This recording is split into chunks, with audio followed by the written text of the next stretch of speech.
This is Audible. Think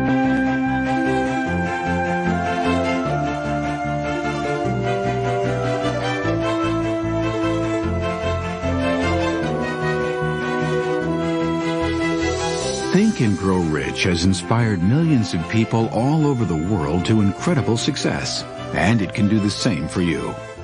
Steel tycoon Andrew Carnegie was one of the first to recognize the value of organizing and promoting specific techniques for individual achievement, and he invited a young man named Napoleon Hill to do just that. Hill answered positively with amazing results. When Mr. Carnegie sold me on organizing this philosophy, he said, I'm going to give away my money before I die as fast as I can find ways and means of giving it away without doing damage.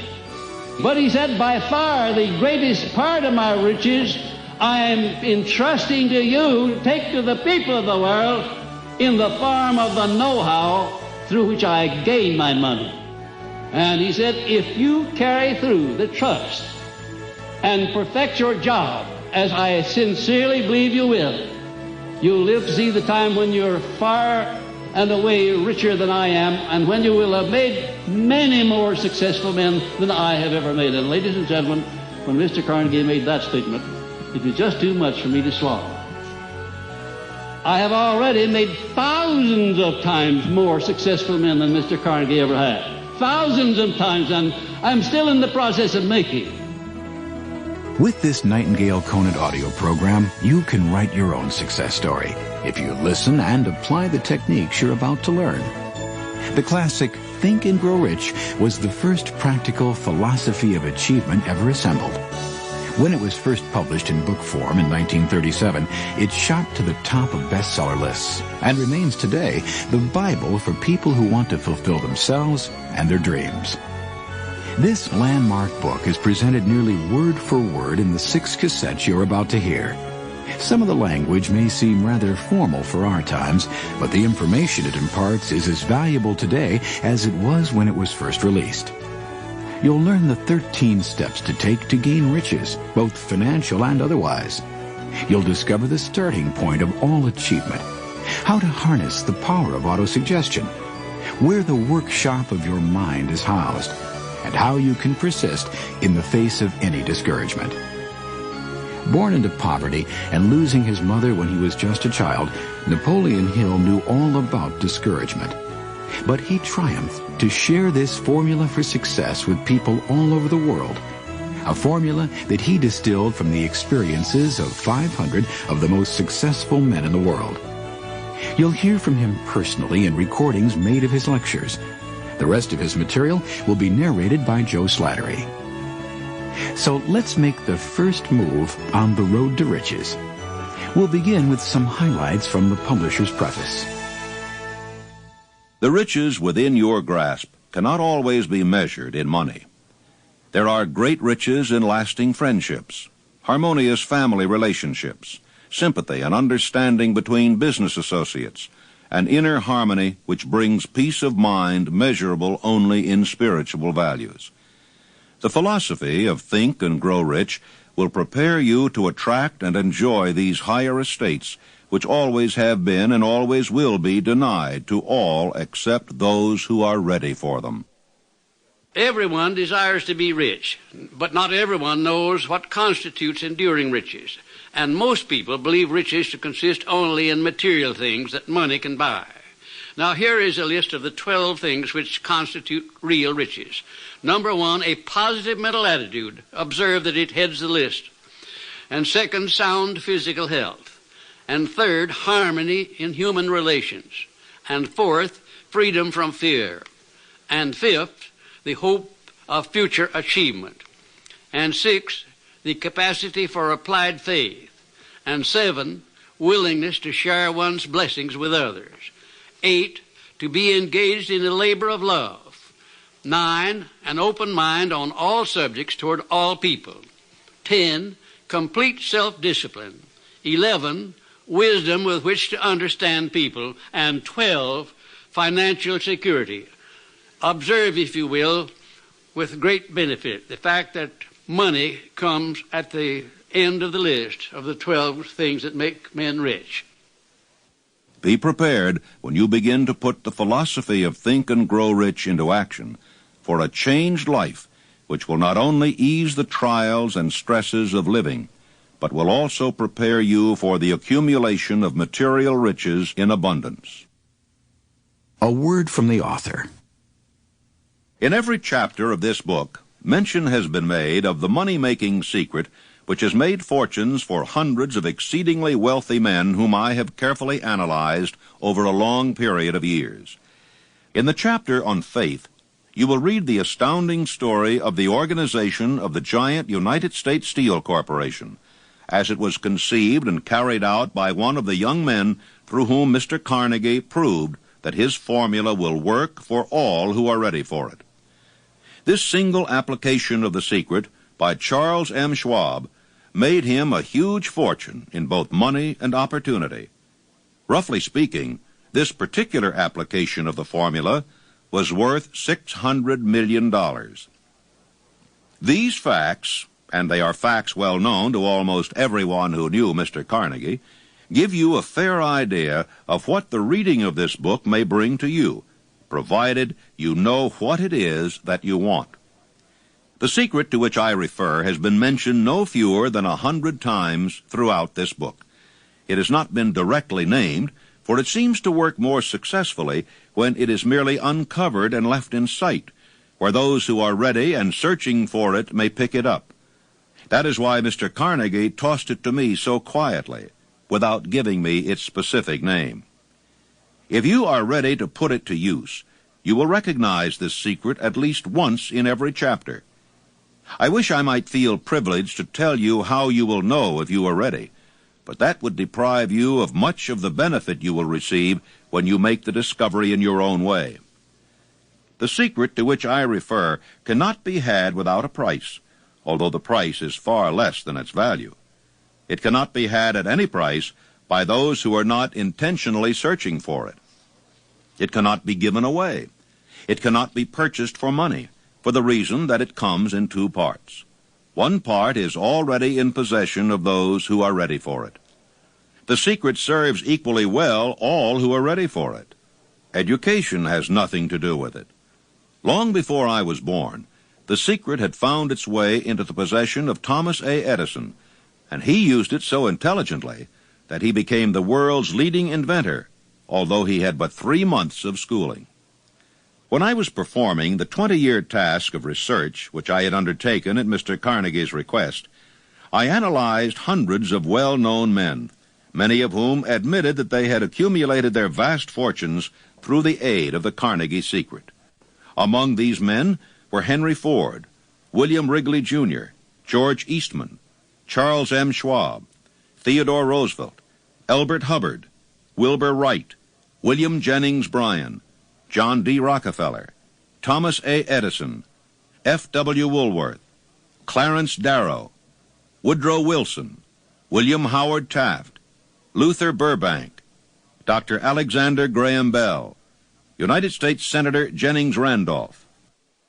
These names represent but a small fraction of the hundreds of well-known Americans whose achievements, financial and otherwise, prove that those who understand and apply the Carnegie secret reach high stations in life.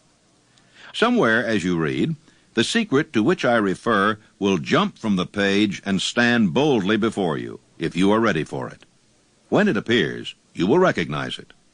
Whether you receive the sign in the first or the last chapter, stop for a moment when it presents itself, and turn down a glass, for that occasion will mark the most important turning point of your life.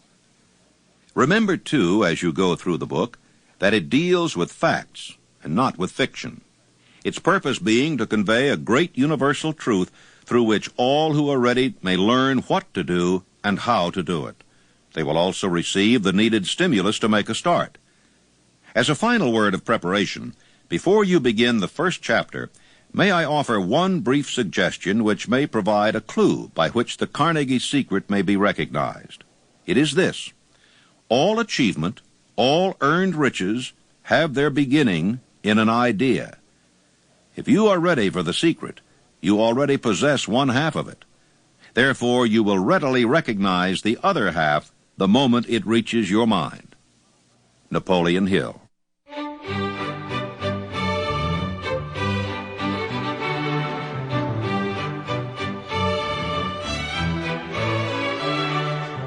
Chapter 1. Thoughts are things. The man who thought his way into a partnership with Thomas A. Edison. Truly, thoughts are things, and powerful things at that, when they are mixed with definiteness of purpose, persistence, and a burning desire for their translation into riches or other material objects. Some years ago, Edwin C. Barnes discovered how true it is that men really do think and grow rich. His discovery did not come about at one sitting. It came little by little, beginning with a burning desire to become a business associate of the great Edison. One of the chief characteristics of Barnes' desire was that it was definite. He wanted to work with Edison, not for him. Observe carefully the description of how he went about translating his desire into reality, and you will have a better understanding of the principles which lead to riches. When this desire or impulse of thought first flashed into his mind, he was in no position to act upon it. Two difficulties stood in his way.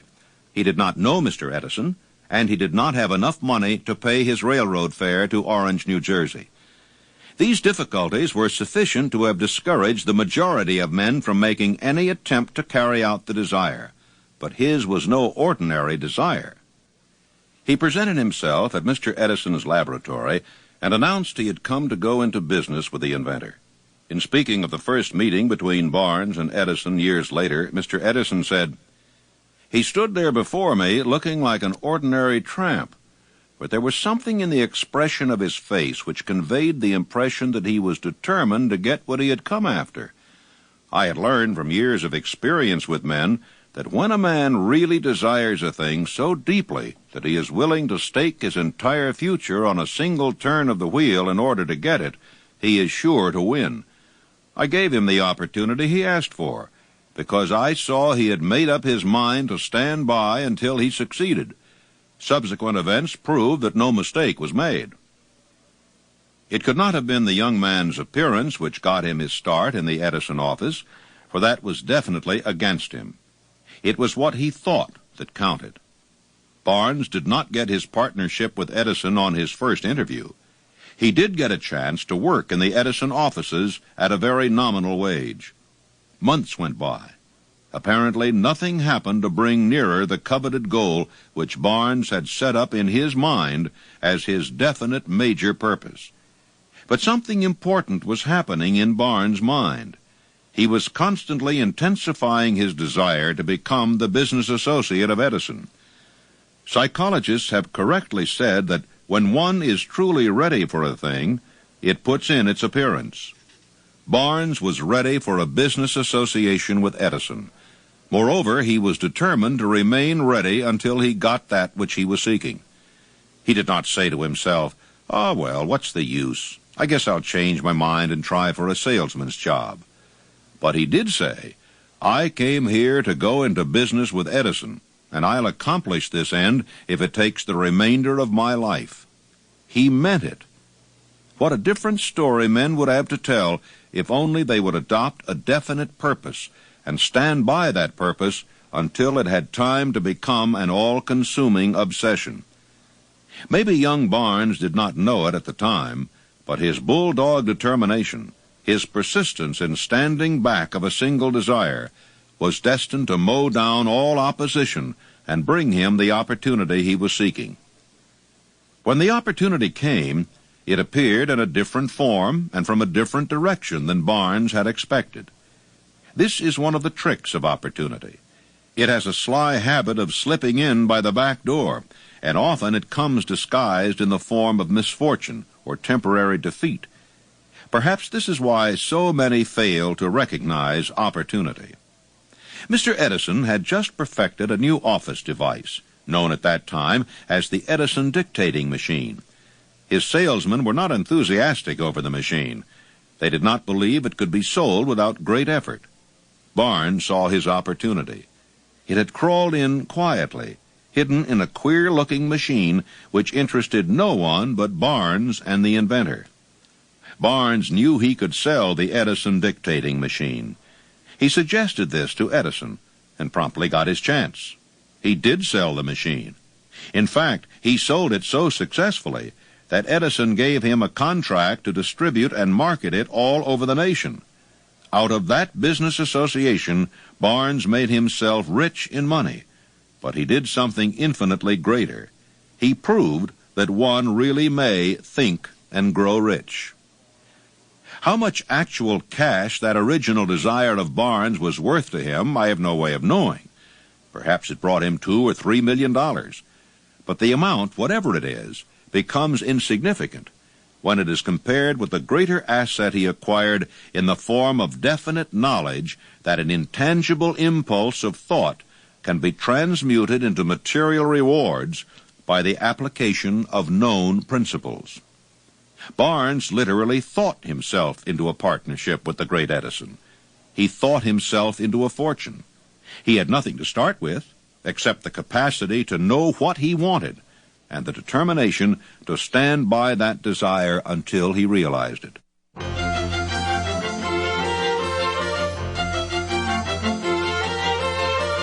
One of the most common causes of failure is the habit of quitting when one is overtaken by temporary defeat. Every person is guilty of this mistake at one time or another. An uncle of R.U. Darby was caught by the gold fever in the gold rush days and went west to dig and grow rich. He had never heard that more gold has been mined from the thoughts of men than has ever been taken from the earth. He staked a claim and went to work with pick and shovel. After weeks of labor, he was rewarded by the discovery of the shining ore. He needed machinery to bring the ore to the surface. Quietly, he covered up the mine, retraced his footsteps to his home in Williamsburg, Maryland, told his relatives and a few neighbors of the strike. They got together money for the needed machinery and had it shipped. The uncle and Darby went back to work the mine. The first car of ore was mined and shipped to a smelter. The returns proved they had one of the richest mines in Colorado. A few more cars of that ore would clear the debts. Then would come the big killing in profits. Down went the drills. Up went the hopes of Darby and Uncle. And then something happened. The vein of gold ore disappeared. They had come to the end of the rainbow, and the pot of gold was no longer there. They drilled on, desperately trying to pick up the vein again, all to no avail. Finally, they decided to quit. They sold the machinery to a junk man for a few $100s and took the train back home. The junk man called in a mining engineer to look at the mine and do a little calculating. The engineer advised that the project had failed because the owners were not familiar with fault lines. His calculations showed that the vein would be found just 3 feet from where the Darbys had stopped drilling. That is exactly where it was found. The junk man took millions of dollars in ore from the mine because he knew enough to seek expert counsel before giving up. Long afterward, Mr. Darby recouped his loss many times over when he made the discovery that desire can be transmuted into gold. The discovery came after he went into the business of selling life insurance. Remembering that he lost a huge fortune because he stopped 3 feet from gold, Darby profited by the experience in his chosen work by the simple method of saying to himself, "I stopped 3 feet from gold, but I will never stop because men say no when I ask them to buy insurance." Darby became one of a small group of men who sell over $1 million in life insurance annually. He owed his stickability to the lesson he learned from his quitability in the gold mining business. Before success comes in any man's life, he is sure to meet with much temporary defeat and perhaps some failure. When defeat overtakes a man, the easiest and most logical thing to do is to quit. That is exactly what the majority of men do. More than 500 of the most successful men this country has ever known told the author their greatest success came just one step beyond the point at which defeat had overtaken them. Failure is a trickster with a keen sense of irony and cunning. It takes great delight in tripping one when success is almost within reach. A 50-cent lesson in persistence.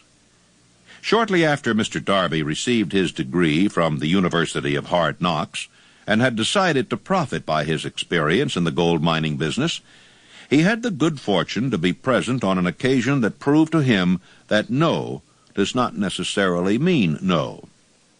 One afternoon he was helping his uncle grind wheat in an old-fashioned mill.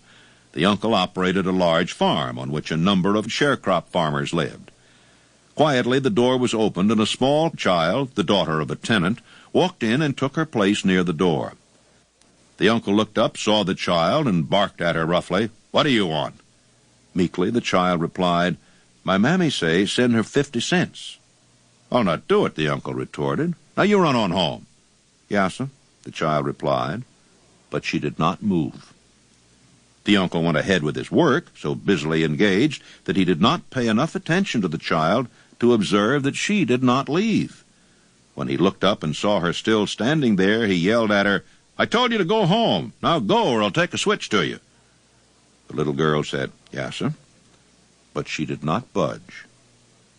The uncle dropped a sack of grain he was about to pour into the mill hopper, picked up a barrel stave, and started toward the child with an expression on his face that indicated trouble. Darby held his breath. He was certain he was about to witness an assault. He knew his uncle had a fierce temper. When the uncle reached the spot where the child was standing, she quickly stepped forward one step, looked up into his eyes, and screamed at the top of her shrill voice, "My mammy's gotta have that 50 cents!" The uncle stopped, looked at her for a minute, and then slowly laid the barrel stave on the floor, put his hand in his pocket, took out $50, and gave it to her. The child took the money and slowly backed toward the door, never taking her eyes off the man whom she had just conquered. After she had gone, the uncle sat down on a box and looked out the window into space for more than 10 minutes. He was pondering with awe over the whipping he had just taken. Mr. Darby, too, was doing some thinking. How did she do it? What happened to his uncle that caused him to lose his fierceness and become as docile as a lamb? What strange power did this child use that made her master of the situation? These and other similar questions flashed into Darby's mind, but he did not find the answer until years later when he told me the story. Strangely, the story of this unusual experience was told to the author in the old mill, on the very spot where the uncle took his whipping. As we stood there in that musty old mill, Mr. Darby repeated the story of the unusual conquest and finished by asking, "What can you make of it? What strange power did that child use that so completely whipped my uncle?" The answer to his question will be found in the principles described in this book. The answer is full and complete. It contains details and instructions sufficient to enable anyone to understand and apply the same force which the little child accidentally stumbled upon. Keep your mind alert, and you will observe exactly what strange power came to the rescue of the child. You will catch a glimpse of this power in the next chapter. Somewhere in the book you will find an idea that will quicken your receptive powers and place at your command for your own benefit this same irresistible power. The awareness of this power may come to you in the first chapter, or it may flash into your mind in some subsequent chapter. It may come in the form of a single idea, or it may come in the nature of a plan or a purpose. Again, it may cause you to go back into your past experiences of failure or defeat and bring to the surface some lesson by which you can regain all that you lost through defeat. After I had described to Mr. Darby the power unwittingly used by the little child, he quickly retraced his 30 years of experience as a life insurance salesman and frankly acknowledged that his success in that field was due in no small degree to the lesson he had learned from the child. Mr. Darby pointed out, every time a prospect tried to bow me out without buying, I saw that child standing there in the old mill, her big eyes glaring in defiance, and I said to myself, I've got to make this sale. The better portion of all sales I have made were made after people had said no. He recalled, too, his mistake in having stopped only 3 feet from gold. But, he said, that experience was a blessing in disguise. It taught me to keep on keeping on, no matter how hard the going may be, a lesson I needed to learn before I could succeed in anything. This story of Mr. Darby and his uncle, the child and the gold mine, doubtless will be read by hundreds of men who make their living by selling life insurance. And to all of these, the author wishes to offer the suggestion that Darby owes to these 2 experiences his ability to sell more than $1 million of life insurance every year. Mr. Darby's experiences were commonplace and simple enough, yet they held the answer to his destiny in life. Therefore, they were as important to him as life itself. He profited by these 2 dramatic experiences because he analyzed them and found the lesson they taught.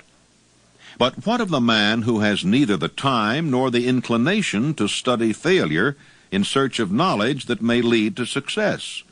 Where and how is he to learn the art of converting defeat into stepping stones to opportunity? In answer to these questions, this book was written. The answer called for a description of 13 principles. But remember, as you read, the answer you may be seeking to the questions which have caused you to ponder over the strangeness of life may be found in your own mind through some idea, plan, or purpose which may spring into your mind as you read. One sound idea is all one needs to achieve success. The principles described in this book contain ways and means of creating useful ideas. Before we go any further in our approach to the description of these principles, we believe you are entitled to receive this important suggestion. When riches begin to come, they come so quickly, in such great abundance, that one wonders where they have been hiding during all those lean years. This is an astounding statement, and all the more so when we take into consideration the popular belief that riches come only to those who work hard and long. When you begin to think and grow rich, you will observe that riches begin with a state of mind, with definiteness of purpose, with little or no hard work. You and every other person ought to be interested in knowing how to acquire that state of mind which will attract riches. I spent 25 years in research because I, too, wanted to know how wealthy men became that way. My brother and I had matriculated at Georgetown University Law School intending to become lawyers. We didn't have any money, but I did have ability to write, and I promised that I would write stories about successful men, sell them to magazines, and pay our way through. And my first assignment, fortunately, was with Andrew Carnegie in Pittsburgh. He gave me 3 hours. And when the 3 hours were over, he said, now, this interview is just beginning. Come on out the house, stay all night, and after dinner, we'll take up the interview again. He kept me there 3 days and nights. And believe you me, I was more than flattered. I wondered what it was all about. He kept talking to me about the need for a new philosophy. He said, we've had many philosophies from the days of Socrates and Plato on down to the days of William James and Emerson, but most of them dealt with the moral laws of life. What we need is an economic philosophy for the man of the streets that will enable him to make use of the know-how gained by men like myself over a lifetime of experience. Well, it sounded very nice to me, except for one thing. I didn't know exactly what that word philosophy meant. And finally, at the end of the 3rd day, he said, now look here, I have been talking to you for 3 days about the need for a new philosophy, and I'm going to ask you a question about it. If I commission you to become the author of this philosophy, give you letters of introduction to men whose experiences you will need in collaboration with yourself, are you willing to put in 20 years of research, because that's how long it will take, paying your own way as you go along without any subsidy from me, yes or no? Ladies and gentlemen, there have been many times in my life when I have faced difficult problems and difficult decisions, and I don't think I ever faced one more embarrassing than that. Because when Mr. Carnegie put that proposition to me, my hand was down in my pocket, and I was fiddling with the money that I had there, just about enough to get back to Washington, and if I'd had to stay at a hotel instead of Mr. Carnegie's house, I wouldn't have had that much. I didn't even know the meaning of the word philosophy. And here the richest man in the world wanted me to go to work for him for 20 years without pay. Wasn't that a situation for you? I started to tell Mr. Carnegie, I started to do just exactly what you or the most of us people would have done under the same circumstances. And what do you think that was? What would you have done if you would have faced that sort of a proposition, going to work for 20 years without any pay for the richest man in the world? Well, yes, that's what I was about to do. But something inside of me wouldn't let me open my mouth until I got a hunch that if Mr. Carnegie had kept me there for 3 days, it must have been for a purpose. That he must have seen something in me that I didn't know was there. Also, that a man with Mr. Carnegie's reputation for picking men certainly didn't pick me to do a job like that unless he knew I had the ability to do it. And whatever this something was, this silent, invisible person that was standing, looking over my shoulder and whispering in my ear, said, "Go ahead and tell him yes." I said, "Mr. Carnegie, I not only will accept the commission, sir, but you may depend upon it that I will complete it." He said, "I like the way you ended that sentence up, and I think you'll do it. You have the job."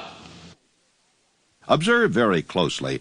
As soon as you master the principles of this philosophy and begin to follow the instructions for applying those principles, your financial status will begin to improve, and everything you touch will begin to transmute itself into an asset for your benefit. Impossible? Not at all. One of the main weaknesses of mankind is the average man's familiarity with the word impossible. He knows all the rules which will not work. He knows all the things which cannot be done. This book was written for those who seek the rules which have made others successful and are willing to stake everything on those rules. Success comes to those who become success conscious.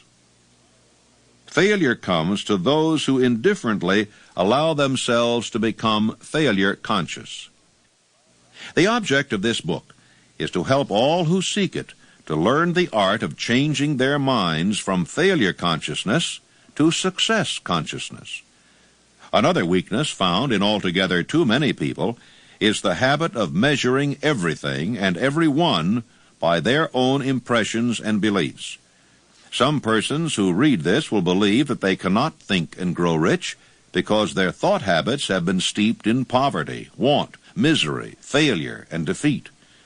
These unfortunate people remind me of a prominent Chinese who came to America to be educated in American ways. He attended the University of Chicago. One day, President Harper met this young Oriental on the campus, stopped to chat with him for a few minutes, and asked what had impressed him as being the most noticeable characteristic of the American people. "Why," the student exclaimed, "the queer slant of your eyes. Your eyes are off slant." What do we say about the Chinese? We refuse to believe that which we do not understand. We foolishly believe that our own limitations are the proper measure of limitations. Sure, the other fellow's eyes are off slant because they're not the same as our own.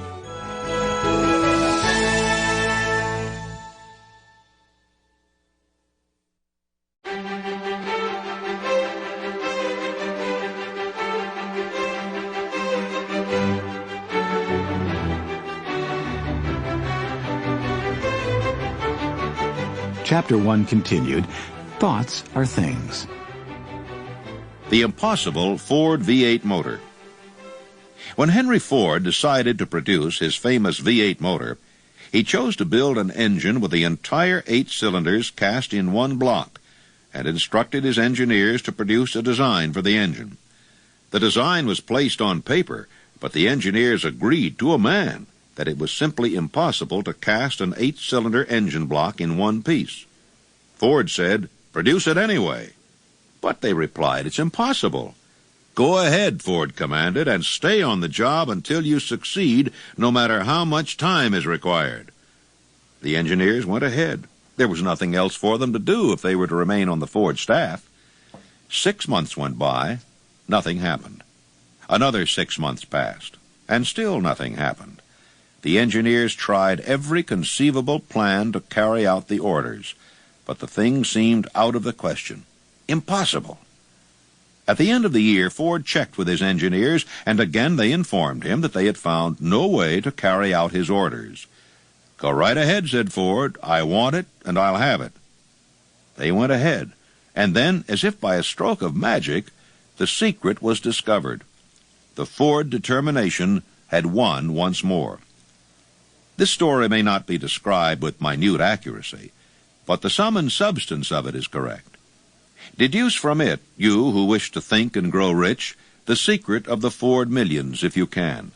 You'll not have to look very far. Henry Ford was a success because he understood and applied the principles of success. One of these is desire, knowing what one wants. Remember this Ford story as you read, and pick out the lines in which the secret of his stupendous achievement have been described. If you can do this, if you can lay your finger on the particular group of principles which made Henry Ford rich, you can equal his achievements in almost any calling for which you are suited.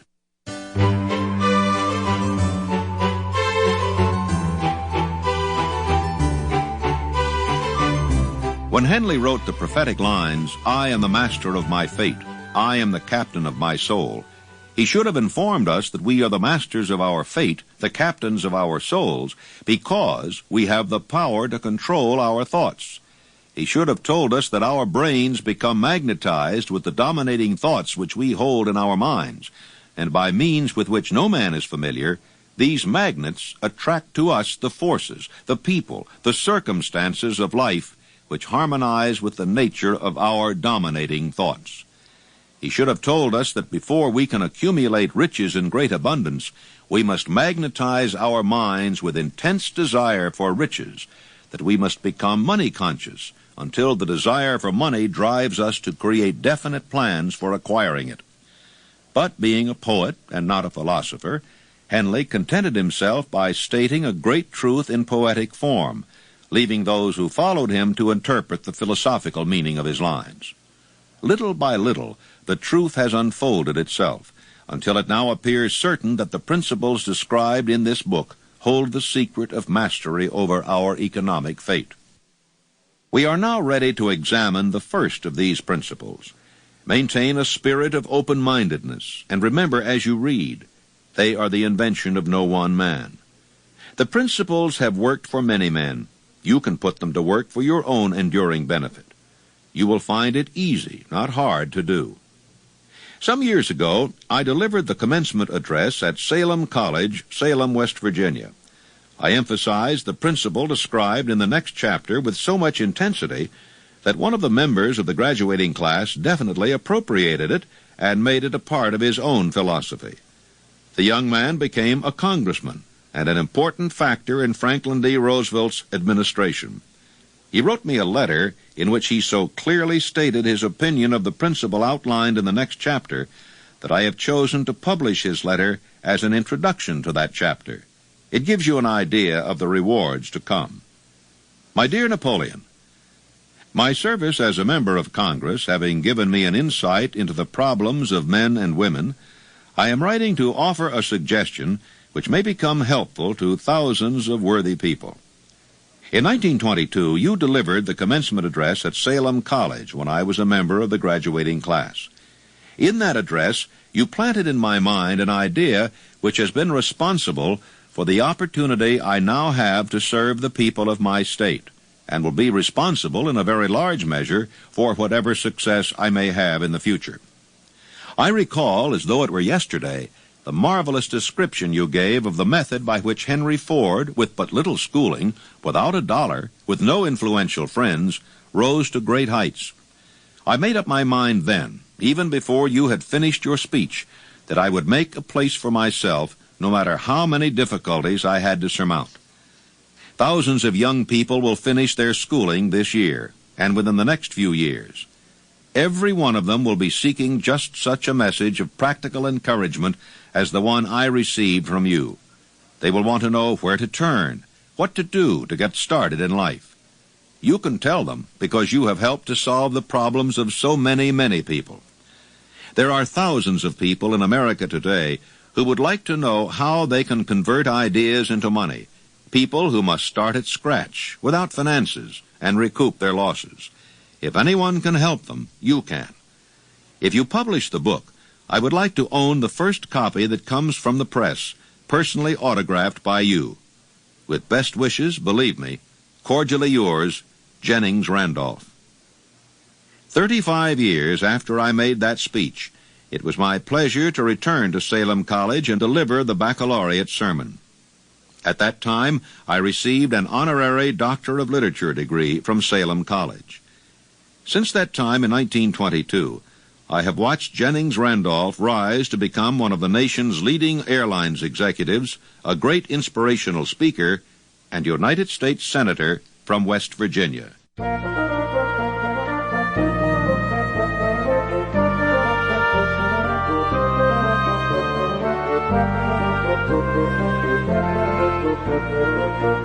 Chapter 2.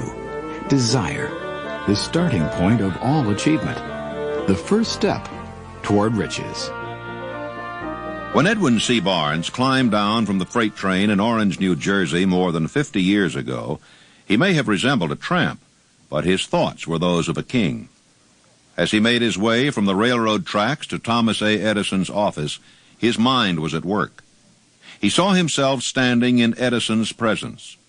He heard himself asking Mr. Edison for an opportunity to carry out the one consuming obsession of his life, a burning desire to become the business associate of the great inventor. Barnes' desire was not a hope. It was not a wish. It was a keen, pulsating desire, which transcended everything else. It was definite. A few years later, Edwin C. Barnes again stood before Edison in the same office where he first met the inventor. This time, his desire had been translated into reality. He was in business with Edison. The dominating dream of his life had become a reality. Barnes succeeded because he chose a definite goal, placed all his energy, all his willpower, all his effort, everything, back of that goal. 5 years passed before the chance he had been seeking made its appearance. To everyone, except himself, he appeared only another cog in the Edison business wheel. But in his own mind, he was the partner of Edison every minute of the time, from the very day that he first went to work there. It is a remarkable illustration of the power of a definite desire. Barnes won his goal because he wanted to be a business associate of Mr. Edison more than he wanted anything else. He created a plan by which to attain that purpose, but he burned all bridges behind him. He stood by his desire until it became the dominating obsession of his life, and finally, a fact.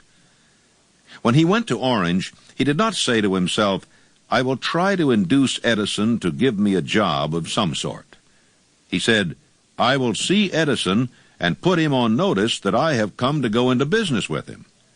He did not say, "I will keep my eyes open for another opportunity in case I fail to get what I want in the Edison organization." He said, "There is but one thing in this world that I am determined to have, and that is a business association with Thomas A. Edison.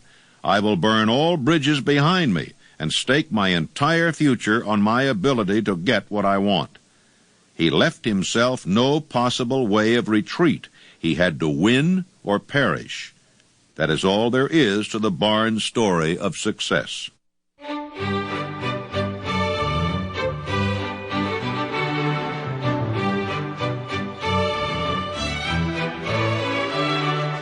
A long while ago, a great warrior faced a situation which made it necessary for him to make a decision which ensured his success on the battlefield. He was about to send his armies against a powerful foe, whose men outnumbered his own. He loaded his soldiers into boats, sailed to the enemy's country, unloaded soldiers and equipment. then gave the order to burn the ships that had carried them. Addressing his men before the first battle, he said, "You see the boats going up in smoke. That means that we cannot leave these shores alive unless we win. We now have no choice. We win or we perish." They won. Every person who wins in an undertaking must be willing to burn his ships and cut all sources of retreat. Only by so doing can one be sure of maintaining that state of mind known as a burning desire to win, essential to success. The morning after the Great Chicago Fire, a group of merchants stood on State Street, looking at the smoking remains of what had been their stores. They went into a conference to decide if they would try to rebuild or leave Chicago and start over in a more promising section of the country. They reached a decision, all except one, to leave Chicago. The merchant who decided to stay and rebuild pointed a finger at the remains of his store and said, "Gentlemen, on that very spot I will build the world's greatest store, no matter how many times it may burn down." That was almost a century ago. The store was built. It stands there today, a towering monument to the power of that state of mind known as a burning desire.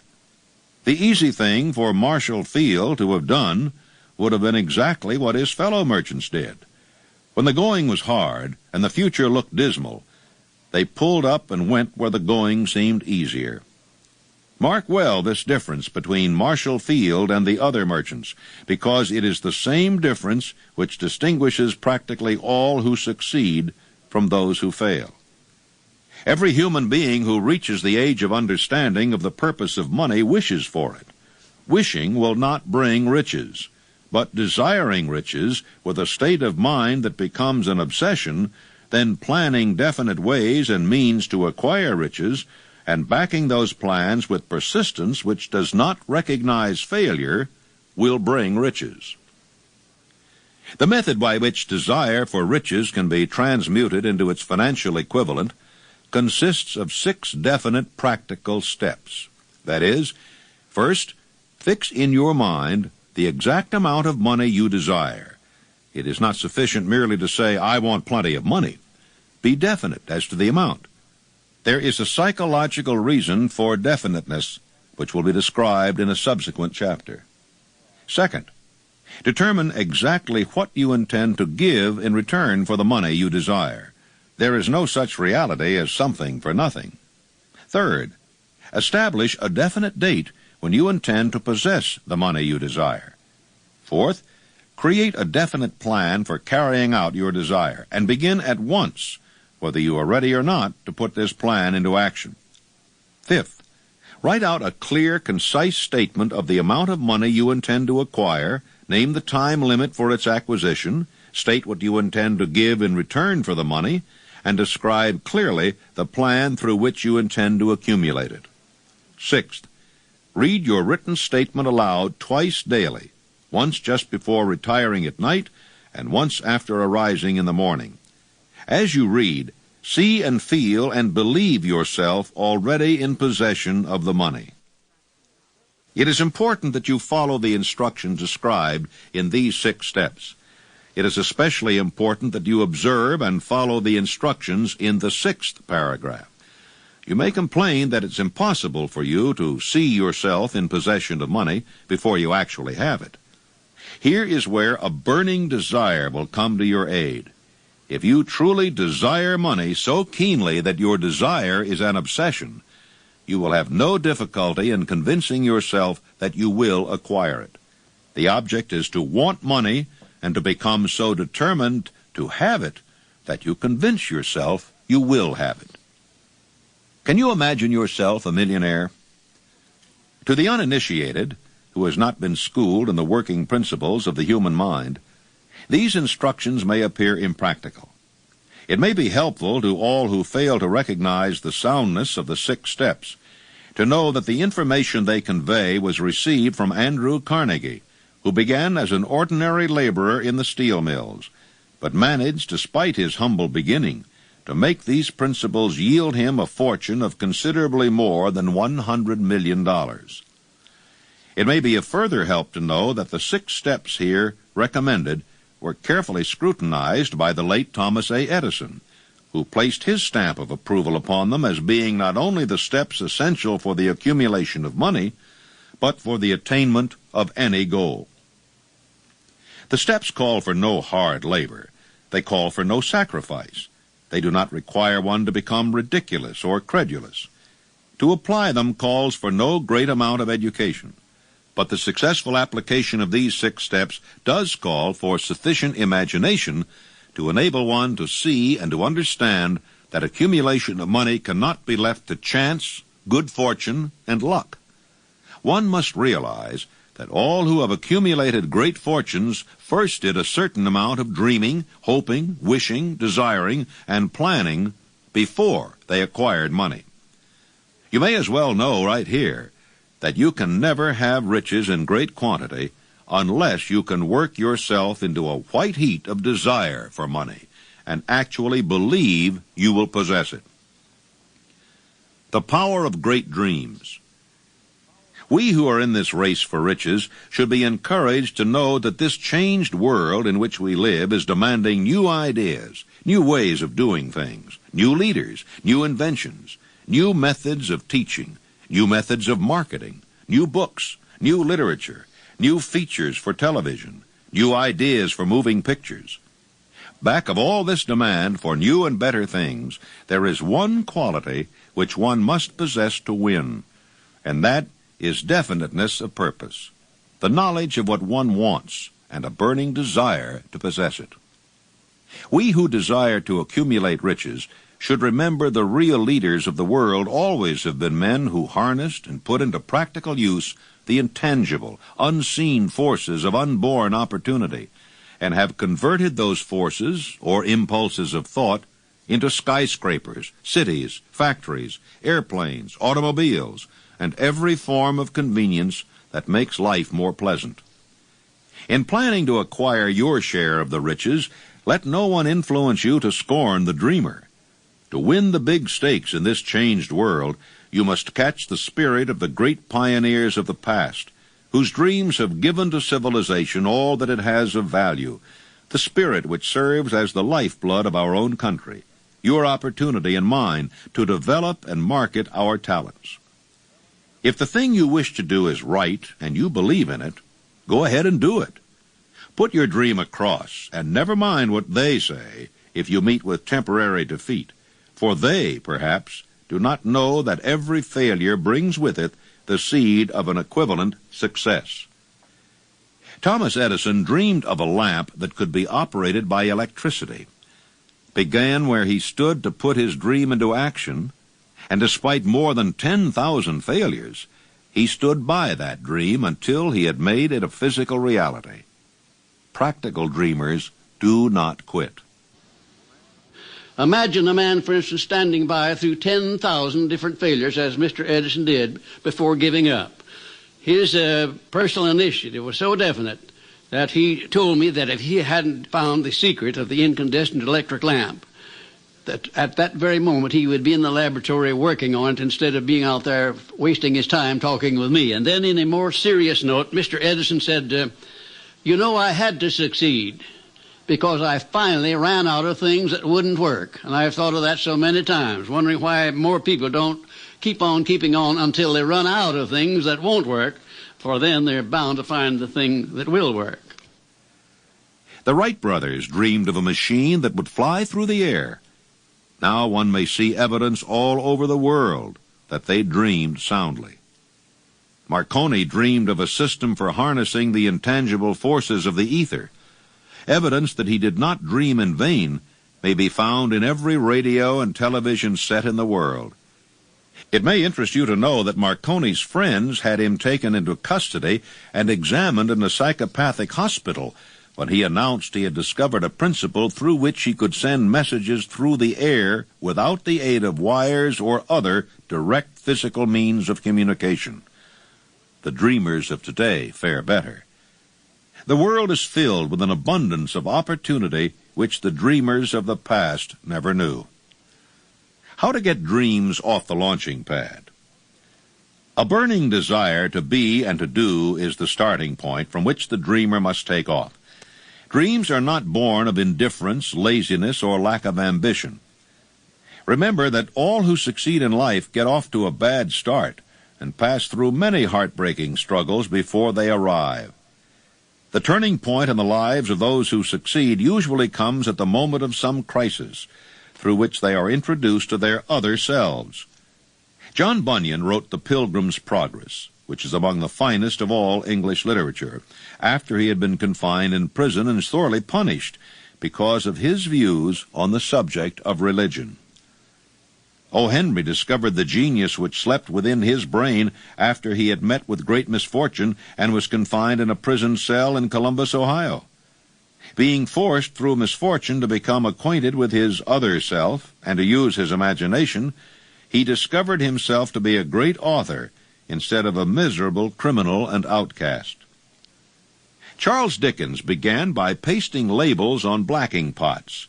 The tragedy of his first love penetrated the depths of his soul and converted him into one of the world's truly great authors. That tragedy produced first David Copperfield, and then a succession of other works that made this a richer and better world for all who read his books. Helen Keller became deaf, dumb, and blind shortly after birth.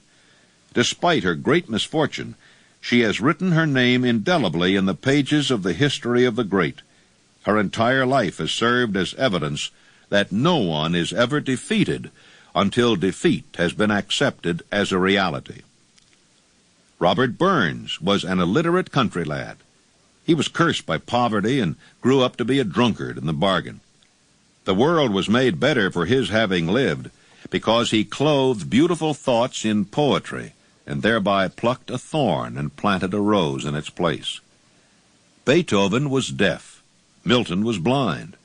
But their names will last as long as time endures, because they dreamed and translated their dreams into organized thought. There is a difference between wishing for a thing and being ready to receive it. No one is ready for a thing until he believes he can acquire it. The state of mind must be belief, not mere hope or wish. Open-mindedness is essential for belief. Closed minds do not inspire faith, courage, and belief. Remember, no more effort is required to aim high in life, to demand abundance and prosperity, than is required to accept misery and poverty. A great poet has correctly stated this universal truth through these lines. I bargained with life for a penny, and life would pay no more. However, I begged at evening, when I counted my scanty store. For life is a just employer. He gives you what you ask. But once you have set the wages, why, you must bear the task. I worked for a menial's hire, only to learn dismayed that any wage I had asked of life, life would have willingly paid.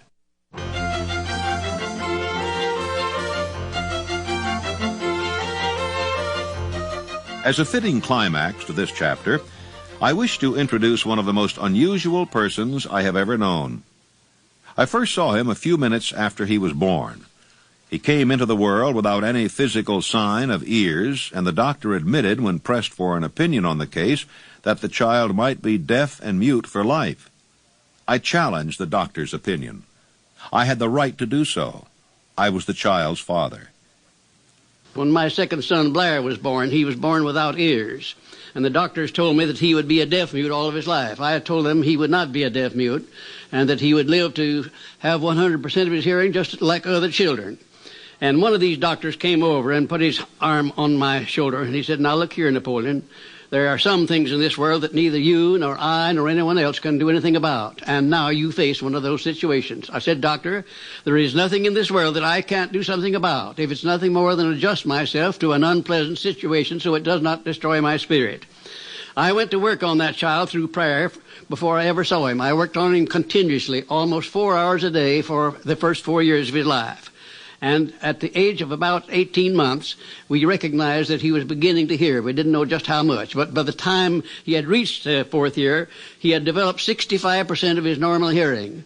And in his third year in college, in the University of West Virginia, the Acousticon Company, manufacturer of hearing aids, heard about this unusual case, the only one of its kind in the world where a child born without ears ever learned to hear. Came down to the University of West Virginia and made him a special hearing aid that gave him the other 35% of his hearing, and Blair today has 100% of his hearing just exactly like I said he would. It's almost one of the modern miracles of medical science that this thing happened, and the doctors today don't know exactly how it did happen. I'm not so sure that I did, but I know what I was doing to help bring it about. Mental chemistry works magic. One short paragraph in a news dispatch concerning Madame Schumann-Heink gives the clue to this unusual woman's stupendous success as a singer. I quote the paragraph because the clue it contains is none other than desire. Early in her career, Madame Schumann-Heink visited the director of the Vienna Court Opera to have him test her voice, but he did not test it. After taking one look at the awkward and poorly dressed girl, he exclaimed, none too gently, "With such a face and with no personality at all, how can you ever expect to succeed in opera? My good child, give up the idea. Buy a sewing machine and go to work. You can never be a singer." Never is a long time. The director of the Vienna Court Opera knew much about the technique of singing. He knew little about the power of desire when it assumes the proportion of an obsession. If he had known more of that power, he would not have made the mistake of condemning genius without giving it an opportunity. Several years ago, one of my business associates became ill. It became worse as time went on, and finally was taken to the hospital for an operation. The doctor warned me that there was little, if any, chance of my ever seeing him alive again. But that was the doctor's opinion. It was not the opinion of the patient. Just before he was wheeled away, he whispered feebly, "Do not be disturbed, Chief. I will be out of here in a few days." The attending nurse looked at me with pity. But the patient did come through safely. After it was all over, his physician said, nothing but his own desire to live saved him. He never would have pulled through if he had not refused to accept the possibility of death. I believe in the power of desire backed by faith, because I have seen this power lift men from lowly beginnings to places of power and wealth. I have seen it rob the grave of its victims. I have seen it serve as the medium by which men staged a comeback after having been defeated in 100 different ways. I have seen it provide my own son with a normal, happy, successful life, despite nature's having sent him into the world without ears. How can one harness and use the power of desire? This has been answered through this and the subsequent chapters of this book. Through some strange and powerful principle of mental chemistry, which she has never divulged, nature wraps up in the impulse of strong desire that something which recognizes no such word as impossible and accepts no such reality as failure.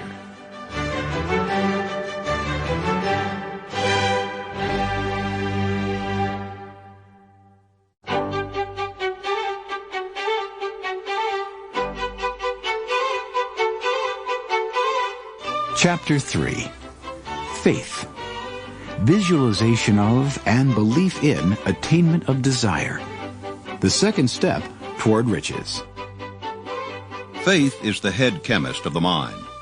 When faith is blended with thought, the subconscious mind instantly picks up the vibration, translates it into its spiritual equivalent, and transmits it to infinite intelligence, as in the case of prayer.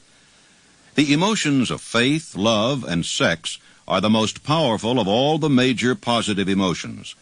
When the three are blended, they have the effect of coloring thought in such a way that it instantly reaches the subconscious mind, where it is changed into its spiritual equivalent, the only form that induces a response from infinite intelligence.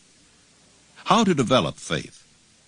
There comes now a statement which will give a better understanding of the importance the principle of autosuggestion assumes in the transmutation of desire into its physical or monetary equivalent. Namely, faith is a state of mind which may be induced or created by affirmation or repeated instructions to the subconscious mind through the principle of autosuggestion. As an illustration, consider the purpose for which you are presumably reading this book. The object is naturally to acquire the ability to transmute the intangible thought impulse of desire into its physical counterpart, money. By following the instructions laid down in the chapters on autosuggestion and the subconscious mind, as summarized in the chapter on autosuggestion, you may convince the subconscious mind that you believe you will receive that for which you ask, and it will act upon that belief, which your subconscious mind passes back to you in the form of faith, followed by definite plans for procuring that which you desire. Faith is a state of mind which you may develop at will, after you have mastered the 13 principles, because it is a state of mind which develops voluntarily through application and use of these principles. Repetition of affirmation of orders to your subconscious mind is the only known method of voluntary development of the emotion of faith. Perhaps the meaning may be made clearer through the following explanation as to the way men sometimes become criminals. Stated in the words of a famous criminologist, when men first come into contact with crime, they abhor it. If they remain in contact with crime for a time, they become accustomed to it and endure it. If they remain in contact with it long enough, they finally embrace it and become influenced by it. This is the equivalent of saying that any impulse of thought which is repeatedly passed on to the subconscious mind is finally accepted and acted upon by the subconscious mind, which proceeds to translate that impulse into its physical equivalent by the most practical procedure available. In connection with this, consider again the statement, all thoughts which have been emotionalized, given feeling, and mixed with faith, begin immediately to translate themselves into their physical equivalent or counterpart. The emotions, or the feeling portion of thoughts, are the factors which give thoughts vitality, life, and action. The emotions of faith, love, and sex, when mixed with any thought impulse, give it greater action than any of these emotions can do singly. Not only thought impulses which have been mixed with faith, but those which have been mixed with any of the positive emotions or any of the negative emotions may reach and influence the subconscious mind.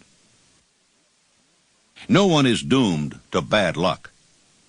From this statement, you will understand that the subconscious mind will translate into its physical equivalent a thought impulse of a negative or destructive nature, just as readily as it will act upon thought impulses of a positive or constructive nature.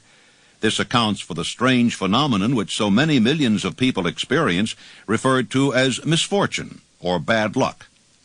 There are millions of people who believe themselves doomed to poverty and failure because of some strange force over which they believe they have no control. They are the creators of their own misfortunes because of this negative belief, which is picked up by the subconscious mind and translated into its physical equivalent. This is an appropriate place at which to suggest again that you may benefit by passing on to your subconscious mind any desire which you wish translated into its physical or monetary equivalent in a state of expectancy or belief that the transmutation will actually take place. Your belief or faith is the element which determines the action of your subconscious mind. There is nothing to hinder you from deceiving your subconscious mind when giving it instructions through autosuggestion. To make this deceit more realistic, conduct yourself just as you would if you were already in possession of the material thing which you are demanding when you call upon your subconscious mind. The subconscious mind will transmute into its physical equivalent, by the most direct and practical media available, any order which is given to it in a state of belief or faith that the order will be carried out. Surely enough has been stated to give a starting point from which one may, through experiment and practice, acquire the ability to mix faith with any order given to the subconscious mind. Perfection will come through practice. It cannot come by merely reading instructions. It is essential for you to encourage the positive emotions as dominating forces of your mind, and discourage and eliminate negative emotions. A mind dominated by positive emotions becomes a favorable abode for the state of mind known as faith. A mind so dominated may at will give the subconscious mind instructions which it will accept and act upon immediately. Faith is a state of mind which may be induced by autosuggestion. All down the ages, the religionists have admonished struggling humanity to have faith in this, that, and the other dogma or creed. But they have failed to tell people how to have faith. They have not stated that faith is a state of mind that may be induced by self-suggestion. In language which any normal human being can understand, we will describe all that is known about the principle through which faith may be developed where it does not already exist. Have faith in yourself, faith in the infinite. Before we begin, you should be reminded again that faith is the eternal elixir which gives life, power, and action to the impulse of thought. The foregoing sentence is worth reading a second time, and a third, and a fourth. It is worth reading aloud. Faith is the starting point of all accumulation of riches. Faith is the basis of all miracles and all mysteries which cannot be analyzed by the rules of science. Faith is the only known antidote for failure. Faith is the element, the chemical, which, when mixed with prayer, gives one direct communication with infinite intelligence. Faith is the element which transforms the ordinary vibration of thought created by the finite mind of man into the spiritual equivalent. Faith is the only agency through which the cosmic force of infinite intelligence can be harnessed and used by man. The magic of self-suggestion. The proof is simple and easily demonstrated. It is wrapped up in the principle of autosuggestion. Let us center our attention, therefore, upon the subject of self-suggestion and find out what it is and what it is capable of achieving. It is a well-known fact that one comes finally to believe whatever one repeats to oneself, whether the statement be true or false. If a man repeats a lie over and over, he will eventually accept the lie as truth. Moreover, he will believe it to be the truth. Every man is what he is because of the dominating thoughts which he permits to occupy his mind. Thoughts which a man deliberately places in his own mind and encourages with sympathy, and with which he mixes any one or more of the emotions, constitute the motivating forces which direct and control his every movement, act, and deed. Comes now a very significant statement of truth. Thoughts which are mixed with any of the feelings of emotions constitute a magnetic force which attracts other similar or related thoughts. A thought thus magnetized with emotion may be compared to a seed, which, when planted in fertile soil, germinates, grows, and multiplies itself over and over again, until that which was originally one small seed becomes countless millions of seeds of the same brand. The human mind is constantly attracting vibrations which harmonize with that which dominates the mind. Any thought, idea, plan, or purpose which one holds in one's mind attracts a host of its relatives, adds these relatives to its own force, and grows until it becomes the dominating, motivating master of the individual in whose mind it has been housed. Now let us go back to the starting point and become informed as to how the original seed of an idea, plan, or purpose may be planted in the mind. The information is easily conveyed. Any idea, plan, or purpose may be placed in the mind through repetition of thought. This is why you are asked to write out a statement of your major purpose or definite chief aim, commit it to memory, and repeat it in audible words day after day until these vibrations of sound have reached your subconscious mind. Resolve to throw off the influences of any unfortunate environment and to build your own life to order. Taking inventory of mental assets and liabilities, you may discover that your greatest weakness is lack of self-confidence. This handicap can be surmounted and timidity translated into courage through the aid of the principle of autosuggestion. The application of this principle may be made through a simple arrangement of positive thought impulses stated in writing, memorized, and repeated until they become a part of the working equipment of the subconscious faculty of your mind. Self-confidence formula. First, I know that I have the ability to achieve the object of my definite purpose in life. Therefore, I demand of myself persistent, continuous action toward its attainment, and I here and now promise to render such action. Second, I realize the dominating thoughts of my mind will eventually reproduce themselves in outward physical action and gradually transform themselves into physical reality. Therefore, I will concentrate my thoughts for 30 minutes daily upon the task of thinking of the person I intend to become, thereby creating in my mind a clear mental picture.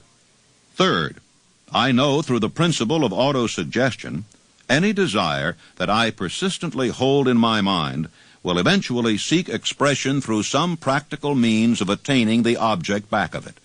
Therefore, I will devote 10 minutes daily to demanding of myself the development of self-confidence. Fourth, I have clearly written down a description of my definite chief aim in life, and I will never stop trying until I shall have developed sufficient self-confidence for its attainment. Fifth, I fully realize that no wealth or position can long endure unless built upon truth and justice. Therefore, I will engage in no transaction which does not benefit all whom it affects. I will succeed by attracting to myself the forces I wish to use and the cooperation of other people. I will induce others to serve me because of my willingness to serve others. I will eliminate hatred, envy, jealousy, selfishness, and cynicism by developing love for all humanity, because I know that a negative attitude toward others can never bring me success. I will cause others to believe in me because I will believe in them and in myself. I will sign my name to this formula, commit it to memory, and repeat it aloud once a day, with full faith that it will gradually influence my thoughts and actions so that I will become a self-reliant and successful person. Back of this formula is a law of nature which no man has yet been able to explain. The name by which one calls this law is of little importance. The important fact about it is it works for the glory and success of mankind if it is used constructively. On the other hand, if it is used destructively, it will destroy just as readily. In this statement may be found a very significant truth, namely, that those who go down in defeat and end their lives in poverty, misery, and distress do so because of negative application of the principle of autosuggestion. The cause may be found in the fact that all impulses of thought have a tendency to clothe themselves in their physical equivalent. Any dominating desire, plan, or purpose which is backed by that state of mind known as faith is taken over by the subconscious section of the mind and carried out to its logical conclusion speedily. The power of thought is the only thing over which any human being has complete, unquestionable means of control, a fact so astounding that it connotes a close relationship between the mind of man and the source of all power, infinite intelligence. The disaster of negative thinking. The subconscious mind makes no distinction between constructive and destructive thought impulses. It works with the material we feed it, through our thought impulses. The subconscious mind will translate into reality a thought driven by fear just as readily as it will translate into reality a thought driven by courage or faith. Just as electricity will turn the wheels of industry and render useful service if used constructively, or snuff out life if wrongly used, so will the law of autosuggestion lead you to peace and prosperity, or down into the valley of misery, failure, and death, according to your degree of understanding and application of it. If you fill your mind with fear, doubt, and unbelief in your ability to connect with and use the forces of infinite intelligence, The law of autosuggestion will take this spirit of unbelief and use it as a pattern by which your subconscious mind will translate it into its physical equivalent. Like the wind which carries one ship east and another west, the law of autosuggestion will lift you up or pull you down according to the way you set your sails of thought.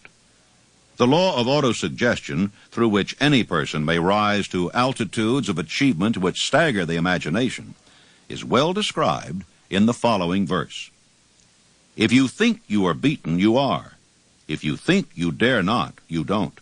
If you like to win, but you think you can't, it's almost certain you won't. If you think you'll lose, you're lost. For out in the world we find success begins with a fellow's will. It's all in the state of mind. If you think you are outclassed, you are. You've got to think high to rise. You've got to be sure of yourself before you can ever win a prize.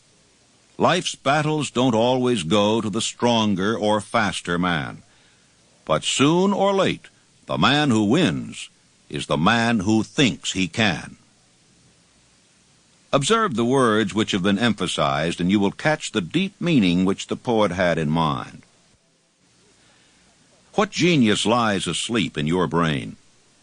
Somewhere in your makeup there lies sleeping the seed of achievement which, if aroused and put into action, would carry you to heights such as you may never have hoped to attain. Just as a master musician may cause the most beautiful strains of music to pour forth from the strings of a violin, so may you arouse the genius which lies asleep in your brain and cause it to drive you upward to whatever goal you may wish to achieve. Abraham Lincoln was a failure at everything he tried until he was well past the age of 40. He was a Mr. Nobody from nowhere until a great experience came into his life, aroused the sleeping genius within his heart and brain, and gave the world one of its really great men. That experience was mixed with the emotions of sorrow and love. It came to him through Anne Rutledge, the only woman whom he ever truly loved. It is a known fact that the emotion of love is closely akin to the state of mind known as faith, and this for the reason that love comes very near to translating one's thought impulses into their spiritual equivalent. During his work of research, the author discovered from the analysis of the life work and achievements of hundreds of men of outstanding accomplishment that there was the influence of a woman's love back of nearly every one of them. If you wish evidence of the power of faith, study the achievements of men and women who have employed it. At the head of the list comes the Nazarene. The basis of Christianity is faith, no matter how many people may have perverted or misinterpreted the meaning of this great force. The sum and substance of the teachings and the achievements of Christ, which may have been interpreted as miracles, were nothing more nor less than faith. If there are any such phenomena as miracles, they are produced only through the state of mind known as faith. Let us consider the power of faith as demonstrated by a man who was well known to all of civilization, Mahatma Gandhi of India. In this man, the world had one of the most astounding examples known to civilization of the possibilities of faith. Gandhi wielded more potential power than any man living in his time, and this despite the fact that he had none of the orthodox tools of power, such as money, battleships, soldiers, and materials of warfare. Gandhi had no money, no home. He did not own a suit of clothes, but he did have power. How did he come by that power? He created it out of his understanding of the principle of faith, and through his ability to translate that faith into the minds of 200 million people. Gandhi accomplished the astounding feat of influencing 200 million minds to coalesce and move in unison as a single mind. What other force on earth, except faith, could do as much?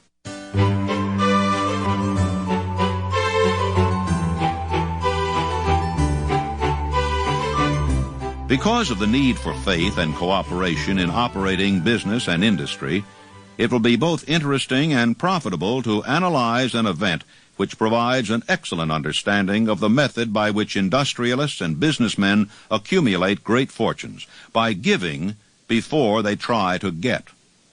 The event chosen for this illustration dates back to 1900, when the United States Steel Corporation was being formed. As you read the story, keep in mind these fundamental facts, and you will understand how ideas have been converted into huge fortunes. If you are one of those who have often wondered how great fortunes are accumulated, this story of the creation of the United States Steel Corporation will be enlightening. If you have any doubt that men can think and grow rich, this story should dispel that doubt, because you can plainly see in the story of United States Steel the application of a major portion of the principles described in this book. This astounding description of the power of an idea was dramatically told by John Lowell in the New York World Telegram, with whose courtesy it is here reprinted. A pretty after-dinner speech for $1 billion. When, on the evening of December 12, 1900, some 80 of the nation's financial nobility gathered in the banquet hall of the University Club on Fifth Avenue to do honor to a young man from out of the West, not half a dozen of the guests realized they were to witness the most significant episode in American industrial history. J. Edward Simmons and Charles Stewart Smith, their hearts full of gratitude for the lavish hospitality bestowed on them by Charles M. Schwab during a recent visit to Pittsburgh, had arranged the dinner to introduce the 38-year-old steel man to Eastern banking society. But they didn't expect him to stampede the convention. They warned him, in fact, that the bosoms within New York stuffed shirts would not be responsive to oratory, and that if he didn't want to bore the Stillmans and the Harrimans and Vanderbilts, he had better limit himself to 15 or 20 minutes of polite vaporings and let it go at that. Even John Pierpont Morgan, sitting on the right hand of Schwab, as became his imperial dignity, intended to grace the banquet table with his presence only briefly. And so far as the press and public were concerned, the whole affair was of so little moment that no mention of it found its way into print the next day. So the two hosts and their distinguished guests ate their way through the usual 7 or 8 courses. There was little conversation, and what there was of it was restrained. Few of the bankers and brokers had met Schwab, whose career had flowered along the banks of the Monongahela, and none knew him well. But before the evening was over, they, and with them Money Master Morgan, were to be swept off their feet, and $1 billion baby, the United States Steel Corporation, was to be conceived. It is perhaps unfortunate for the sake of history that no record of Charlie Schwab's speech at the dinner ever was made. It is probable, however, that it was a homely speech, somewhat ungrammatical, for the niceties of language never bothered Schwab, full of epigram and threaded with wit. But aside from that, it had a galvanic force and effect upon the 5 billions of estimated capital that was represented by the diners. After it was over and the gathering was still under its spell, although Schwab had talked for 90 minutes, Morgan led the orator to a recessed window where, dangling their legs from the high, uncomfortable seat, they talked for an hour more. The magic of the Schwab personality had been turned on full force, but what was more important and lasting was the full-fledged, clear-cut program he laid down for the aggrandizement of steel. Many other men had tried to interest Morgan in slapping together a steel trust after the pattern of the biscuit, wire, and hoop, sugar, rubber, whiskey, oil, or chewing gum combinations. John W. Gates, the gambler, had urged it, but Morgan distrusted him. The Moore boys, Bill and Jim, Chicago stock jobbers, who had glued together a match trust and a cracker corporation, had urged it and failed.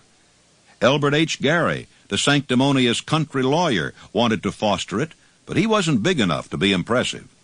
Until Schwab's eloquence took J.P. Morgan to the heights from which he could visualize the solid results of the most daring financial undertaking ever conceived, the project was regarded as a delirious stream of easy money crackpots.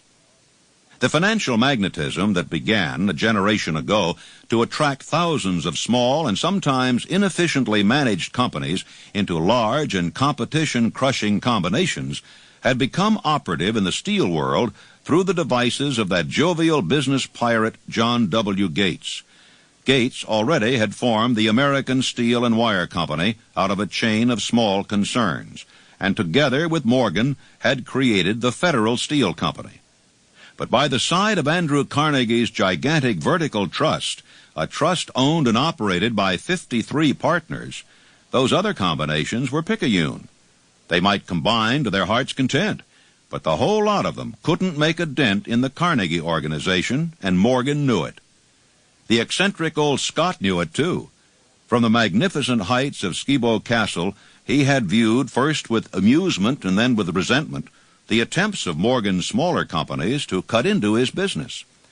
When the attempts became too bold, Carnegie's temper was translated into anger and retaliation. He decided to duplicate every mill owned by his rivals. Hitherto, he hadn't been interested in wire, pipe, hoops, or sheet. Instead, he was content to sell such companies the raw steel and let them work it into whatever shape they wanted. Now, with Schwab as his chief and able lieutenant, he planned to drive his enemies to the wall. So it was that in the speech of Charles M. Schwab, Morgan saw the answer to his problem of combination. A trust without Carnegie, giant of them all, would be no trust at all. A plum pudding, as one writer said, without the plums. Schwab's speech on the night of December 12, 1900, undoubtedly carried the inference, though not the pledge, that the vast Carnegie enterprise could be brought under the Morgan tent. He talked of the world future for steel, of reorganization for efficiency, of specialization, of the scrapping of unsuccessful mills and concentration of effort on the flourishing properties, of economies in the ore traffic, of economies in overhead and administrative departments, of capturing foreign markets. More than that, he told the buccaneers among them wherein lay the errors of their customary piracy.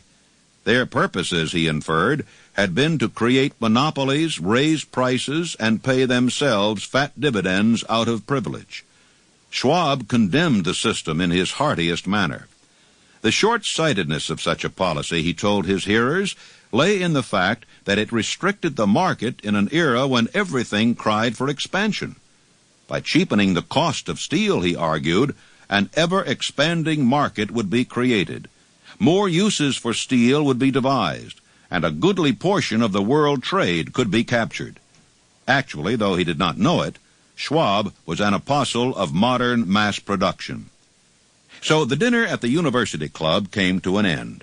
Morgan went home to think about Schwab's rosy predictions. Schwab went back to Pittsburgh to run the steel business for we under Carnegie, while Gary and the rest went back to their stock tickers to fiddle around in anticipation of the next move. It was not long coming. It took Morgan about 1 week to digest the feast of reasons Schwab had placed before him. When he had assured himself that no financial indigestion was to result, he sent for Schwab and found that young man rather coy. Mr. Carnegie, Schwab indicated, might not like it if he found his trusted company president had been flirting with the Emperor of Wall Street, the street upon which Carnegie was resolved never to tread. Then it was suggested by John W. Gates, the go-between, that if Schwab happened to be in the Bellevue Hotel in Philadelphia, J.P. Morgan might also happen to be there. When Schwab arrived, however, Morgan was inconveniently ill at his New York home, and so on the elder man's pressing invitation, Schwab went to New York and presented himself at the door of the financier's library. Now, certain economic historians have professed the belief that from the beginning to the end of the drama, the stage was set by Andrew Carnegie, that the dinner to Schwab, the famous speech, the Sunday night conference between Schwab and the Money King were events arranged by the canny Scot. The truth is exactly the opposite. When Schwab was called in to consummate the deal, he didn't even know whether the little boss, as Andrew was called, would so much as listen to an offer to sell, particularly to a group of men whom Andrew regarded as being endowed with something less than holiness. But Schwab did take into the conference with him, in his own handwriting, 6 sheets of copperplate figures, representing, to his mind, the physical worth and the potential earning capacity of every steel company he regarded as an essential star in the new metal firmament. 4 men pondered over these figures all night. The chief, of course, was Morgan, steadfast in his belief in the divine right of money. With him was his aristocratic partner, Robert Bacon, a scholar and a gentleman. The third was John W. Gates, whom Morgan scorned as a gambler and used as a tool. The fourth was Schwab, who knew more about the processes of making and selling steel than any whole group of men then living. Throughout that conference, the Pittsburghers' figures were never questioned. If he said a company was worth so much, then it was worth that much and no more. He was insistent, too, upon including in the combination only those concerns he nominated. He had conceived a corporation in which there would be no duplication, not even to satisfy the greed of friends who wanted to unload their companies upon the broad Morgan shoulders. When dawn came, Morgan rose and straightened his back. Only one question remained. "Do you think you can persuade Andrew Carnegie to sell?" he asked. "I can try," said Schwab. "If you can get him to sell, I will undertake the matter," said Morgan. So far, so good. But would Carnegie sell? How much would he demand? Schwab thought about $320 million. What would he take payment in? Common or preferred stocks? Bonds? Cash? Nobody could raise $1/3 billion in cash. There was a golf game in January on the frost-cracking heath of the St. Andrew's Links in Westchester, with Andrew bundled up in sweaters against the cold, and Charlie talking volubly as usual to keep his spirits up. But no word of business was mentioned until the pair sat down in the cozy warmth of the Carnegie cottage nearby. Then, with the same persuasiveness that had hypnotized 80 millionaires at the University Club, Schwab poured out the glittering promises of retirement in comfort, of untold millions to satisfy the old man's social caprices. Carnegie capitulated, wrote a figure on a slip of paper, handed it to Schwab, and said, "All right, that's what we'll sell for." The figure was approximately $400 million, and was reached by taking the $320 million mentioned by Schwab as a basic figure and adding to it $80 million to represent the increased capital value over the previous 2 years. Later, on the deck of a transatlantic liner, the Scotsman said ruefully to Morgan, "I wish I had asked you for $100 million more." "If you had asked for it, you'd have gotten it," Morgan told him cheerfully. There was an uproar, of course. A British correspondent cabled that the foreign steel world was appalled by the gigantic combination. President Hadley of Yale declared that unless trusts were regulated, the country might expect an emperor in Washington within the next 25 years. But that able stock manipulator Keene went at his work of shoving the new stock at the public so vigorously that all the excess water, estimated by some at nearly $600 million, was absorbed in a twinkling. So Carnegie had his millions, and the Morgan Syndicate had $62 million for all its trouble, and all the boys from Gates to Gary had their millions. The 38-year-old Schwab had his reward. He was made president of the new corporation and remained in control until 1930. Riches begin with thought. The dramatic story of big business, which you have just finished, is a perfect illustration of the method by which desire can be transmuted into its physical equivalent. That giant organization was created in the mind of one man. The plan by which the organization was provided with the steel mills that gave it financial stability was created in the mind of the same man. His faith, his desire, his imagination, his persistence were the real ingredients that went into United States Steel. The steel mills and mechanical equipment acquired by the corporation after it had been brought into legal existence were incidental. But careful analysis will disclose the fact that the appraised value of the properties acquired by the corporation increased in value by an estimated $600 million by the mere transaction which consolidated them under one management. In other words, Charles M. Schwab's idea, plus the faith with which he conveyed it to the minds of J.P. Morgan and the others, was marketed for a profit of approximately $600 million. Not an insignificant sum for a single idea. The United States Steel Corporation prospered and became one of the richest and most powerful corporations in America, employing thousands of people, developing new uses for steel, and opening new markets, thus proving that the $600 million in profit which the Schwab idea produced was earned. Riches begin in the form of thought. The amount is limited only by the person in whose mind the thought is put into motion. Faith removes limitations.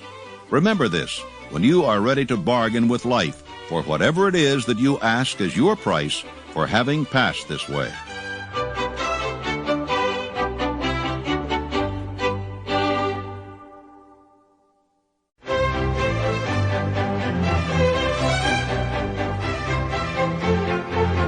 Chapter 4, Autosuggestion, the medium for influencing the subconscious mind. The third step toward riches. Autosuggestion is a term which applies to all suggestions and all self-administered stimuli which reach one's mind through the five senses. Stated in another way, autosuggestion is self-suggestion.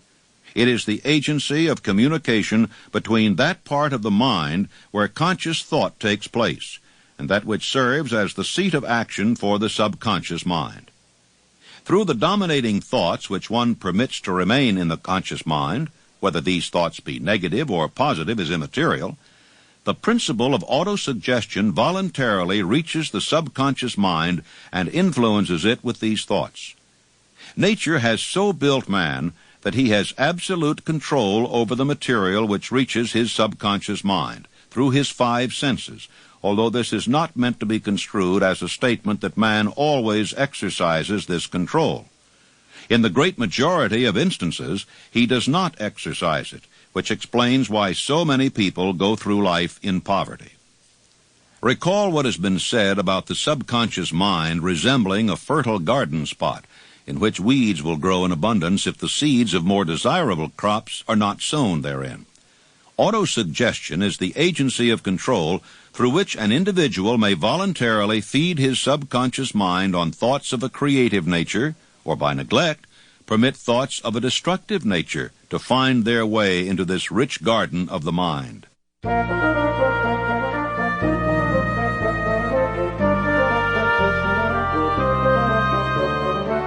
You were instructed in the last of the 6 steps described in the chapter on desire to read aloud twice daily the written statement of your desire for money, and to see and feel yourself in possession of the money. By following these instructions, you communicate the object of your desire directly to your subconscious mind in a spirit of absolute faith. Through repetition of this procedure, you voluntarily create thought habits which are favorable to your efforts to transmute desire into its monetary equivalent. Go back to these 6 steps and read them again very carefully before you proceed further. Then, when you come to it, read very carefully the 4 instructions for the organization of your mastermind group, described in the chapter on organized planning. By comparing these 2 sets of instructions with that which has been stated on autosuggestion, you of course will see that the instructions involve the application of the principle of autosuggestion. Remember, when reading aloud the statement of your desire, through which you are endeavoring to develop a money consciousness, that the mere reading of the words is of no consequence unless you mix emotion or feeling with your words. Your subconscious mind recognizes and acts only upon thoughts which have been well mixed with emotion or feeling. This is a fact of such importance as to warrant repetition in practically every chapter, because the lack of understanding of this is the main reason the majority of people who try to apply the principle of autosuggestion get no desirable results. Plain, unemotional words do not influence the subconscious mind. You will get no appreciable results until you learn to reach your subconscious mind with thoughts or spoken words which have been well emotionalized with belief. Do not become discouraged if you cannot control and direct your emotions the first time you try to do so. Remember, there is no such possibility as something for nothing. You cannot cheat, even if you desire to do so. The price of ability to influence your subconscious mind is everlasting persistence in applying the principles described here. You cannot develop the desired ability for a lower price. You, and you alone, must decide whether or not the reward for which you are striving, the money consciousness, is worth the price you must pay for it in effort. Your ability to use the principle of autosuggestion will depend very largely upon your capacity to concentrate upon a given desire until that desire becomes a burning obsession. Any dominating plan or purpose held in the mind through repetition of thought and emotionalized with faith or a burning desire for its realization is taken over by the subconscious section of the mind and acted upon through whatever natural and logical means that may be available.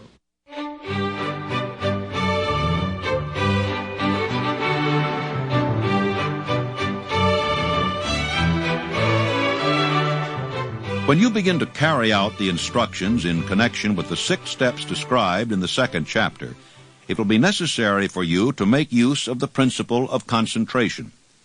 Let us here offer suggestions for the effective use of concentration. When you begin to carry out the first of the 6 steps, which instructs you to fix in your own mind the exact amount of money you desire, hold your thoughts on that amount of money by concentration or fixation of attention with your eyes closed until you can actually see the physical appearance of the money. Do this at least once each day. As you go through these exercises, follow the instructions given in the chapter on faith and see yourself actually in possession of the money. Here is a most significant fact. The subconscious mind takes any orders given it in a spirit of absolute faith and acts upon those orders, although the orders often have to be presented over and over again through repetition before they are interpreted by the subconscious mind. Following the preceding statement, consider the possibility of playing a perfectly legitimate trick on your subconscious mind by making it believe, because you believe it, that you must have the amount of money you are visualizing, that this money is already awaiting your claim, that the subconscious mind must hand over to you practical plans for acquiring the money which is yours. Hand over the thought suggested in the preceding paragraph to your imagination, and see what your imagination can or will do to create practical plans for the accumulation of money through transmutation of your desire. Do not wait for a definite plan, through which you intend to exchange services or merchandise in return for the money you are visualizing, but begin at once to see yourself in possession of the money, demanding and expecting, meanwhile, that your subconscious mind will hand over the plan or plans you need. Be on the alert for these plans, and when they appear, put them into action immediately. When the plans appear, they will probably flash into your mind through the 6th sense, in the form of an inspiration. Treat it with respect, and act upon it as soon as you receive it. In the 4th of the 6 steps, you were instructed to create a definite plan for carrying out your desire and begin at once to put this plan into action. You should follow this instruction in the manner described in the preceding paragraph. Do not trust to your reason when creating your plan for accumulating money through the transmutation of desire. Your reasoning faculty may be lazy, and if you depend entirely upon it to serve you, it may disappoint you. When visualizing the money you intend to accumulate with closed eyes, see yourself rendering the service or delivering the merchandise you intend to give in return for this money. This is important.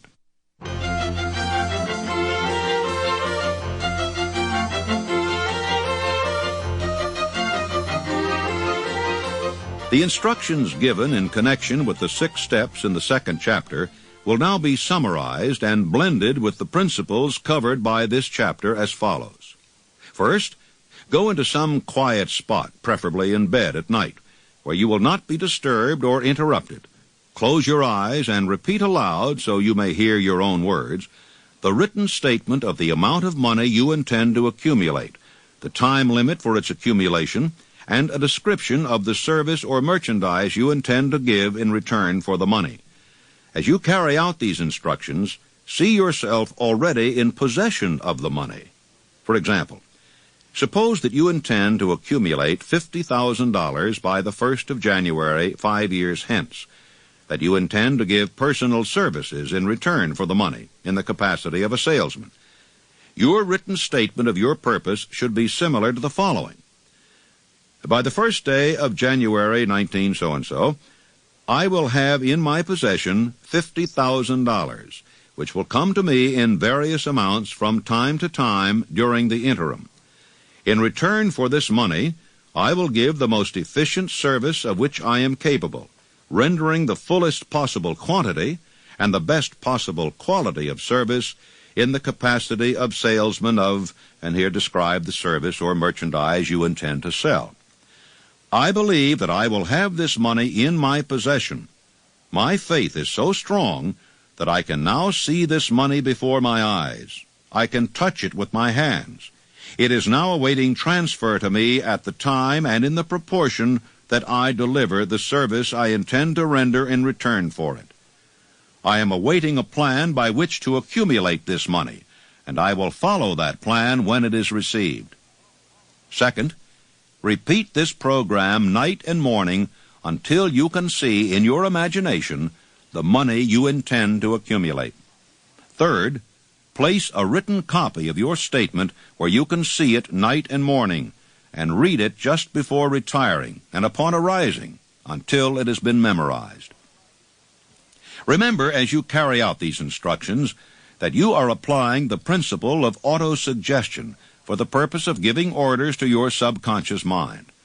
Remember also that your subconscious mind will act only upon instructions which are emotionalized and handed over to it with feeling. Faith is the strongest and most productive of the emotions. Follow the instructions given in the chapter on faith. These instructions may at first seem abstract. Do not let this disturb you. Follow the instructions, no matter how abstract or impractical they may at first appear to be. The time will soon come, if you do as you've been instructed, in spirit as well as in act, when a whole new universe of power will unfold to you. The secret of mental power. Skepticism, in connection with all new ideas, is characteristic of all human beings. But if you follow the instructions outlined, your skepticism will soon be replaced by belief, and this, in turn, will soon become crystallized into absolute faith. Many philosophers have made the statement that man is the master of his own earthly destiny, but most of them have failed to say why he is the master. The reason that man may be the master of his own earthly status, and especially his financial status, is thoroughly explained in this chapter. Man may become the master of himself and of his environment because he has the power to influence his own subconscious mind. The actual performance of transmuting desire into money involves the use of autosuggestion as an agency by which one may reach and influence the subconscious mind. The other principles are simply tools with which to apply autosuggestion. Keep this thought in mind, and you will at all times be conscious of the important part the principle of autosuggestion is to play in your efforts to accumulate money through the methods described in this book. After you have read the entire book, come back to this chapter and follow in spirit and in action this instruction. Read the entire chapter aloud once every night until you become thoroughly convinced that the principle of autosuggestion is sound, that it will accomplish for you all that has been claimed for it. As you read, underscore with a pencil every sentence which impresses you favorably. Follow the foregoing instruction to the letter.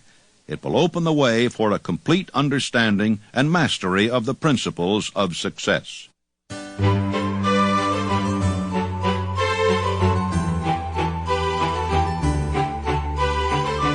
Chapter 5. Specialized knowledge. Personal experiences or observations. The fourth step toward riches. There are two kinds of knowledge. One is general, the other is specialized. General knowledge, no matter how great in quantity or variety it may be, is of but little use in the accumulation of money. The faculties of the great universities possess in the aggregate practically every form of general knowledge known to civilization. Most of the professors have but little money. They specialize on teaching knowledge, but they do not specialize on the organization or the use of knowledge. Knowledge will not attract money unless it is organized and intelligently directed through practical plans of action to the definite end of accumulation of money. Lack of understanding of this fact has been the source of confusion to millions of people who falsely believe that knowledge is power. It is nothing of the sort. Knowledge is only potential power. It becomes power only when and if it is organized into definite plans of action and directed to a definite end. This missing link in all systems of education may be found in the failure of educational institutions to teach their students how to organize and use knowledge after they acquire it. Many people make the mistake of assuming that because Henry Ford had but little schooling, he was not a man of education. Those who make this mistake do not understand the real meaning of the word educate. That word is derived from the Latin word educo, meaning to educe, to draw out, to develop from within. An educated man is not necessarily one which has an abundance of general or specialized knowledge. An educated man is one who has so developed the faculties of his mind that he may acquire anything he wants or its equivalent without violating the rights of others. You must remember that Mr. Edison only had 3 months of schooling in his entire life. Although he chose a work that called for the application of many of the sciences, he knew nothing about any of them. Now, you may wish to ask, how in the world did he get along with only 3 months of schooling in the business of inventing, dealing with the sciences, and yet knowing nothing about any of them? I've been asked that question many times. Well, the answer is very simple. He got along by surrounding himself with men who did understand the sciences, technical men, educated men, and he used their brains just as successfully as if he had had the knowledge himself. As a matter of fact, every successful man in the upper brackets of achievement makes use of other people's knowledge and their influence and their education under the mastermind principle. Then there would be Mr. Andrew Carnegie, my sponsor. He came over to this country in the steerage, didn't have enough money to pay first-class fare on the boat. And he rose to a high position in the world by surrounding himself with men who knew more than he did, who could do the things that he wanted done. And I could name 100 others who started in low positions and rose to high positions in life by associating themselves with other people under the mastermind principle. The ignorant man who made a fortune. During the First World War, a Chicago newspaper published certain editorials in which, among other statements, Henry Ford was called an ignorant pacifist. Mr. Ford objected to the statements and brought suit against the paper for libeling him. When the suit was tried in the courts, the attorneys for the paper pleaded justification and placed Mr. Ford himself on the witness stand for the purpose of proving to the jury that he was ignorant. The attorneys asked Mr. Ford a great variety of questions, all of them intended to prove by his own evidence that while he might possess considerable specialized knowledge pertaining to the manufacture of automobiles, he was in the main ignorant. Mr. Ford was plied with such questions as the following. Who was Benedict Arnold? And how many soldiers did the British send over to America to put down the rebellion of 1776? In answer to the last question, Mr. Ford replied, I do not know the exact number of soldiers the British sent over, but I have heard that it was a considerably larger number than ever went back.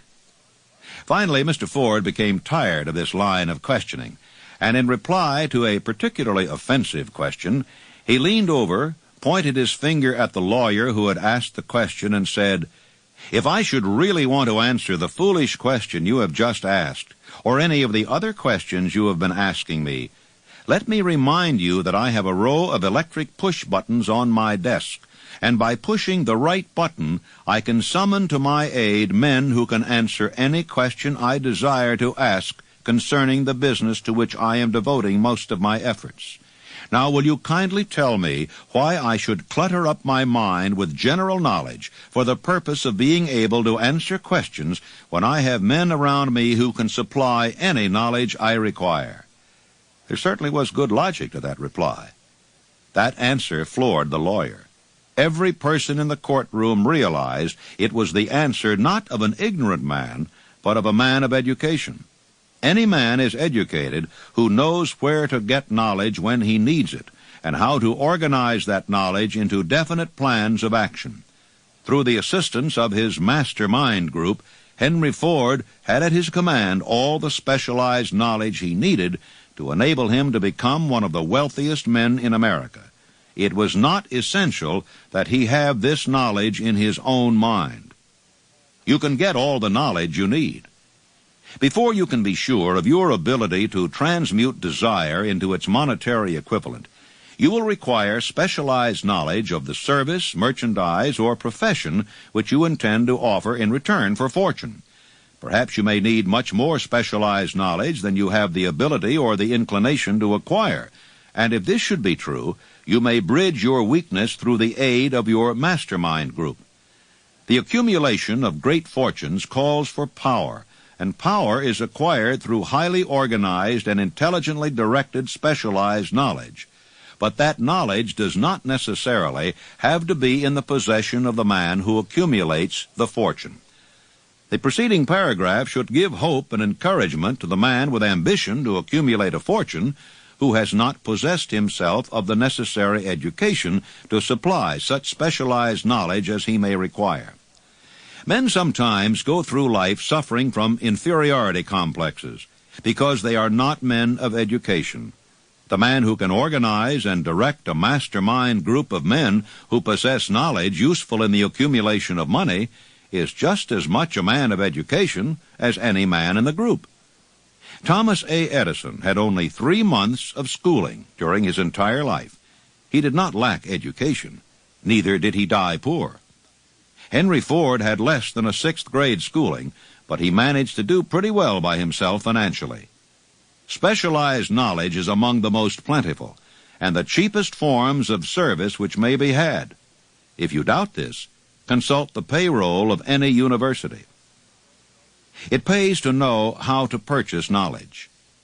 First of all, decide the sort of specialized knowledge you require and the purpose for which it is needed. To a large extent, your major purpose in life, the goal toward which you are working, will help determine what knowledge you need. With this question settled, your next move requires that you have accurate information concerning dependable sources of knowledge. The more important of these are, A, one's own experience and education, B, experience and education available through cooperation with others, mastermind alliance, C, colleges and universities, D, public libraries, through books and periodicals in which may be found all the knowledge organized by civilization. E, special training courses, through night schools and home study schools in particular. As knowledge is acquired, it must be organized and put into use for a definite purpose through practical plans. Knowledge has no value except that which can be gained from its application toward some worthy end. If you contemplate taking additional schooling, first determine the purpose for which you want the knowledge you are seeking. Then learn where this particular sort of knowledge can be obtained from reliable sources.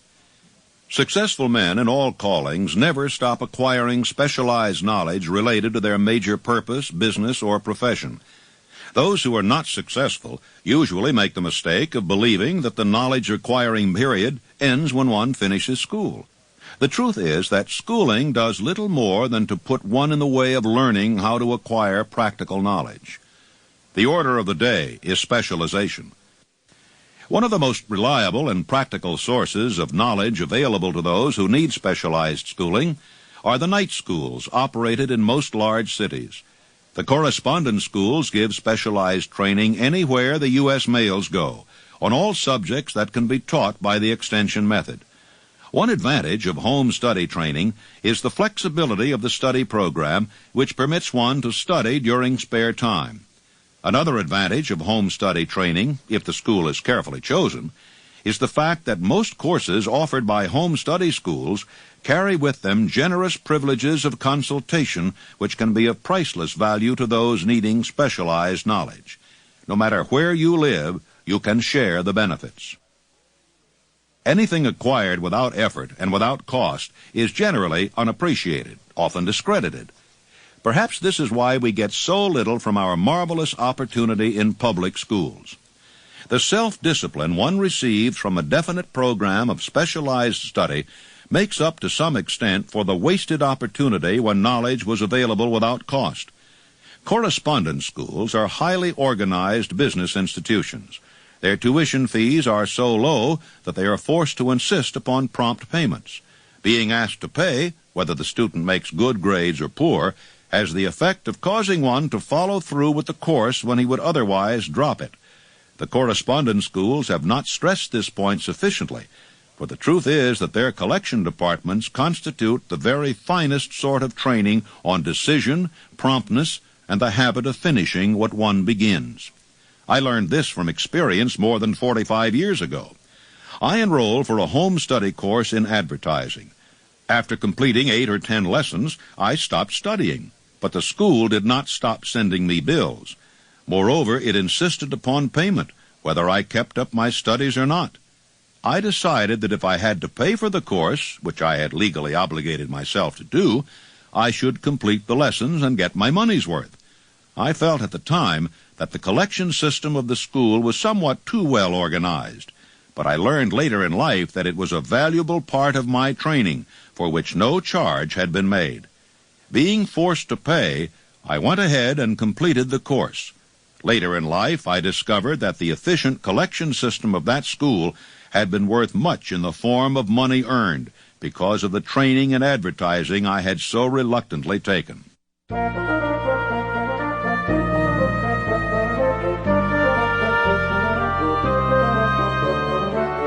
We have in this country what is said to be the greatest public school system in the world. One of the strange things about human beings is that they value only that which has a price. The free schools of America and the free public libraries do not impress people because they are free. This is the major reason why so many people find it necessary to acquire additional training after they quit school and go to work. It is also one of the major reasons why employers give greater consideration to employees who take home study courses. They have learned from experience that any person who has the ambition to give up a part of his spare time to studying at home has in him those qualities which make for leadership. There is one weakness in people for which there is no remedy. It is the universal weakness of lack of ambition. Persons, especially salaried people, who schedule their spare time to provide for home study seldom remain at the bottom very long. Their action opens the way for the upward climb, removes many obstacles from their path, and gains the friendly interest of those who have the power to put them in the way of opportunity. The home study method of training is especially suited to the needs of employed people who find, after leaving school, that they must acquire additional specialized knowledge, but cannot spare the time to go back to school.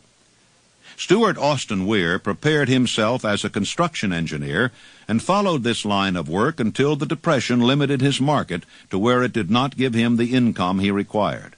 He took inventory of himself, decided to change his profession to law, went back to school, and took special courses by which he prepared himself as a corporation lawyer. He completed his training, passed the bar examination, and quickly built a lucrative law practice. Just to keep the record straight and to anticipate the alibis of those who will say, "I couldn't go to school because I have a family to support," or "I'm too old," I will add the information that Mr. Weir was past 40 and married when he went back to school. Moreover, by carefully selecting highly specialized courses in colleges best prepared to teach the subjects chosen, Mr. Weir completed in 2 years the work for which the majority of law students require 4 years. It pays to know how to purchase knowledge. A simple idea that paid off. Let us consider a specific instance. A salesman in a grocery store found himself suddenly unemployed. Having had some bookkeeping experience, he took a special course in accounting, familiarized himself with all the latest bookkeeping and office equipment, and went into business for himself. Starting with the grocer for whom he had formerly worked, he made contracts with more than 100 small merchants to keep their books at a very nominal monthly fee. His idea was so practical that he soon found it necessary to set up a portable office in a light delivery truck, which he equipped with modern bookkeeping machinery. He now has a fleet of these bookkeeping offices on wheels and employs a large staff of assistants, thus providing small merchants with accounting service equal to the best that money can buy at a very nominal cost. Specialized knowledge plus imagination were the ingredients that went into this unique and successful business. Last year, the owner of that business paid an income tax of almost 10 times as much as was paid by the merchant for whom he worked when he lost his job. The beginning of this successful business was an idea. Inasmuch as I had the privilege of supplying the unemployed salesman with that idea, I now assume the further privilege of suggesting another idea, which has within it the possibility of even greater income. The idea was suggested by the salesman who gave up selling and went into the business of keeping books on a wholesale basis. When the plan was suggested as a solution of his unemployment problem, he quickly exclaimed, "I like the idea, but I would not know how to turn it into cash." In other words, he complained he would not know how to market his bookkeeping knowledge after he acquired it. So that brought up another problem which had to be solved. With the aid of a young woman typist who could put the story together, a very attractive book was prepared, describing the advantages of the new system of bookkeeping. The pages were neatly typed and pasted in an ordinary scrapbook, which was used as a silent salesman, with which the story of this new business was so effectively told that its owner soon had more accounts than he could handle.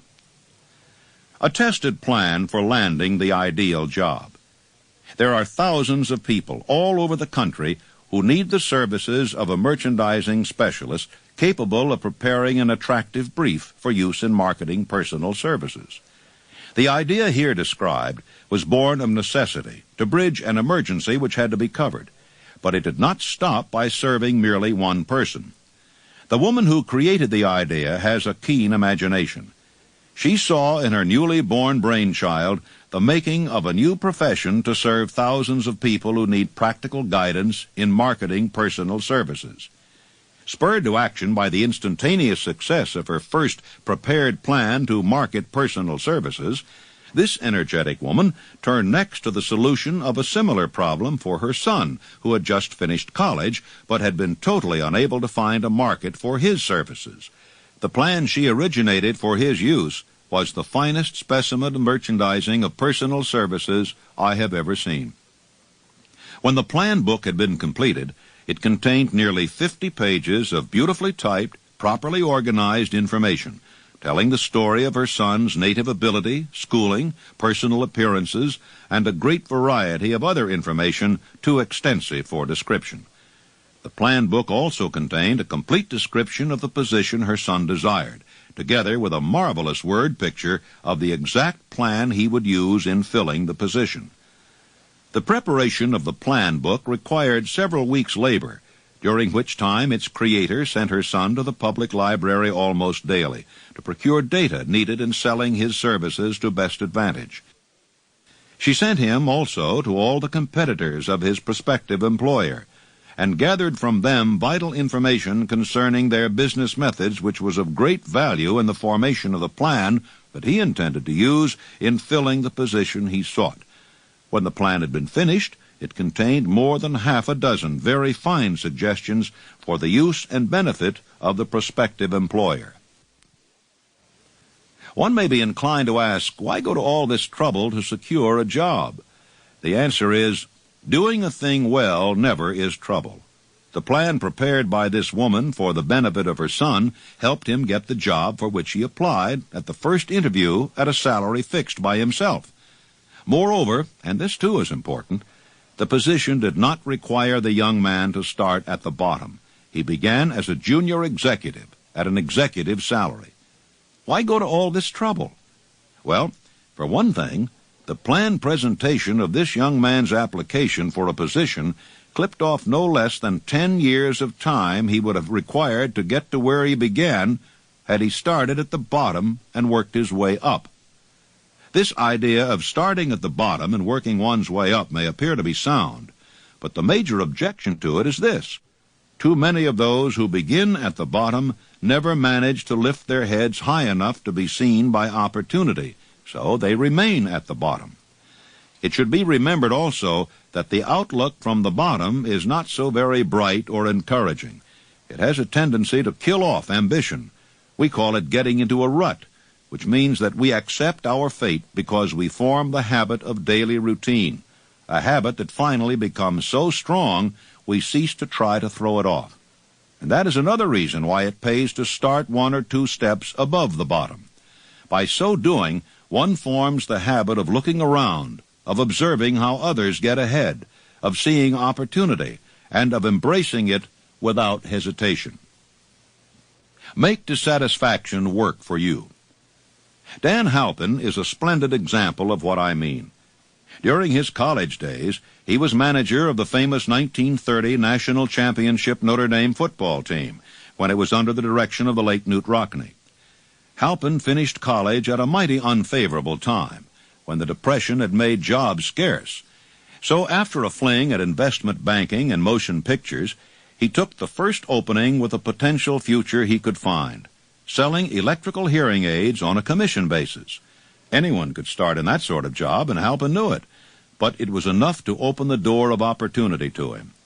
For almost 2 years he continued in a job not to his liking, and he would never have risen above that job if he had not done something about his dissatisfaction. He aimed first at the job of assistant sales manager of his company, and got the job. That one step upward placed him high enough above the crowd to enable him to see still greater opportunity. Also, it placed him where opportunity could see him. He made such a fine record selling hearing aids that A.M. Andrews, chairman of the board of the Dictograph Products Company, a business competitor of the company for which Halpin worked, wanted to know something about that man Dan Halpin, who was taking big sales away from the long-established Dictograph Company. He sent for Halpin. When the interview was over, Halpin was the new sales manager, in charge of the Acousticon division. Then, to test young Halpin's mettle, Mr. Andrews went away to Florida for 3 months, leaving him to sink or swim in his new job. He did not sink. Knute Rockne's spirit of all the world loves a winner and has no time for a loser inspired him to put so much into his job that he was elected vice president of the company, a job which most men would be proud to earn through 10 years of loyal effort. Halpin turned the trick in little more than 6 months. One of the major points I'm trying to emphasize through this entire philosophy is that we rise to high positions or remain at the bottom because of conditions we can control if we desire to control them. I am also trying to emphasize another point, namely that both success and failure are largely the results of habit. I have not the slightest doubt that Dan Halpin's close association with the greatest football coach America ever knew planted in his mind the same brand of desire to excel which made the Notre Dame football team world famous. Truly, there is something to the idea that hero worship is helpful, provided one worships a winner. My belief in the theory that business associations are vital factors both in failure and in success was clearly demonstrated when my son Blair was negotiating with Dan Halpin for a position. Mr. Halpin offered him a beginning salary of about 1/2 what he could have gotten from a rival company. I brought parental pressure to bear and induced him to accept the place with Mr. Halpin, because I believe that close association with one who refuses to compromise with circumstances he does not like is an asset that can never be measured in terms of money. The bottom is a monotonous, dreary, unprofitable place for any person. That is why I have taken the time to describe how lowly beginnings may be circumvented by proper planning. Make your ideas pay off through specialized knowledge. The woman who prepared the personal service sales plan for her son now receives requests from all parts of the country for her cooperation in preparing similar plans for others who desire to market their personal services for more money. It must not be supposed that her plan merely consists of clever salesmanship by which she helps men and women to demand and receive more money for the same services they formerly sold for less pay. She looks after the interests of the purchaser as well as the seller of personal services, and so prepares her plans that the employer receives full value for the additional money he pays.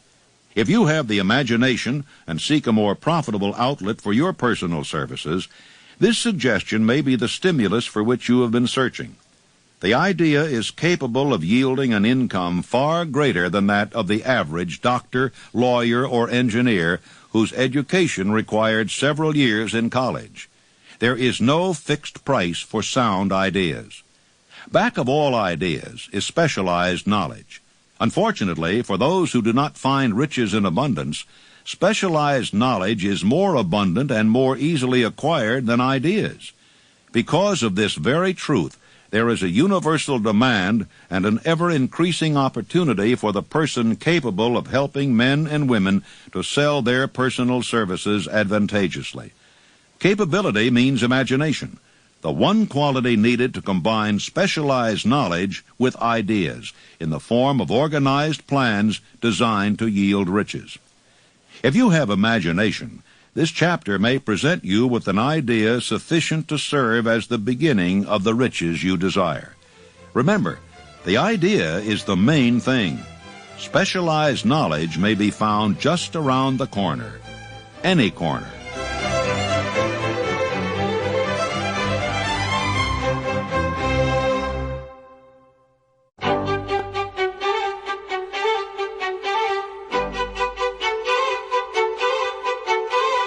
Chapter 6, Imagination, the workshop of the mind. The fifth step toward riches. The imagination is literally the workshop wherein are fashioned all plans created by man. The impulse, the desire, is given shape, form, and action through the aid of the imaginative faculty of the mind.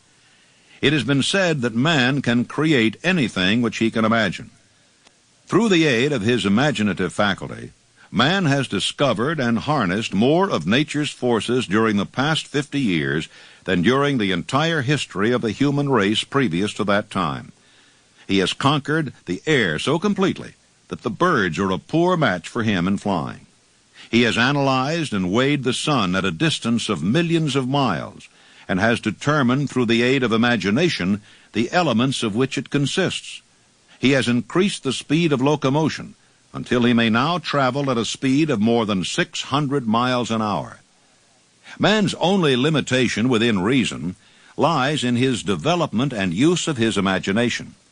He has not yet reached the apex of development in the use of his imaginative faculty. He has merely discovered that he has an imagination and has commenced to use it in a very elementary way. The imaginative faculty functions in two forms. One is known as synthetic imagination, and the other as creative imagination. Synthetic imagination. Through this faculty, one may arrange old concepts, ideas, or plans into new combinations. This faculty creates nothing. It merely works with the material of experience, education, and observation with which it is fed. It is the faculty used most by the inventor, with the exception of the genius who draws upon the creative imagination when he cannot solve his problem through synthetic imagination. Creative imagination. Through the faculty of creative imagination, the finite mind of man has direct communication with infinite intelligence. It is the faculty through which hunches and inspirations are received. It is by this faculty that all basic or new ideas are handed over to man. It is through this faculty that one individual may tune in or communicate with the subconscious minds of other men. The creative imagination works automatically in the manner described in subsequent pages. This faculty functions only when the conscious mind is working at an exceedingly rapid rate, as for example when the conscious mind is stimulated through the emotion of a strong desire. The creative faculty becomes more alert in proportion to its development through use. The great leaders of business, industry, finance, and the great artists, musicians, poets, and writers became great because they developed the faculty of creative imagination. Both the synthetic and creative faculties of imagination become more alert with use, just as any muscle or organ of the body develops through use. Desire is only a thought, an impulse. It is nebulous and ephemeral. It is abstract and of no value until it has been transformed into its physical counterpart. While the synthetic imagination is the one which will be used more frequently in the process of transforming the impulse of desire into money, you must keep in mind the fact that you may face circumstances and situations which demand use of the creative imagination as well. Give your imagination some exercise. Your imaginative faculty may have become weak through inaction. It can be revived and made alert through use. This faculty does not die, though it may become quiescent through lack of use. Center your attention for the time being on the development of the synthetic imagination, because this is the faculty which you will use more often in the process of converting desire into money. Transformation of the intangible impulse of desire into the tangible reality of money calls for the use of a plan or plans. These plans must be formed with the aid of the imagination, and mainly with the synthetic faculty. Read the entire book through, then come back to this chapter, and begin at once to put your imagination to work on the building of a plan or plans for the transformation of your desire into money. Detailed instructions for the building of plans have been given in almost every chapter. Carry out the instructions best suited to your needs. Reduce your plan to writing. If you have not already done so, the moment you complete this, you will have definitely given concrete form to the intangible desire. Read the preceding sentence once more. Read it aloud, very slowly, and as you do so, remember that the moment you reduce the statement of your desire and a plan for its realization to writing, you have actually taken the first of a series of steps which will enable you to convert the thought into its physical counterpart. The laws that lead to fortune. The earth on which you live, you yourself, and every other material thing, are the result of evolutionary change through which microscopic bits of matter have been organized and arranged in an orderly fashion. Moreover, and this statement is of stupendous importance, this earth, every one of the billions of individual cells of your body, and every atom of matter, began as an intangible form of energy. Desire is thought impulse. Thought impulses are forms of energy. When you begin with a thought impulse, desire to accumulate money, you are drafting into your service the same stuff that nature used in creating this earth and every material form in the universe, including the body and brain in which the thought impulses function. You can build a fortune through the aid of laws which are immutable. But first, you must become familiar with these laws and learn to use them. Through repetition and by approaching the description of these principles from every conceivable angle, the author hopes to reveal to you the secret through which every great fortune has been accumulated. Strange and paradoxical as it may seem, the secret is not a secret. Nature herself advertises it in the earth on which we live, the stars, the planets suspended within our view, in the elements above and around us, in every blade of grass, and every form of life within our vision.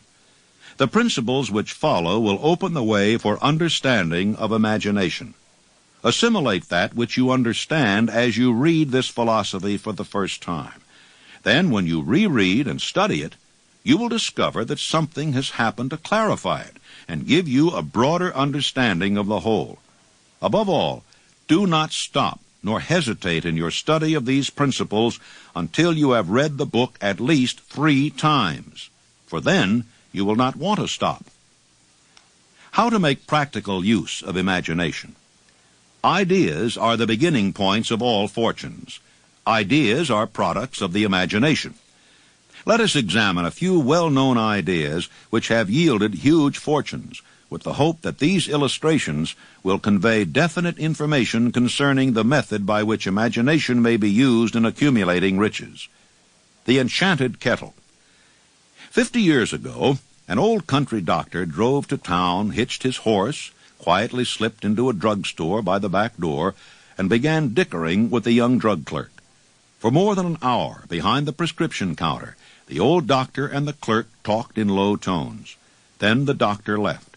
He went out to the buggy and brought back a large old-fashioned kettle, a big wooden paddle, used for stirring the contents of the kettle, and deposited them in the back of the store. The clerk inspected the kettle, reached into his inside pocket, took out a roll of bills, and handed it over to the doctor. The roll contained exactly $500, the clerk's entire savings.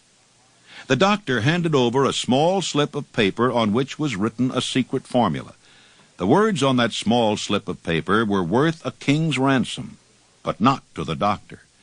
Those magic words were needed to start the kettle to boiling, but neither the doctor nor the young clerk knew what fabulous fortunes were destined to flow from that kettle. The old doctor was glad to sell the outfit for $500. The clerk was taking a big chance by staking his entire life savings on a mere scrap of paper and an old kettle. He never dreamed his investment would start a kettle to overflowing with gold that would one day surpass the miraculous performance of Aladdin's lamp. What the clerk really purchased was an idea. The old kettle and the wooden paddle and the secret message on a slip of paper were incidental. The strange performance of that kettle began to take place after the new owner mixed with the secret instructions an ingredient of which the doctor knew nothing.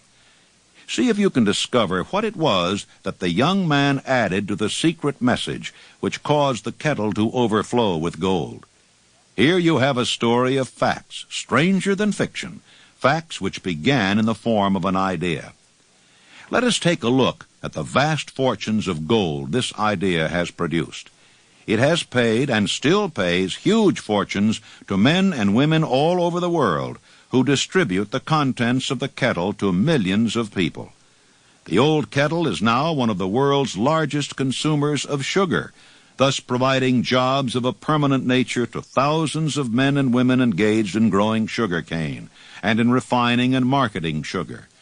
The old kettle consumes annually millions of glass bottles, providing jobs to huge numbers of glass workers. The old kettle gives employment to an army of clerks, stenographers, copywriters, and advertising experts throughout the nation. It has brought fame and fortune to scores of artists who have created magnificent pictures describing the product. The old kettle has converted a small southern city into the business capital of the South, where it now benefits directly or indirectly every business and practically every resident of the city. The influence of this idea now benefits every civilized country in the world, pouring out a continuous stream of gold to all who touch it. Gold from the kettle built and maintains one of the most prominent colleges of the South, where thousands of young people receive the training essential for success. If the product of that old brass kettle could talk, it would tell thrilling tales of romance in every language, romances of love, romances of business, romances of professional men and women who are daily being stimulated by it. The author is sure of at least one such romance, for he was a part of it, and it all began not far from the very spot on which the drug clerk purchased the old kettle. It was here that the author met his wife, and it was she who first told him of the enchanted kettle. It was the product of that kettle they were drinking when he asked her to accept him for better or for worse. Whoever you are, wherever you may live, whatever occupation you may be engaged in, just remember in the future, every time you see the words Coca-Cola, that its vast empire of wealth and influence grew out of a single idea, and that the mysterious ingredient the drug clerk, Asa Candler, mixed with the secret formula was imagination. Stop and think of that for a moment. Remember also that the steps to riches described in this book were the media through which the influence of Coca-Cola has been extended to every city, town, village, and crossroads of the world. That any idea you may create, as sound and meritorious as Coca-Cola, has the possibility of duplicating the record of this worldwide thirst killer.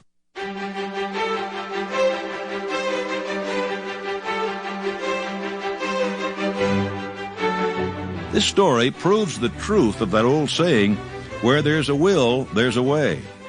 It was told to me by that beloved educator and clergyman, the late Frank W. Gonzales, who began his preaching career in the stockyards region of Chicago. While Dr. Gonzales was going through college, he observed many defects in our educational systems, defects which he believed he could correct if he were the head of a college. He made up his mind to organize a new college in which he would carry out his ideas without being handicapped by orthodox methods of education. He needed $1 million to put the project across. Where was he to lay his hands on so large a sum of money?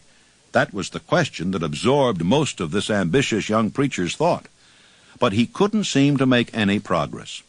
Every night he took that thought to bed with him. He got up with it in the morning. He took it with him everywhere he went. He turned it over and over in his mind until it became a consuming obsession with him.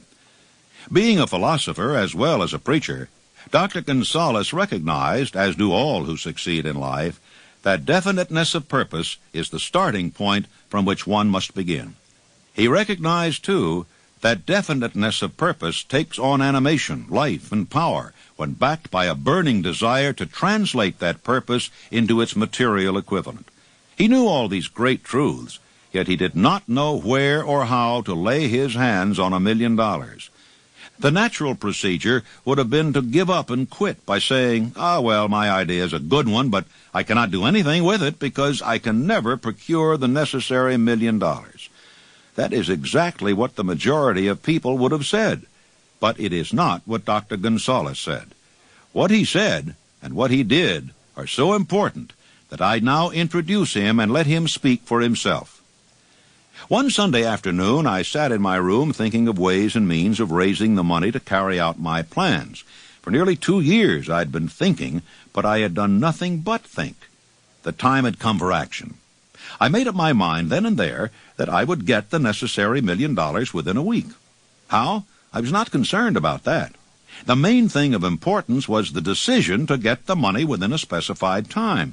And I want to tell you that the moment I reached a definite decision to get the money within a specified time, a strange feeling of assurance came over me, such as I had never before experienced. Something inside me seemed to say, "Why didn't you reach that decision a long time ago? The money was waiting for you all the time."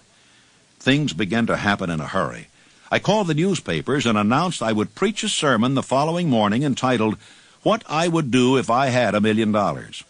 I went to work on the sermon immediately, but I must tell you frankly, the task was not difficult because I had been preparing that sermon for almost 2 years. Long before midnight, I had finished writing the sermon. I went to bed and slept with a feeling of confidence, for I could see myself already in possession of the $1 million. Next morning, I arose early, went into the bathroom, read the sermon, and then knelt on my knees and asked that my sermon might come to the attention of someone who would supply the needed money. While I was praying, I again had that feeling of assurance that the money would be forthcoming. In my excitement, I walked out without my sermon and did not discover the oversight until I was in my pulpit and about ready to begin delivering it. It was too late to go back for my notes, and what a blessing that I couldn't go back. Instead, my own subconscious mind yielded the material I needed. When I arose to begin my sermon, I closed my eyes and spoke with all my heart and soul of my dreams. I not only talked to my audience, but I fancy I talked also to God. I told what I would do with $1 million if that amount were placed in my hands. I described the plan I had in mind for organizing a great educational institution where young people would learn to do practical things and at the same time develop their minds. When I had finished and sat down, a man slowly arose from his seat about 3 rows from the rear and made his way toward the pulpit. I wondered what he was going to do. He came into the pulpit, extended his hand, and said, "Reverend, I liked your sermon. I believe you can do everything you said you would if you had $1 million. To prove that I believe in you and your sermon, if you will come to my office tomorrow morning, I will give you the $1 million. My name is Philip D. Armour." Young Gonzales went to Mr. Armour's office, and the $1 million was presented to him. With the money, he founded the Armour Institute of Technology, now known as Illinois Institute of Technology. The necessary $1 million came as a result of an idea. Back of the idea was a desire which young Gonzales had been nursing in his mind for almost 2 years. Observe this important fact. He got the money within 36 hours after he reached a definite decision in his own mind to get it, and decided upon a definite plan for getting it. There was nothing new or unique about young Gonzales's vague thinking about $1 million and weakly hoping for it. Others before him, and many since his time, have had similar thoughts. But there was something very unique and different about the decision he reached on that memorable Saturday, when he put vagueness into the background and definitely said, "I will get that money within a week." Moreover, the principle through which Dr. Gonzales got his $1 million is still alive. It is available to you. This universal law is as workable today as it was when the young preacher made use of it so successfully. Observe that Asa Candler and Dr. Frank Gonzales had one characteristic in common. Both knew the astounding truth that ideas can be transmuted into cash through the power of definite purpose plus definite plans. If you are one of those who believe that hard work and honesty alone will bring riches, perish the thought. It is not true. Riches, when they come in huge quantities, are never the result of hard work alone. Riches come, if they come at all, in response to definite demands based upon the application of definite principles, and not by chance or luck. Generally speaking, an idea is an impulse of thought that impels action by an appeal to the imagination. All master salesmen know that ideas can be sold where merchandise cannot. Ordinary salesmen do not know this. That is why they are ordinary. There was Clarence Saunders, one of my outstanding students of Memphis, Tennessee. Clarence worked in a grocery store, delivering groceries, more or less. And he had a great amount of enthusiasm and also a keen imagination. He was constantly trying to interest his employer in new and improved methods of merchandising. And finally, the employer became so peeved at Clarence for wasting his time with what he called foolish suggestions that he told him that if he came in with another one, he was going to fire him. Shortly thereafter, a cafeteria was opened in Memphis, Tennessee, the first cafeteria that came there. And when Clarence went out to his lunch that day, he saw a great line of people extending out onto the sidewalk, waiting to be served in the cafeteria. Out of curiosity, he got on the end of the line. And when he picked up his tray and filled it up, by the time he got down to the cashier or the checker, his imagination began to turn. And he said, what a wonderful thing this would be in our grocery business, to have a self-help grocery store so women could come in with a basket on their arm, pick up what they wanted, and pay for it at one place as they went out. It would save a lot of time, and it would save a lot of embarrassment. Well, Clarence could hardly wait until he got back to the store, and he rushed in and he said, well, boss, I have a multi-million-dollar idea, and the boss said, now, Clarence, you're fired. Clarence said, oh, no, I'm not. I resigned before I started to talk. Later on, I talked to the man who was Clarence's boss, and he said as near as he could figure, every word that he used in trying to fire Clarence had cost him $1 million. Because Clarence took his idea of self-help grocery stores to a firm who financed it under the name of Piggly Wiggly Stores, and he made $4 million during the first 4 years. An astounding illustration of what a man can do with an idea backed by the proper amount of enthusiasm. A publisher of low-priced books made a discovery that should be worth much to publishers generally. He learned that many people buy titles and not contents of books. By merely changing the name of one book that was not moving, his sales on that book jumped upward more than 1 million copies. The inside of the book was not changed in any way. He merely ripped off the cover bearing the title that did not sell and put on a new cover with a title that had box office value. That, as simple as it may seem, was an idea. It was imagination. There is no standard price on ideas. The creator of ideas makes his own price, and if he is smart, gets it. The story of practically every great fortune starts with the day when a creator of ideas and a seller of ideas got together and worked in harmony. Carnegie surrounded himself with men who could do all that he could not do, men who created ideas, and men who put ideas into operation and made himself and the others fabulously rich. Millions of people go through life hoping for favorable breaks. Perhaps a favorable break can get one an opportunity, but the safest plan is not to depend on luck. It was a favorable break that gave me the biggest opportunity of my life, but 25 years of determined effort had to be devoted to that opportunity before it became an asset. The break consisted of my good fortune in meeting and gaining the cooperation of Andrew Carnegie. On that occasion, Carnegie planted in my mind the idea of organizing the principles of achievement into a philosophy of success. Thousands of people have profited by the discoveries made in the 25 years of research, and several fortunes have been accumulated through the application of the philosophy. The beginning was simple. It was an idea which anyone might have developed. The favorable break came through Carnegie. But what about the determination, definiteness of purpose, and the desire to attain the goal, and the persistent effort of 25 years? It was no ordinary desire that survived disappointment, discouragement, temporary defeat, criticism, and the constant reminding of waste of time. It was a burning desire, an obsession. When the idea was first planted in my mind by Mr. Carnegie, it was coaxed, nursed, and enticed to remain alive. Gradually, the idea became a giant under its own power, and it coaxed, nursed, and drove me. Ideas are like that. First, you give life and action and guidance to ideas. Then they take on power of their own and sweep aside all opposition.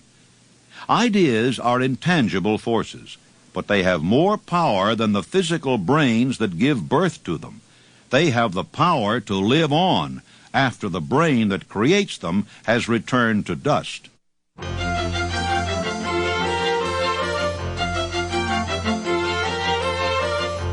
Chapter 7. Organized Planning. The crystallization of desire into action. The sixth step toward riches. You have learned that everything man creates or acquires begins in the form of desire. That desire is taken on the first lap of its journey from the abstract to the concrete into the workshop of the imagination, where plans for its transition are created and organized. In Chapter 2, you were instructed to take 6 definite practical steps as your first move in translating the desire for money into its monetary equivalent. One of these steps is the formation of a definite practical plan or plans through which this transformation may be made. You will now be instructed how to build plans which will be practical, namely, A.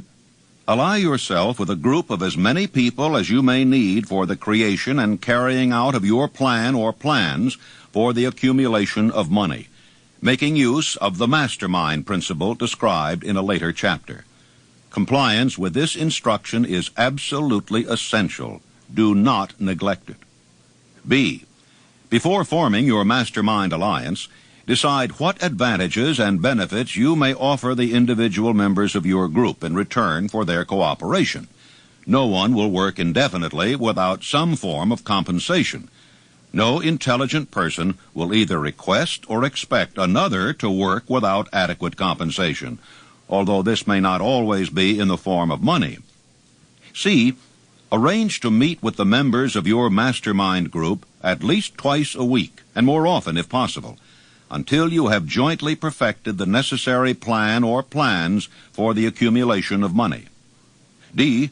Maintain perfect harmony between yourself and every member of your mastermind group. If you fail to carry out this instruction to the letter, you may expect to meet with failure. The mastermind principle cannot obtain where perfect harmony does not prevail. Keep in mind these facts. First, you are engaged in an undertaking of major importance to you. To be sure of success, you must have plans which are faultless. Second, you must have the advantage of the experience, education, native ability, and imagination of other minds. This is in harmony with the methods followed by every person who has accumulated a great fortune. No individual has sufficient experience, education, native ability, and knowledge to ensure the accumulation of a great fortune without the cooperation of other people. Every plan you adopt in your endeavor to accumulate wealth should be the joint creation of yourself and every other member of your mastermind group. You may originate your own plans, either in whole or in part, but see that those plans are checked and approved by the members of your mastermind alliance. If the first plan which you adopt does not work successfully, replace it with a new plan. If this new plan fails to work, replace it in turn with still another, and so on, until you find a plan which does work. Right here is the point at which the majority of men meet with failure, because of their lack of persistence in creating new plans to take the place of those which fail. The most intelligent man living cannot succeed in accumulating money, nor in any other undertaking, without plans which are practical and workable. Just keep this fact in mind, and remember when your plans fail, that temporary defeat is not permanent failure. It may only mean that your plans have not been sound. Build other plans. Start all over again. Temporary defeat should mean only one thing: the certain knowledge that there is something wrong with your plan. Millions of men go through life in misery and poverty because they lack a sound plan through which to accumulate a fortune. Your achievement can be no greater than your plans are sound. No man is ever whipped until he quits in his own mind. James J. Hill met with temporary defeat when he first endeavored to raise the necessary capital to build a railroad from the east to the west, but he too turned defeat into victory through new plans. Henry Ford met with temporary defeat, not only at the beginning of his automobile career, but after he had gone far toward the top. He created new plans and went marching on to financial victory. We see men who have accumulated great fortunes, but we often recognize only their triumph, overlooking the temporary defeats which they had to surmount before arriving. No follower of this philosophy can reasonably expect to accumulate a fortune without experiencing temporary defeat. When defeat comes, accept it as a signal that your plans are not sound. Rebuild those plans and set sail once more toward your coveted goal. If you give up before your goal has been reached, you are a quitter. A quitter never wins, and a winner never quits. Lift this sentence out. Write it on a piece of paper in letters an inch high, and place it where you will see it every night before you go to sleep, and every morning before you go to work. Take my son Blair, for instance, who was born without any sign of ears. As a result of that adversity, he was trained to believe that it was not an adversity, that it was a blessing, because it would cause people to recognize his condition, and they'd go out of their way to be kind to him, and that's exactly the way it turned out. I have often said that my son Blair has made it possible to get through life with less resistance than his other two brothers, who have all of their faculties. Adversity. I think I can tell you, had it not been for the many adversities which I experienced in the early part of my work with Andrew Carnegie, I never would have completed the science of personal achievement. I had adversity after adversity, but I learned to transmute those adversities into something constructive and to come up with something that would take the place of an adversity. Every time I failed, I said, well, this is just another opportunity that I have to prove that my philosophy can take care of the situation of failure. I learned to transmute all failures into successes. I also learned the difference between temporary defeat and failure. Most people accept defeat as permanent failure. Defeat is never failure. No circumstance is ever failure until it is accepted by the individual as such. And that's one of the greatest things that I learned about this principle of profiting by adversity.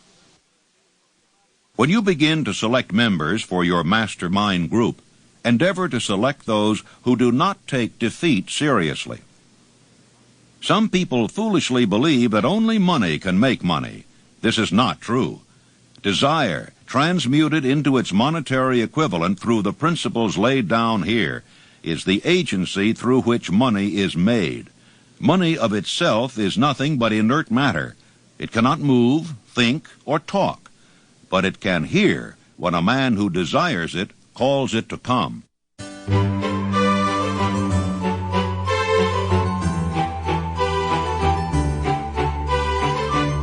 Intelligent planning is essential for success in any undertaking designed to accumulate riches. Here will be found detailed instructions to those who must begin the accumulation of riches by selling personal services. It should be encouraging to know that practically all the great fortunes began in the form of compensation for personal services, or from the sale of ideas. What else except ideas and personal services would one not possessed of property have to give in return for riches? Broadly speaking, there are two types of people in the world. One type is known as leaders, and the other as followers. Decide at the outset whether you intend to become a leader in your chosen calling or remain a follower. The difference in compensation is vast. The follower cannot reasonably expect the compensation to which a leader is entitled, although many followers make the mistake of expecting such pay. It is no disgrace to be a follower. On the other hand, it is no credit to remain a follower. Most great leaders began in the capacity of followers. They became great leaders because they were intelligent followers. With few exceptions, the man who cannot follow a leader intelligently cannot become an efficient leader. The man who can follow a leader most efficiently is usually the man who develops into leadership most rapidly. An intelligent follower has many advantages, among them the opportunity to acquire knowledge from his leader. The following are important factors of leadership. 1. Unwavering courage based upon knowledge of self and of one's occupation. No follower wishes to be dominated by a leader who lacks self-confidence and courage. No intelligent follower will be dominated by such a leader very long. 2. Self-control. The man who cannot control himself can never control others. Self-control sets a mighty example for one's followers, which the more intelligent will emulate. 3. A keen sense of justice. Without a sense of fairness and justice, no leader can command and retain the respect of his followers. 4. Definiteness of decision. The man who wavers in his decisions shows that he is not sure of himself, cannot lead others successfully. 5. Definiteness of plans. The successful leader must plan his work and work his plan. A leader who moves by guesswork without practical, definite plans is comparable to a ship without a rudder. Sooner or later he will land on the rocks. 6. The habit of doing more than paid for. One of the penalties of leadership is the necessity of willingness upon the part of the leader to do more than he requires of his followers. 7. A pleasing personality. No slovenly, careless person can become a successful leader. Leadership calls for respect.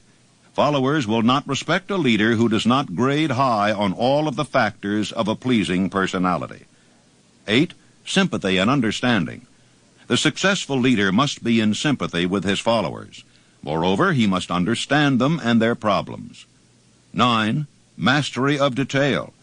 Successful leadership calls for mastery of the details of the leader's position. 10. Willingness to assume full responsibility. The successful leader must be willing to assume responsibility for the mistakes and the shortcomings of his followers. If he tries to shift this responsibility, he will not remain the leader.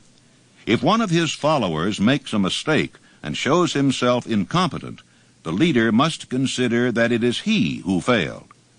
11. Cooperation.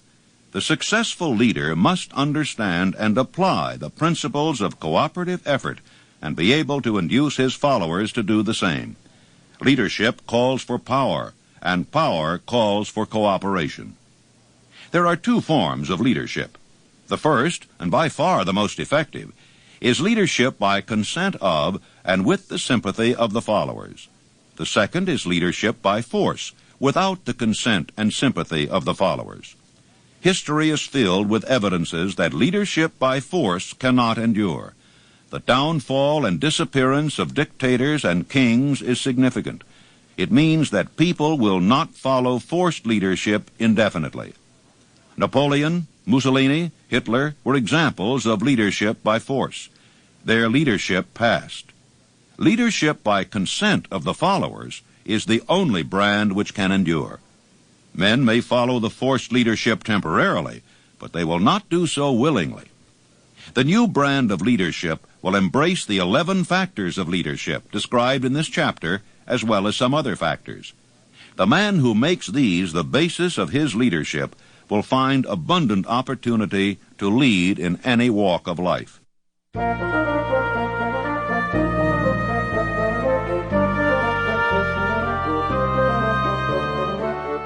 The 10 major causes of failure in leadership. We come now to the major faults of leaders who fail, because it is just as essential to know what not to do as it is to know what to do. 1. Inability to organize details. Efficient leadership calls for ability to organize and to master details. No genuine leader is ever too busy to do anything which may be required of him in his capacity as leader. When a man, whether he is a leader or follower, admits that he is too busy to change his plans or to give attention to any emergency, he admits his inefficiency. The successful leader must be the master of all details connected with his position. That means, of course, that he must acquire the habit of relegating details to capable lieutenants. 2. Unwillingness to render humble service. Truly great leaders are willing, when occasion demands, to perform any sort of labor which they would ask another to perform. The greatest among ye shall be the servant of all is a truth which all able leaders observe and respect. 3. Expectation of pay for what they know, instead of what they do with that which they know. The world does not pay men for that which they know. It pays them for what they do or induce others to do. 4. Fear of competition from followers. The leader who fears that one of his followers may take his position is practically sure to realize that fear sooner or later. The able leader trains understudies to whom he may delegate at will any of the details of his position. Only in this way may a leader multiply himself and prepare himself to be at many places and give attention to many things at one time. It is an eternal truth that men receive more pay for their ability to get others to perform than they could possibly earn by their own efforts. An efficient leader may, through his knowledge of his job and the magnetism of his personality, greatly increase the efficiency of others and induce them to render more service and better service than they could render without his aid. 5. Lack of imagination. Without imagination, the leader is incapable of meeting emergencies and of creating plans by which to guide his followers efficiently. 6. Selfishness. The leader who claims all the honor for the work of his followers is sure to be met by resentment. The really great leader claims none of the honors. He is contented to see the honors, when there are any, go to his followers, because he knows that most men will work harder for commendation and recognition than they will for money alone. 7. Intemperance. Followers do not respect an intemperate leader. Moreover, intemperance in any of its various forms destroys the endurance and the vitality of all who indulge in it. 8. Disloyalty. Perhaps this should have come at the head of the list. The leader who is not loyal to his trust and to his associates, those above him and those below him, cannot long maintain his leadership. Disloyalty marks one as being less than the dust of the earth, and brings down on one's head the contempt he deserves. Lack of loyalty is one of the major causes of failure in every walk of life. 9.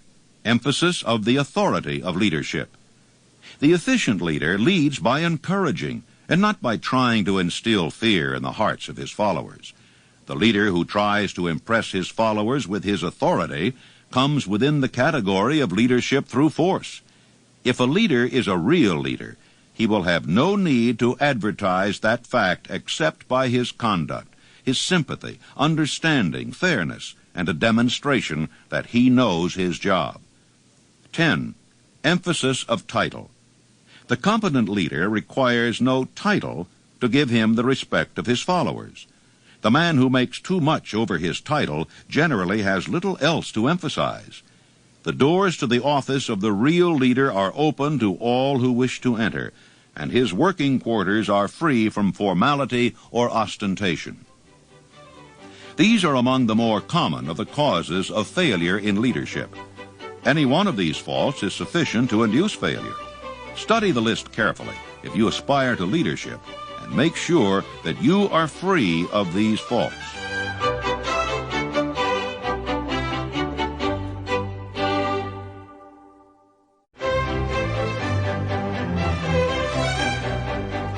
Chapter 7 continued. Organized planning. Before leaving this chapter, your attention is called to a few of the fertile fields in which there has been a decline of leadership, and in which the new type of leader may find an abundance of opportunity. First, in the field of politics, there is a most insistent demand for new leaders, a demand which indicates nothing less than an emergency. Second, the banking business is undergoing a reform. Third, industry calls for new leaders. The future leader in industry, to endure, must regard himself as a quasi-public official whose duty it is to manage his trust in such a way that it will work hardship on no individual or group of individuals. Fourth, the religious leader of the future will be forced to give more attention to the temporal needs of his followers in the solution of their economic and personal problems of the present, and less attention to the dead past and the yet unborn future. Fifth, in the professions of law, medicine, and education, a new brand of leadership, and to some extent new leaders, will become a necessity. This is especially true in the field of education. The leader in that field must in the future find ways and means of teaching people how to apply the knowledge they receive in school. He must deal more with practice and less with theory. Sixth, new leaders will be required in the field of journalism. These are but a few of the fields in which opportunities for new leaders and a new brand of leadership are now available. The world is undergoing a rapid change. This means that the media through which the changes in human habits are promoted must be adapted to the changes. The media here described are the ones which more than any others determine the trend of civilization. When and how to apply for a position. The information described here is the net result of many years of experience during which thousands of men and women were helped to market their services effectively. Experience has proved that the following media offer the most direct and effective methods of bringing the buyer and seller of personal services together. 1. Employment bureaus. Care must be taken to select only reputable bureaus, the management of which can show adequate records of achievement of satisfactory results. There are comparatively few such bureaus. 2. Advertising in newspapers, trade journals, magazines. Classified advertising may usually be relied upon to produce satisfactory results in the case of those who apply for clerical or ordinary salaried positions. Display advertising is more desirable in the case of those who seek executive connections, the copy to appear in the section of the paper which is most apt to come to the attention of the class of employer being sought. The copy should be prepared by an expert who understands how to inject sufficient selling qualities to produce replies. 3.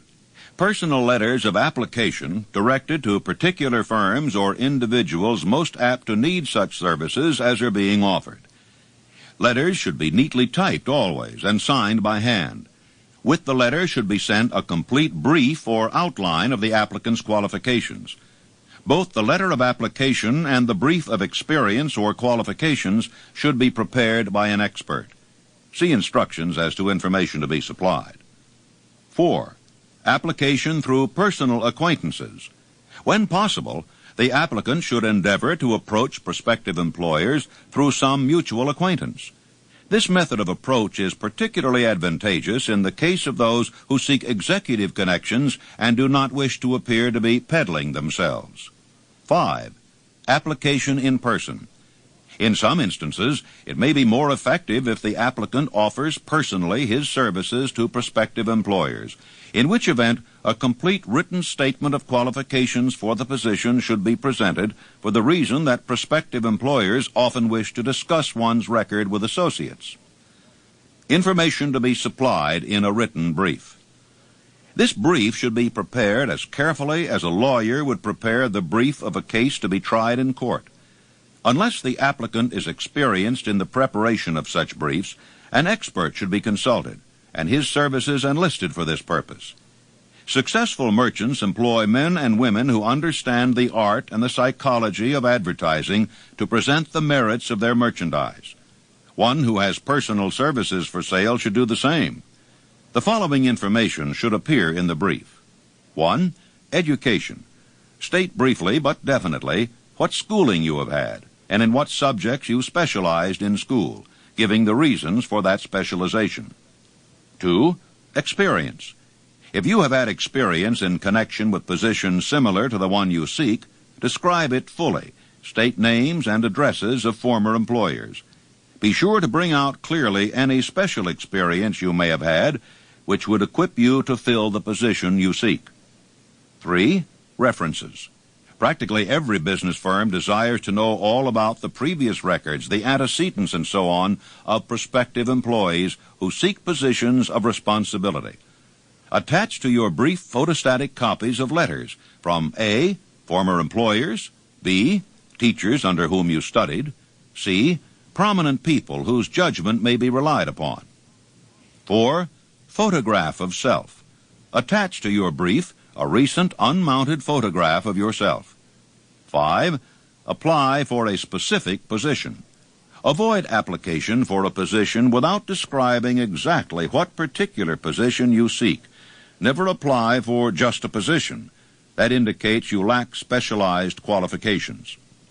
6. State your qualifications for the particular position for which you apply.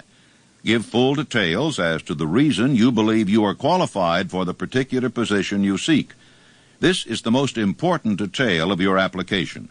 It will determine more than anything else what consideration you receive. 7. Offer to go to work on probation.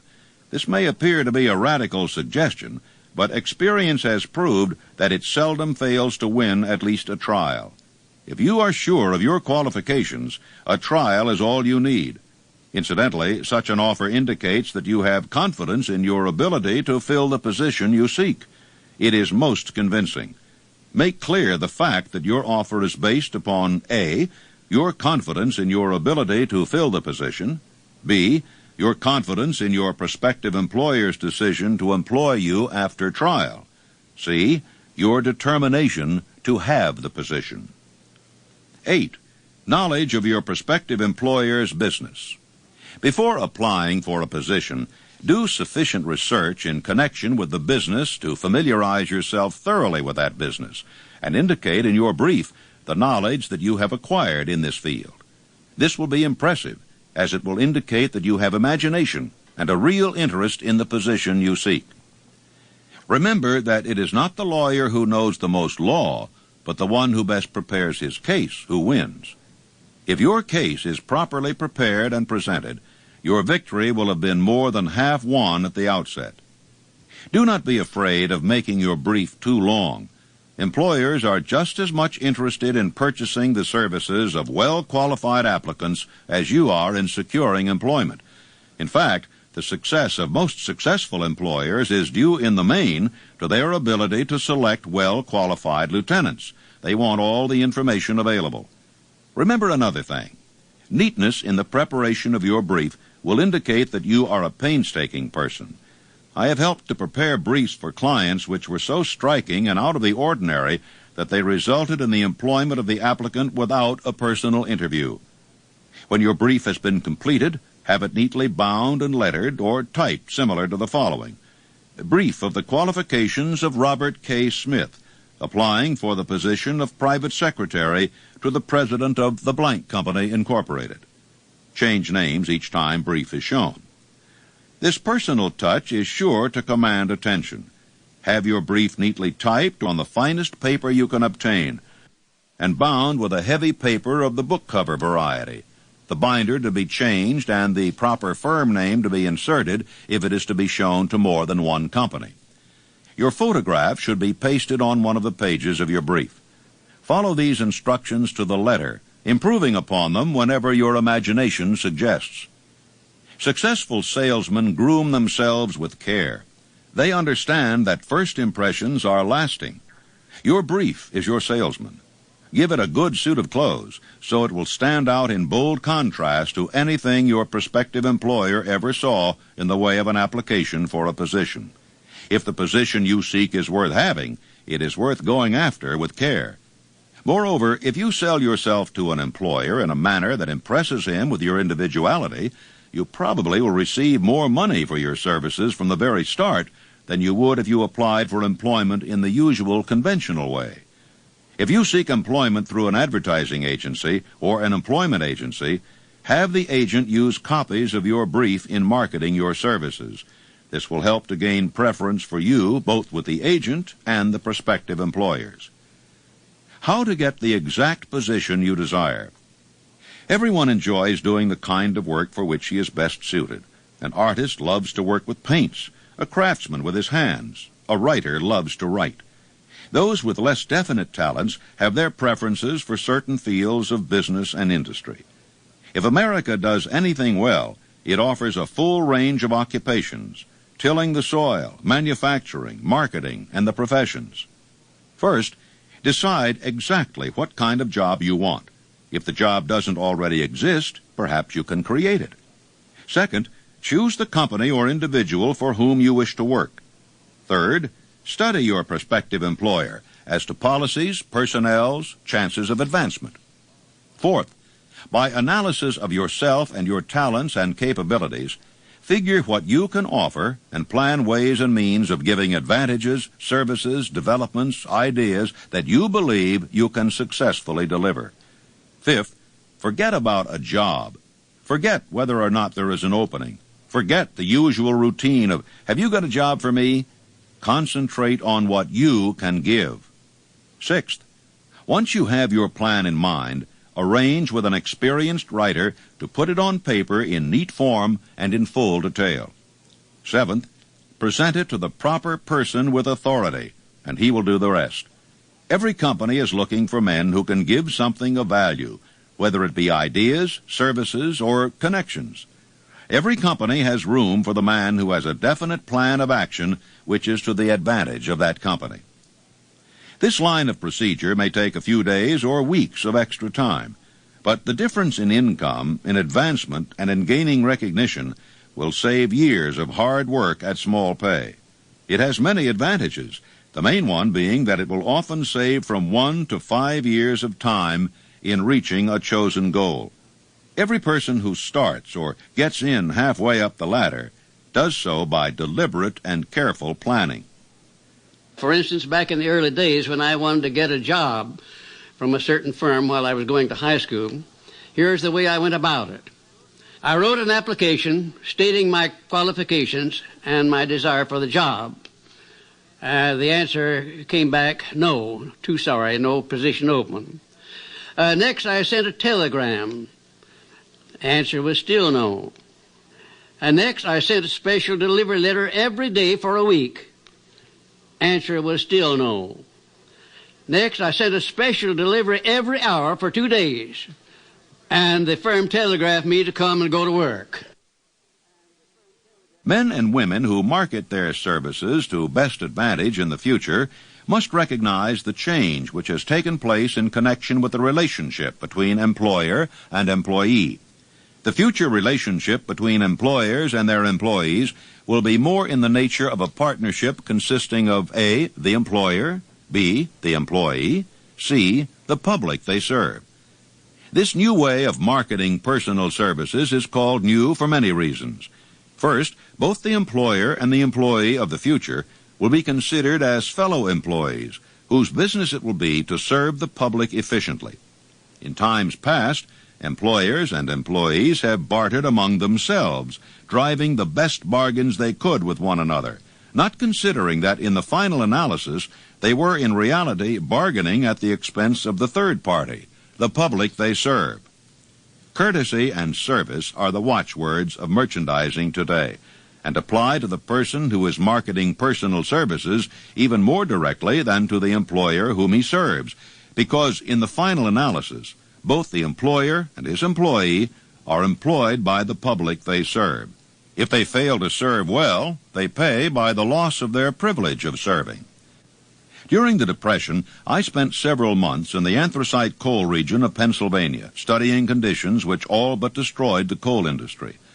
The coal operators and their employees drove sharp bargains with one another, adding the cost of the bargaining to the price of the coal, until finally they discovered they had built up a wonderful business for the manufacturers of oil-burning outfits and the producers of crude oil. These illustrations are brought to the attention of those who have personal services to market, to show that we are where we are and what we are because of our own conduct. If there is a principle of cause and effect which controls business, finance, and transportation, this same principle controls individuals and determines their economic status.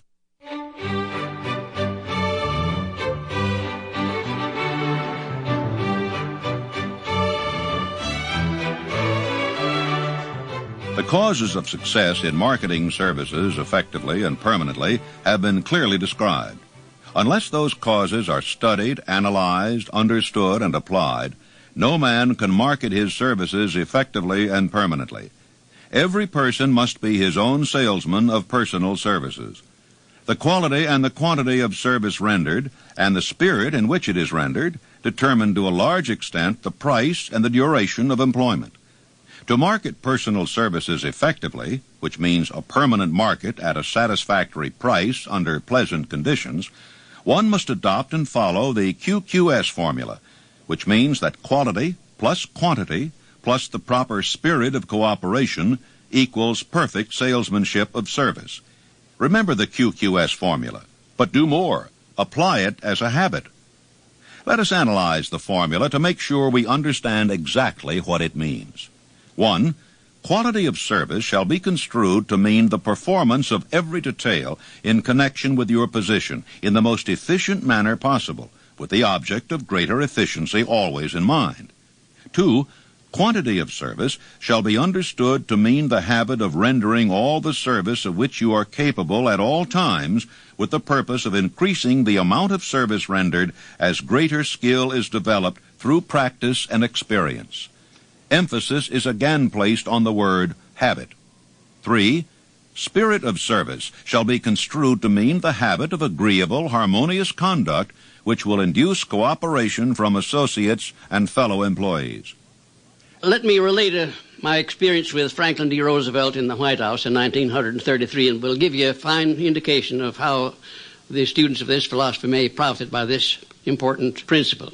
First of all, let me define the principle of going the extra mile. It means rendering more service and better service than you are paid to render, and doing it all the time, and doing it in a pleasing, positive mental attitude. When I went to work for the President in 1933, nothing was said at the beginning about how much I was to receive or who was to pay it. And I had been there about 3 months when one day Franklin D. Roosevelt asked me who was paying my salary and how much I was getting, and I said, well, Mr. President, that's something I would like to know myself. I haven't heard anything about it.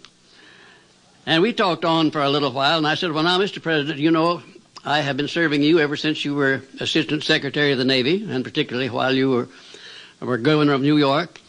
And you will recall, of course, that up to this time I have never rendered you a bill or asked you to pay me $1 for my services, and I'm not going to start now. But if you insist upon it, suppose you put me on the payroll at $1 a year.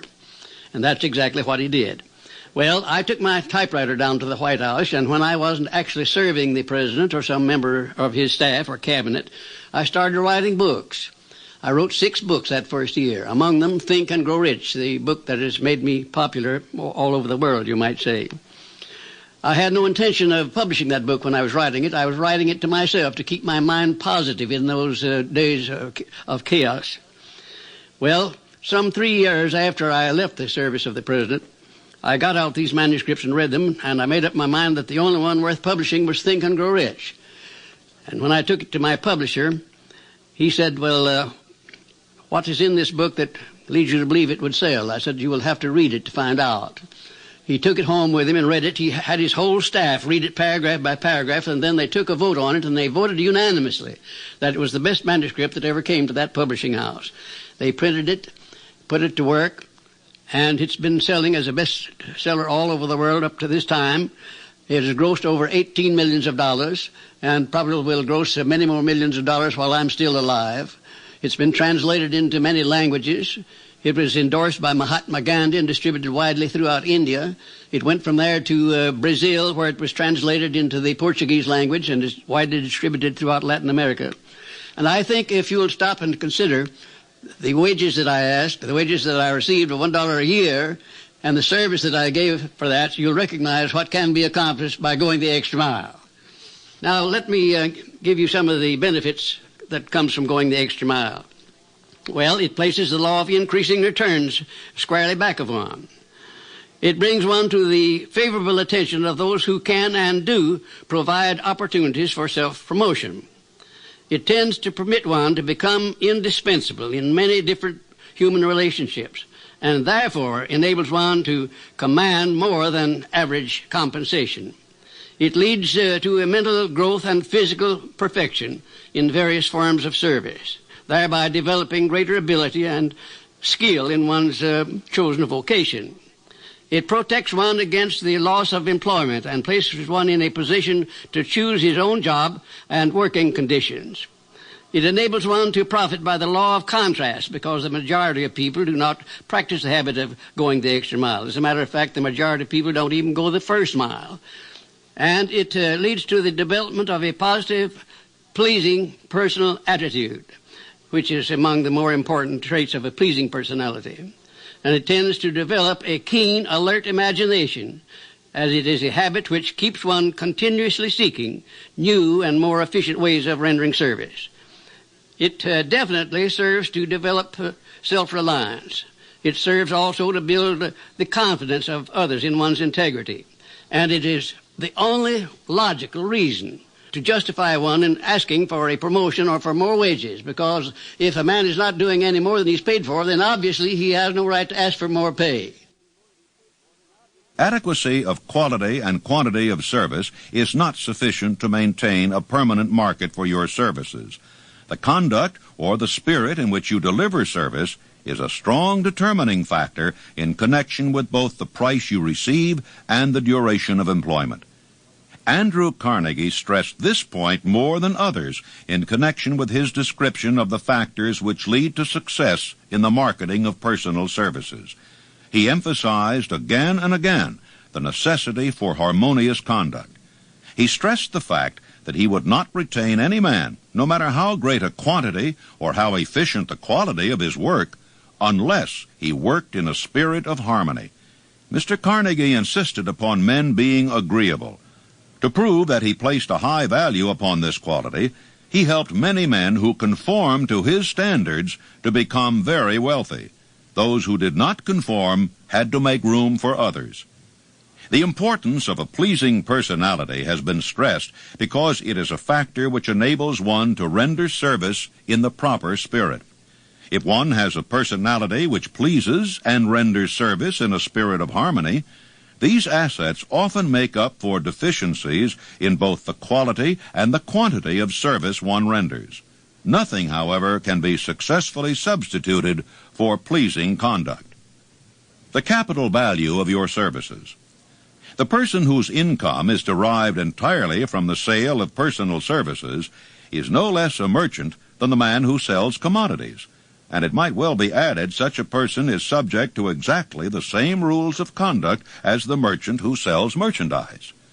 This has been emphasized because the majority of people who live by the sale of personal services make the mistake of considering themselves free from the rules of conduct and the responsibilities attached to those who are engaged in marketing commodities. The day of the go-getter has passed. He's been supplanted by the go-giver. Competent brains, if effectively marketed, represent a much more desirable form of capital than that which is required to conduct a business dealing in commodities. because brains are a form of capital which cannot be permanently depreciated through depressions, nor can this form of capital be stolen or spent. Moreover, the money which is essential for the conduct of business is as worthless as a sand dune until it has been mixed with efficient brains.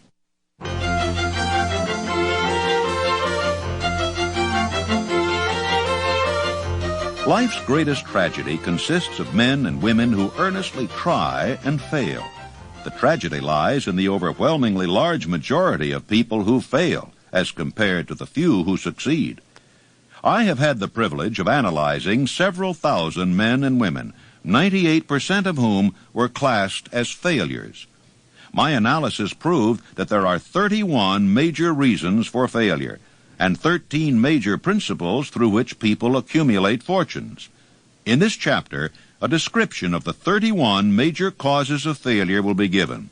As you go over the list, check yourself by it, point by point, for the purpose of discovering how many of these causes of failure stand between you and success. 1. Unfavorable hereditary background.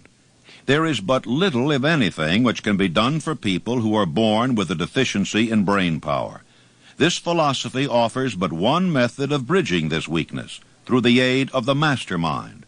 Observe with profit, however, that this is the only one of the 31 causes of failure which may not be easily corrected by any individual. 2. Lack of a well-defined purpose in life. There is no hope of success for the person who does not have a central purpose or definite goal at which to aim. 98 out of every 100 of those whom I have analyzed had no such aim. Perhaps this was the major cause of their failure. 3. Lack of ambition to aim above mediocrity. We offer no hope for the person who is so indifferent as not to want to get ahead in life, and who is not willing to pay the price. 4. Insufficient education. This is a handicap which may be overcome with comparative ease. Experience has proven that the best educated people are often those who are known as self-made or self-educated. It takes more than a college degree to make one a person of education. Any person who is educated is one who has learned to get whatever he wants in life without violating the rights of others. Education consists not so much of knowledge, but of knowledge effectively and persistently applied. Men are paid not merely for what they know, but more particularly for what they do with that which they know. 5. Lack of self-discipline. Discipline comes through self-control. This means that one must control all negative qualities. Before you can control conditions, you must first control yourself. Self-mastery is the hardest job you will ever tackle. If you do not conquer self, you will be conquered by self. You may see at one and the same time both your best friend and your greatest enemy by stepping in front of a mirror. 6. Ill health. No person may enjoy outstanding success without good health.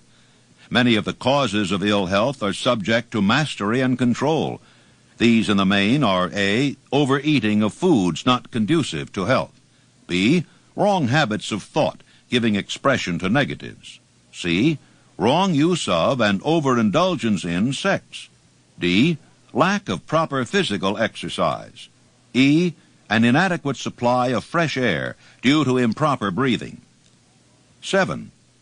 Unfavorable environmental influences during childhood. As the twig is bent, so shall the tree grow.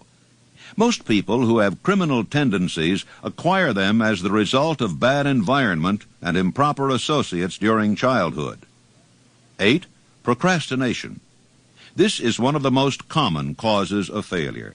Old man procrastination stands within the shadow of every human being, waiting his opportunity to spoil one's chances of success. Most of us go through life as failures because we are waiting for the time to be right to start doing something worthwhile. Do not wait. The time will never be just right. Start where you stand and work with whatever tools you may have at your command, and better tools will be found as you go along. 9. Lack of persistence. Most of us are good starters, but poor finishers of everything we begin. Moreover, people are prone to give up at the first signs of defeat. There is no substitute for persistence. The person who makes persistence his watchword discovers that old man failure finally becomes tired and makes his departure. Failure cannot cope with persistence. 10. Negative personality. There is no hope of success for the person who repels people through a negative personality. Success comes through the application of power, and power is attained through the cooperative efforts of other people. A negative personality will not induce cooperation. 11. Lack of controlled sexual urge. Sex energy is the most powerful of all the stimuli which move people into action. Because it is the most powerful of the emotions, it must be controlled through transmutation and converted into other channels. 12. Uncontrolled desire for something for nothing. The gambling instinct drives millions of people to failure. Evidence of this may be found in a study of the Wall Street crash of '29, during which millions of people tried to make money by gambling on stock margins. 13. Lack of a well-defined power of decision. Men who succeed reach decisions promptly and change them, if at all, very slowly. Men who fail reach decisions, if at all, very slowly and change them frequently and quickly. Indecision and procrastination are twin brothers. Where one is found, the other may usually be found also. Kill off this pair before they completely hog-tie you to the treadmill of failure. 14. One or more of the 6 basic fears. These fears have been analyzed for you in a later chapter. They must be mastered before you can market your services effectively. 15. Wrong selection of a mate in marriage. This is a most common cause of failure. The relationship of marriage brings people intimately into contact.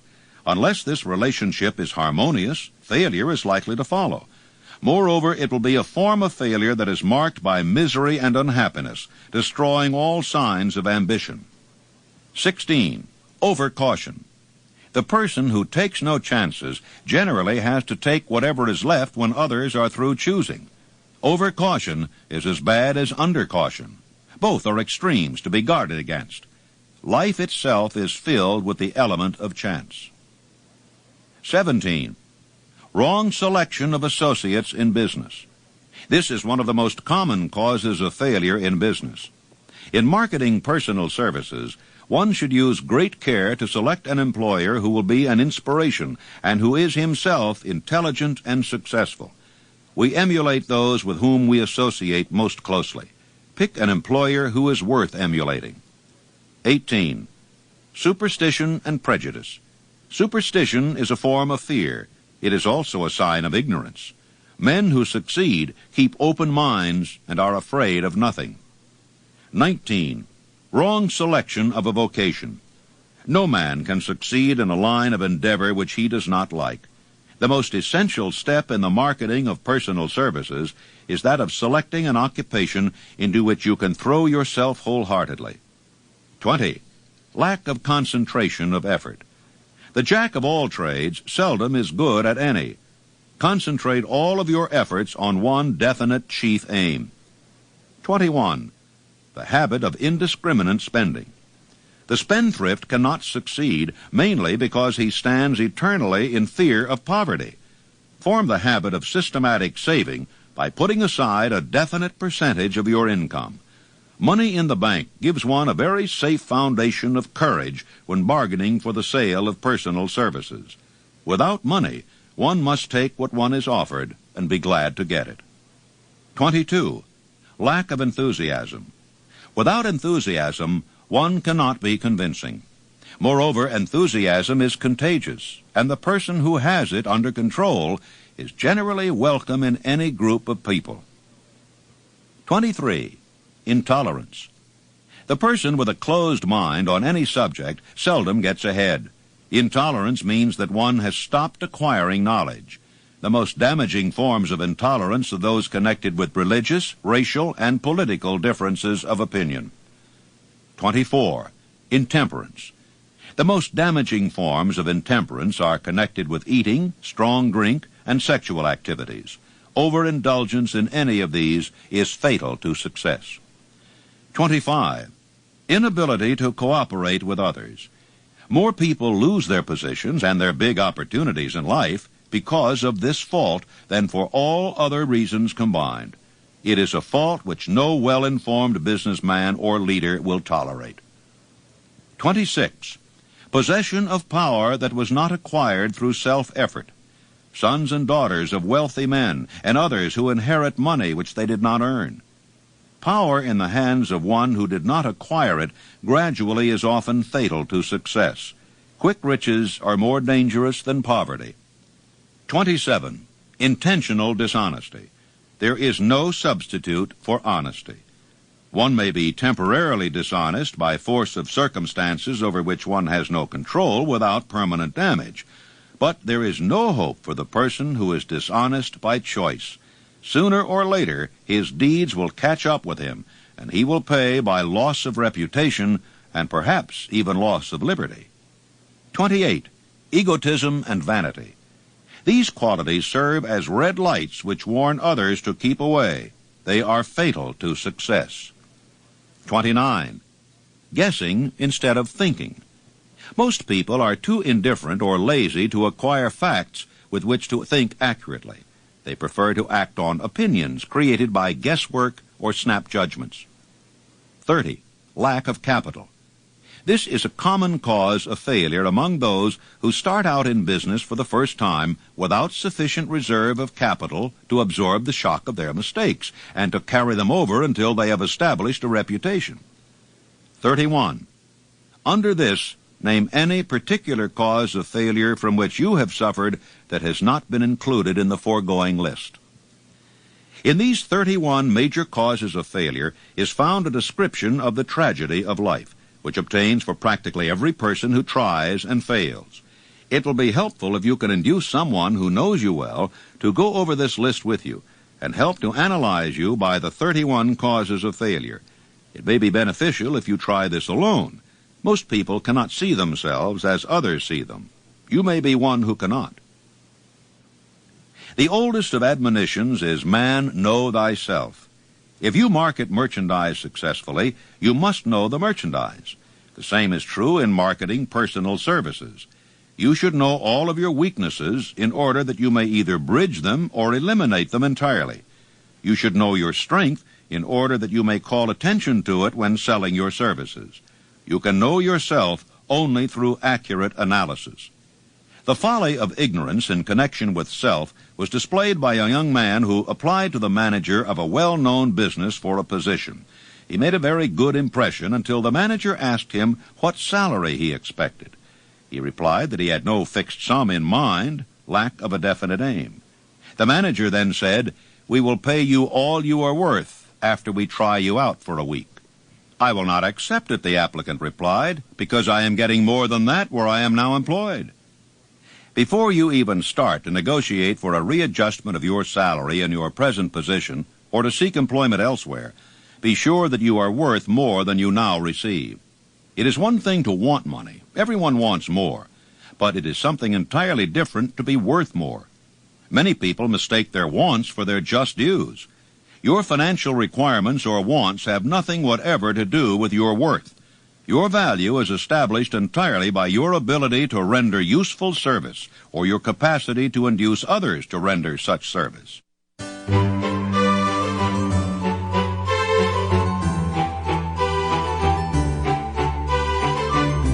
Annual self-analysis is an essential in the effective marketing of personal services, as is annual inventory in merchandising. Moreover, the yearly analysis should disclose a decrease in faults and an increase in virtues. One goes ahead, stands still, or goes backward in life. One's object should be, of course, to go ahead. Annual self-analysis will disclose whether advancement has been made, and if so, how much. It will also disclose any backward steps one may have made. The effective marketing of personal services requires one to move forward even if the progress is slow. Your annual self-analysis should be made at the end of each year so you can include in your New Year's resolutions any improvements which the analysis indicates should be made. Take this inventory by asking yourself the following questions and by checking your answers with the aid of someone who will not permit you to deceive yourself as to their accuracy. Self-analysis questionnaire for personal inventory. 1. Have I attained the goal which I established as my objective for this year? You should work with a definite yearly objective to be obtained as a part of your major life objective. 2. Have I delivered service of the best possible quality of which I was capable, or could I have improved any part of this service? 3. Have I delivered service in the greatest possible quantity of which I was capable? 4. Has the spirit of my conduct been harmonious and cooperative at all times? 5. Have I permitted the habit of procrastination to decrease my efficiency, and if so, to what extent? 6.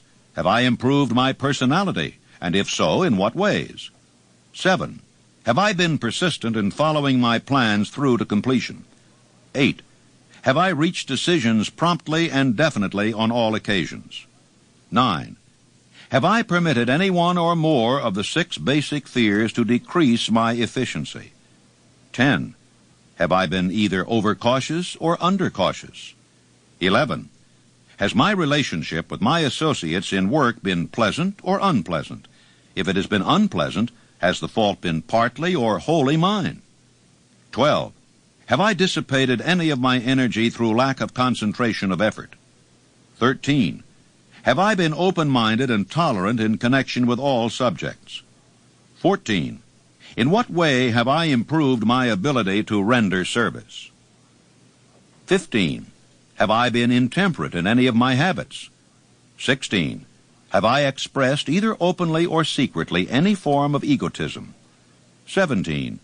Has my conduct toward my associates been such that it has induced them to respect me? 18. Have my opinions and decisions been based upon guesswork or accuracy of analysis and thought? 19. Have I followed the habit of budgeting my time, my expenses, and my income, and have I been conservative in these budgets? 20. How much time have I devoted to unprofitable effort which I might have used to better advantage? 21. How may I rebudget my time and change my habits so I will be more efficient during the coming year? 22. Have I been guilty of any conduct which was not approved by my conscience? 23. In what ways have I rendered more service and better service than I was paid to render? 24. Have I been unfair to anyone, and if so, in what way? 25. If I had been the purchaser of my own services for the year, would I be satisfied with my purchase? 26. Am I in the right vocation, and if not, why not? 27. Has the purchaser of my services been satisfied with the service I have rendered, and if not, why not? 28. What is my present rating on the fundamental principles of success? Make this rating fairly and frankly, and have it checked by someone who is courageous enough to do it accurately.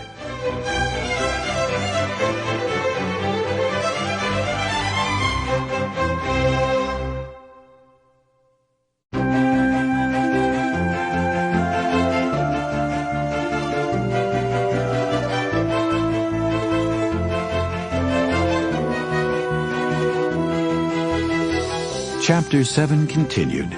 Organized planning. Having read and assimilated the information conveyed through this chapter, you are now ready to create a practical plan for marketing your personal services. In this chapter will be found an adequate description of every principle essential in planning the sale of personal services, including the major attributes of leadership, the most common causes of failure in leadership, a description of the fields of opportunity for leadership, the main causes of failure in all walks of life, and the important questions which should be used in self-analysis. This extensive and detailed presentation of accurate information has been included because it will be needed by all who must begin the accumulation of riches by marketing personal services. Those who have lost their fortunes, those who are just beginning to earn money, have nothing but personal services to offer in return for riches.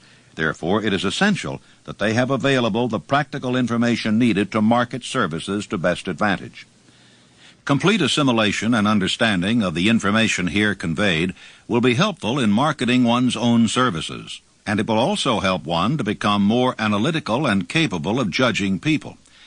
The information will be priceless to personnel directors, employment managers, and other executives charged with the selection of employees and the maintenance of efficient organizations. If you doubt this statement, test its soundness by answering in writing the 28 self-analysis questions.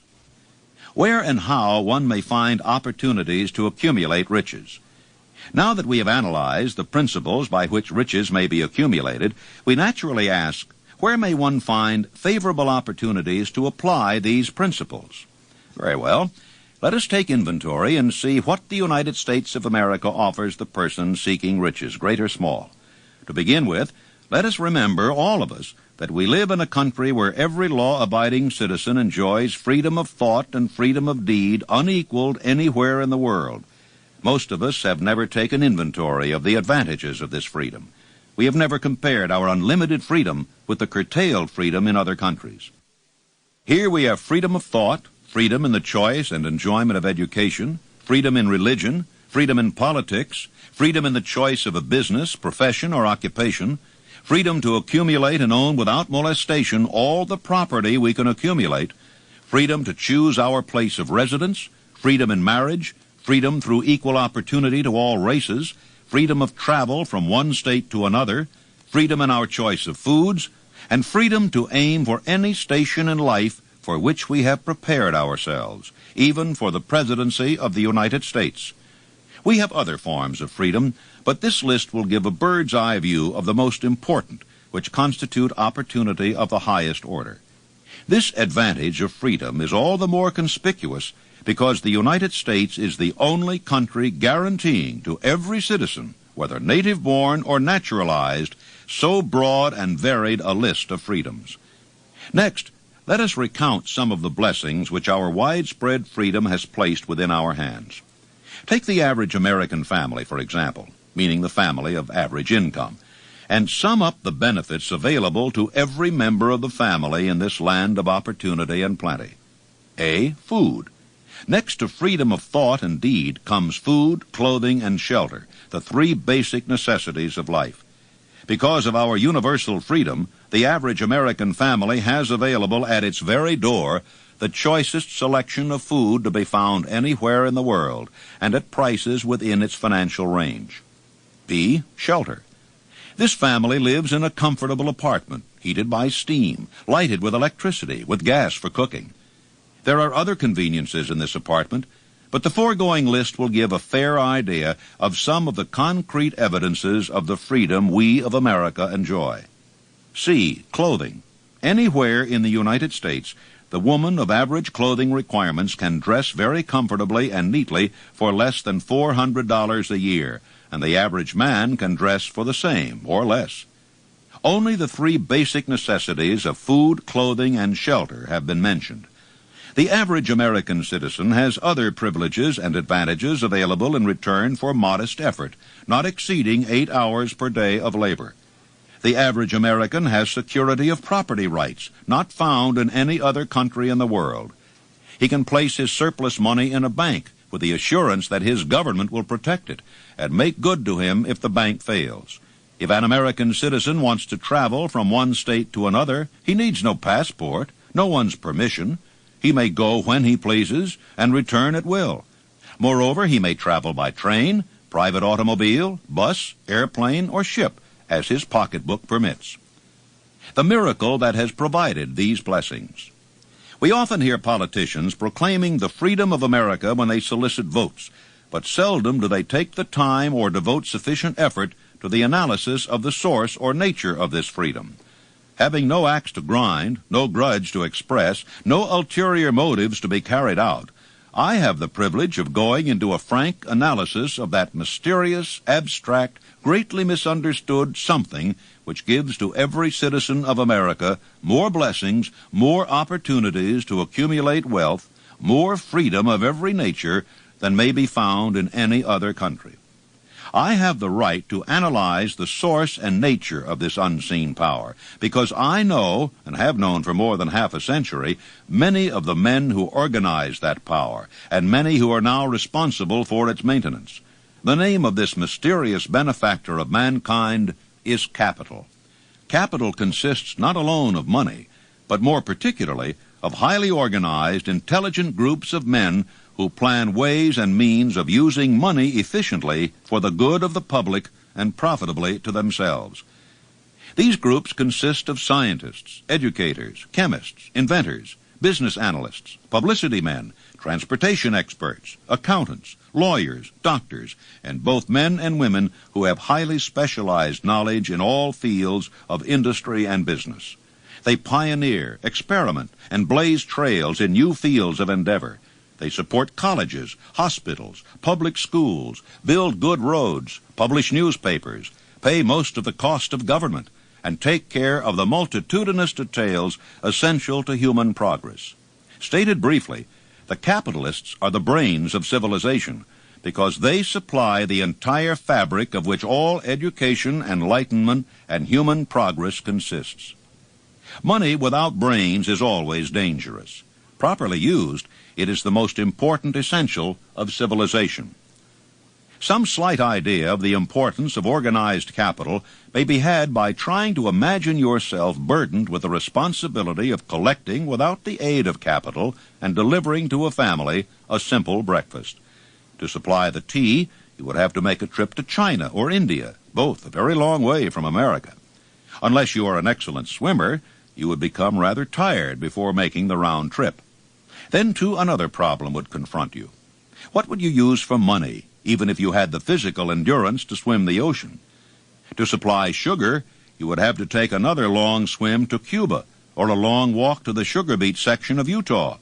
But even then, you might come back without the sugar, because organized effort and money are necessary to produce sugar, to say nothing of what is required to refine, transport, and deliver it to the breakfast table anywhere in the United States.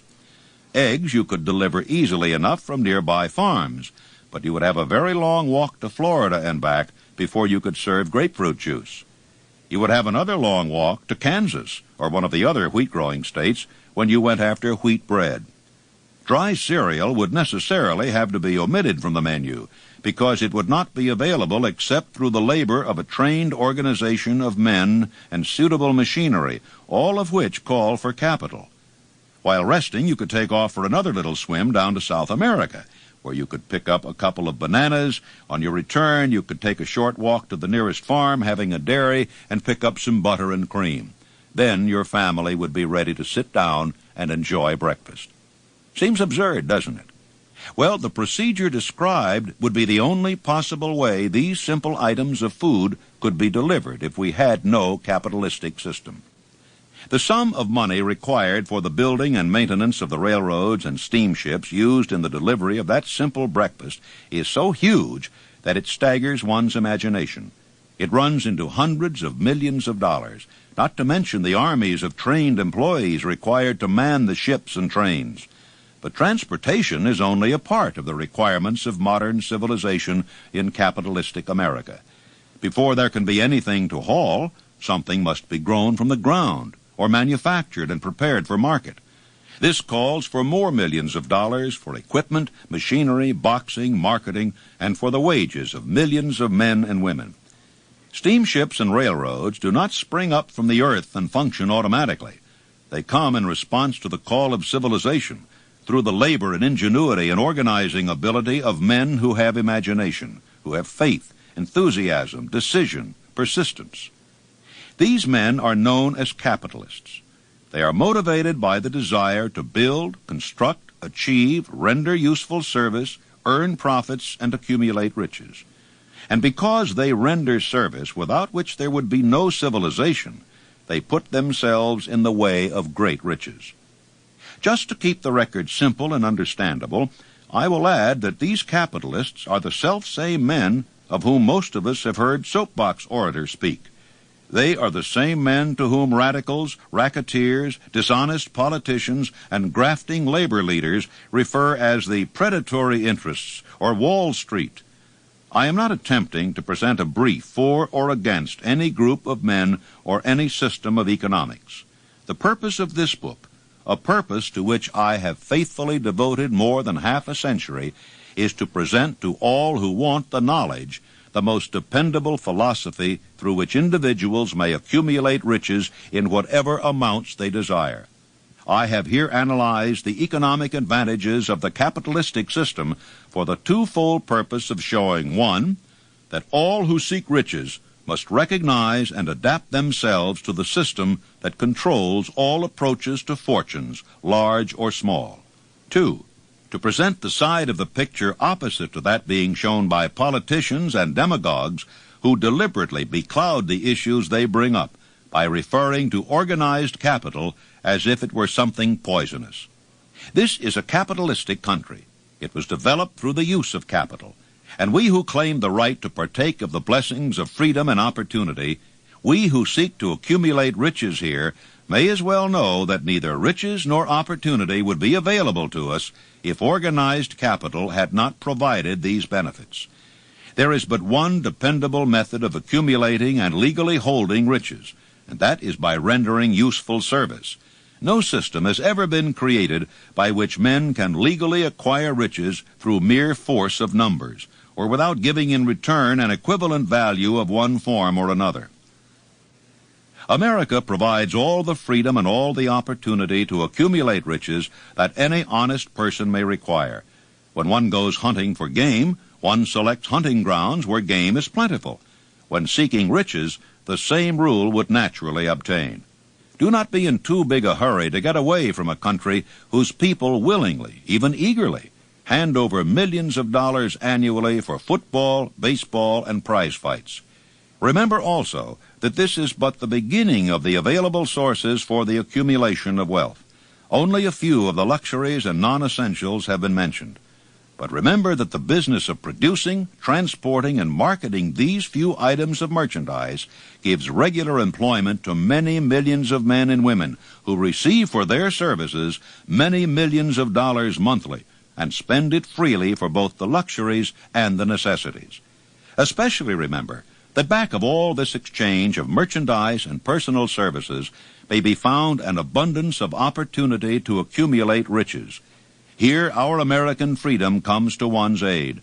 There is nothing to stop you or anyone from engaging in any portion of the effort necessary to carry on these businesses. If one has superior talent, training, experience, one may accumulate riches in large amounts. Those not so fortunate may accumulate smaller amounts. Anyone may earn a living in return for a very nominal amount of labor.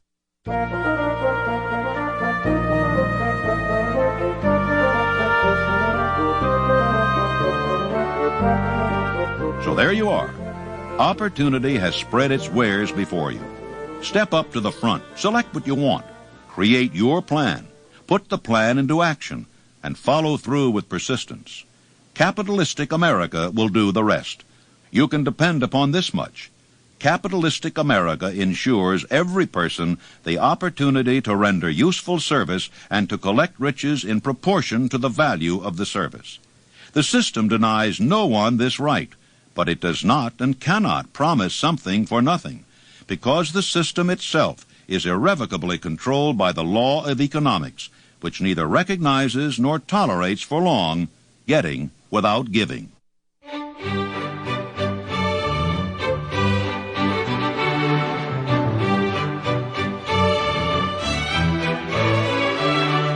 Chapter 8, Decision, the Mastery of Procrastination, the seventh step toward riches.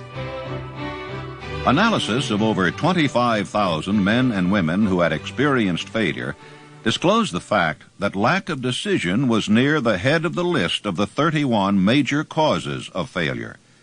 Procrastination, the opposite of decision, is a common enemy which practically every man must conquer. You will have an opportunity to test your capacity to reach quick and definite decisions when you finish reading this book and are ready to begin putting into action the principles which it describes. Analysis of several hundred people who had accumulated fortunes well beyond the $1 million mark disclosed the fact that every one of them had the habit of reaching decisions promptly and of changing these decisions slowly, if and when they were changed. People who fail to accumulate money, without exception, have the habit of reaching decisions, if at all, very slowly, and of changing these decisions quickly and often.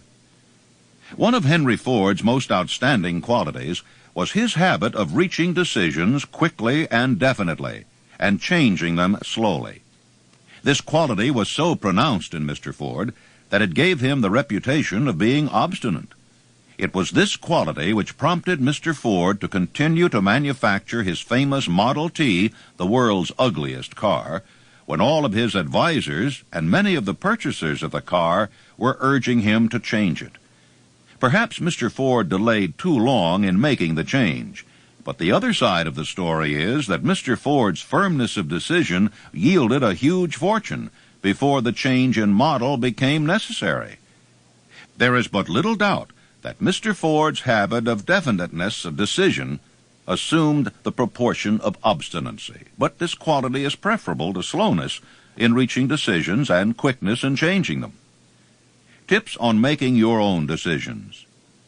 The majority of people who fail to accumulate money sufficient for their needs are generally easily influenced by the opinions of others. They permit the newspapers and the gossiping neighbors to do their thinking for them. Opinions are the cheapest commodities on earth. Everyone has a flock of opinions ready to be wished upon anyone who will accept them. If you are influenced by opinions when you reach decisions, you will not succeed in any undertaking, much less in that of transmuting your own desire into money. If you are influenced by the opinions of others, you will have no desire of your own. Keep your own counsel when you begin to put into practice the principles described here by reaching your own decisions and following them. Take no one into your confidence except the members of your mastermind group, and be very sure in your selection of this group that you choose only those who will be in complete sympathy and harmony with your purpose. Close friends and relatives, while not meaning to do so, often handicap one through opinions, and sometimes through ridicule, which is meant to be humorous. Thousands of men and women carry inferiority complexes with them all through life, because some well-meaning but ignorant person destroyed their confidence through opinions or ridicule. You have a brain and a mind of your own. Use it, and reach your own decisions. If you need facts or information from other people to enable you to reach decisions, as you probably will in many instances, acquire these facts or secure the information you need quietly, without disclosing your purpose. It is characteristic of people who have but a smattering or a veneer of knowledge to try to give the impression that they have much knowledge. Such people generally do much talking and too little listening. Keep your eyes and ears wide open and your mouth closed if you wish to acquire the habit of prompt decision. Those who talk too much do little else.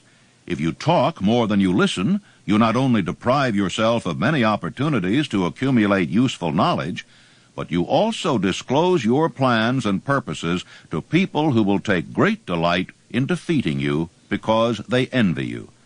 Remember also that every time you open your mouth in the presence of a person who has an abundance of knowledge, you display to that person your exact stock of knowledge, or your lack of it. Genuine wisdom is usually conspicuous through modesty and silence. Keep in mind the fact that every person with whom you associate is, like yourself, seeking the opportunity to accumulate money. If you talk about your plans too freely, you may be surprised when you learn that some other person has beaten you to your goal by putting into action ahead of you the plans of which you talked unwisely. Let one of your first decisions be to keep a closed mouth and open ears and eyes. As a reminder to yourself to follow this advice, it will be helpful if you copy the following epigram in large letters and place it where you will see it daily. Tell the world what you intend to do, but first show it. This is the equivalent of saying that deeds and not words are what count most.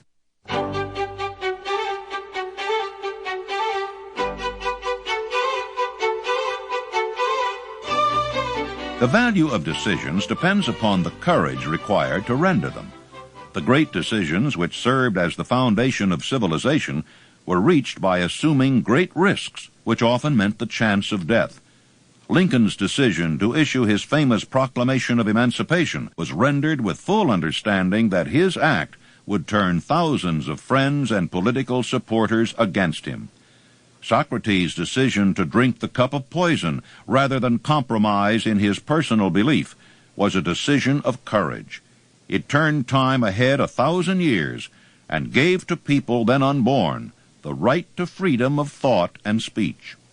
The decision of General Robert E. Lee, when he came to the parting of the ways with the Union and took up the cause of the South, was a decision of courage, for he well knew that it might cost him his own life and that it would surely cost the lives of others. But the greatest decision of all time, as far as any American citizen is concerned, was reached in Philadelphia, July 4th, 1776, when 56 men signed their names to a document which they well knew would bring freedom to all Americans or leave every one of the 56 hanging from a gallows. You have heard of this famous document, but you may not have drawn from it the great lesson in personal achievement it so plainly taught. We all remember the date of this momentous decision, but few of us realize what courage that decision required. We remember our history as it was taught. We remember dates and the names of the men who fought. We remember Valley Forge and Yorktown. We remember George Washington and Lord Cornwallis. But we know little of the real forces back of these names, dates, and places. We know still less of that intangible power which ensured us freedom long before Washington's armies reached Yorktown. It is nothing short of tragedy that the writers of history have missed entirely even the slightest reference to the irresistible power which gave birth and freedom to the nation destined to set up new standards of independence for all the peoples of the earth. I say it as a tragedy because it is the selfsame power which must be used by every individual who surmounts the difficulties of life and forces life to pay the price asked. Let us briefly review the events which gave birth to this power. The story begins with an incident in Boston, March 5, 1770. British soldiers were patrolling the streets, openly threatening the citizens by their presence. The colonists resented armed men marching in their midst. They began to express their resentment openly, hurling stones as well as epithets at the marching soldiers, until the commanding officer gave orders, "Fix bayonets, charge." The battle was on. It resulted in the death and injury of many. The incident aroused such resentment that the Provincial Assembly, made up of prominent colonists, called a meeting for the purpose of taking definite action. Two of the members of that assembly were John Hancock and Samuel Adams. They spoke up courageously and declared that a move must be made to eject all British soldiers from Boston. Remember this, a decision in the minds of two men might properly be called the beginning of the freedom which we of the United States now enjoy. Remember, too, that the decision of these two men called for faith and courage because it was dangerous. This country was built by pioneers, by men who took chances, by men who went out on their own initiative, by men who had courage, by men who were not afraid. And that's the kind of men and women that I'm trying to build with this philosophy, the type of people who created this great nation in which we live. Before the assembly adjourned, Samuel Adams was appointed to call on the governor of the province, Hutchinson, and demand the withdrawal of the British troops. The request was granted. The troops were removed from Boston, but the incident was not closed. It had caused a situation which was destined to change the entire trend of civilization. Richard Henry Lee became an important factor in this story by reason of the fact that he and Samuel Adams communicated frequently by correspondence, sharing freely their fears and their hopes concerning the welfare of the people of their provinces. From this practice, Adams conceived the idea that a mutual exchange of letters between the 13 colonies might help to bring about the coordination of effort so badly needed in connection with the solution of their problems. 2 years after the clash with the soldiers in Boston, March 72, Adams presented this idea to the Assembly in the form of a motion that a correspondence committee be established among the colonies, with definitely appointed correspondents in each colony, for the purpose of friendly cooperation for the betterment of the colonies of British America. It was the beginning of the organization of the far-flung power destined to give freedom to you and to me. The mastermind had already been organized. It consisted of Adams, Lee, and Hancock. The Committee of Correspondence was organized. The citizens of the colonies had been waging disorganized warfare against the British soldiers through incidents similar to the Boston riot, but nothing of benefit had been accomplished. Their individual grievances had not been consolidated under one mastermind. No group of individuals had put their hearts, minds, souls, and bodies together in one definite decision to settle their difficulty with the British once and for all, until Adams, Hancock, and Lee got together. Meanwhile, the British were not idle. They, too, were doing some planning and masterminding on their own account, with the advantage of having back of them money and organized soldiery. The Crown appointed Gage to supplant Hutchinson as the governor of Massachusetts. One of the new governor's first acts was to send a messenger to call on Samuel Adams for the purpose of endeavoring to stop his opposition by fear. We can best understand the spirit of what happened by quoting the conversation between Colonel Fenton, the messenger sent by Gage, and Adams. Colonel Fenton: I have been authorized by Governor Gage to assure you, Mr. Adams, that the governor has been empowered to confer upon you such benefits as would be satisfactory. Endeavor to win Adams by promise of bribes, upon the condition that you engage to cease in your opposition to the measures of the government. It is the government's advice to you, sir, not to incur the further displeasure of His Majesty. Your conduct has been such as makes you liable to penalties of an act of Henry VIII, by which persons can be sent to England for trial for treason, or misprision of treason, at the discretion of a governor of a province. But by changing your political course, you will not only receive great personal advantages, but you will make your peace with the king. Samuel Adams had the choice of two decisions. He could cease his opposition and receive personal bribes, or he could continue and run the risk of being hanged. Clearly, the time had come when Adams was forced to reach instantly a decision which could have cost his life. Adams insisted upon Colonel Fenton's word of honor that the colonel would deliver to the governor the answer exactly as Adams would give it to him. Adams' answer: Then you may tell Governor Gage that I trust I have long since made my peace with the King of Kings. No personal consideration shall induce me to abandon the righteous cause of my country. And tell Governor Gage it is the advice of Samuel Adams to him no longer to insult the feelings of an exasperated people. When Governor Gage received Adams' caustic reply, he flew into a rage and issued a proclamation which read, I do hereby, in His Majesty's name, offer and promise His most gracious pardon to all persons who shall forthwith lay down their arms and return to the duties of peaceable subjects, excepting only from the benefit of such pardon Samuel Adams and John Hancock, whose offenses are of too flagitious a nature to admit of any other consideration but that of condign punishment. As one might say in modern slang, Adams and Hancock were on the spot. The threat of the irate governor forced the two men to reach another decision, equally as dangerous. They hurriedly called a secret meeting of their staunchest followers. After the meeting had been called to order, Adams locked the door, placed the key in his pocket, and informed all present that it was imperative that a Congress of the colonists be organized, and that no man should leave the room until the decision for such a Congress had been reached. Great excitement followed. Some weighed the possible consequences of such radicalism. Some expressed grave doubt as to the wisdom of so definite a decision in defiance of the Crown. Locked in that room were two men immune to fear, blind to the possibility of failure, Hancock and Adams. Through the influence of their minds, the others were induced to agree that through the Correspondence Committee, arrangements should be made for a meeting of the First Continental Congress to be held in Philadelphia, September 5th, 1774. Remember this date.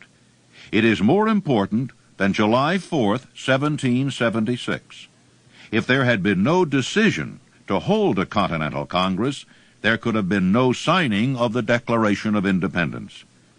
Before the first meeting of the new Congress, another leader in a different section of the country was deep in the throes of publishing a summary view of the rights of British America. He was Thomas Jefferson of the province of Virginia, whose relationship to Lord Dunmore, representative of the Crown in Virginia, was as strained as that of Hancock and Adams with their governor. Shortly after his famous Summary of Rights was published, Jefferson was informed that he was subject to prosecution for high treason against His Majesty's government. Inspired by the threat, one of Jefferson's colleagues, Patrick Henry, boldly spoke his mind, concluding his remarks with a sentence which shall remain forever a classic: "If this be treason, then make the most of it." It was such men as these who, without power, without authority, without military strength, without money, sat in solemn consideration of the destiny of the colonies, beginning at the opening of the First Continental Congress and continuing at intervals for 2 years, until on June 7th, 1776, Richard Henry Lee arose, addressed the chair, and to the startled assembly made this motion: "Gentlemen, I make the motion that these united colonies are, and of right ought to be free and independent states, that they be absolved from all allegiance to the British Crown, and that all political connection between them and the state of Great Britain is and ought to be totally dissolved." Lee's astounding motion was discussed fervently, and at such length that he began to lose patience.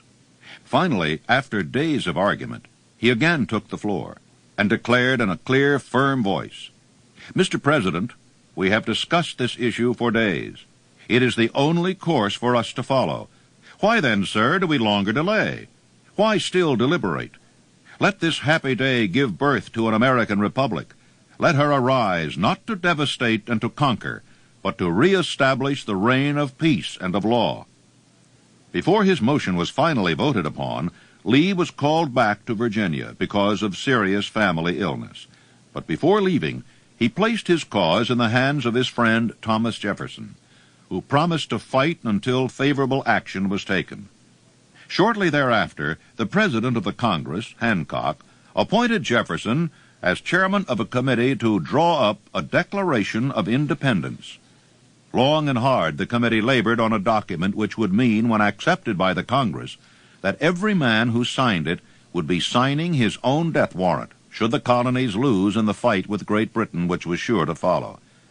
The document was drawn, and on June 28th, the original draft was read before the Congress. For several days it was discussed, altered, and made ready. On July 4th, 1776, Thomas Jefferson stood before the Assembly and fearlessly read the most momentous decision ever placed upon paper.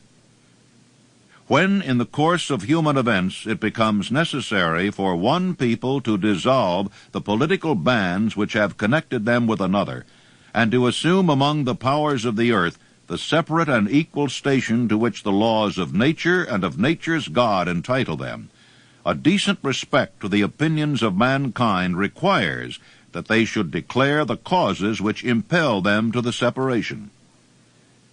When Jefferson finished, the document was voted upon, accepted, and signed by the 56 men, every one staking his own life upon his decision to write his name. By that decision came into existence a nation destined to bring to mankind forever the privilege of making decisions. Analyze the events which led to the Declaration of Independence, and be convinced that this nation, which now holds a position of commanding respect and power among all nations of the world, was born of a decision created by a master mind consisting of 56 men. Note well the fact that it was their decision which ensured the success of Washington's armies, because the spirit of that decision was in the heart of every soldier who fought with him, and served as a spiritual power which recognizes no such thing as failure. Note also, with great personal benefit, that the power which gave this nation its freedom is the self-same power that must be used by every individual who becomes self-determining. This power is made up of the principles described in this book. It will not be difficult to detect in the story of the Declaration of Independence at least 6 of these principles: desire, decision, faith, persistence, the mastermind, and organized planning.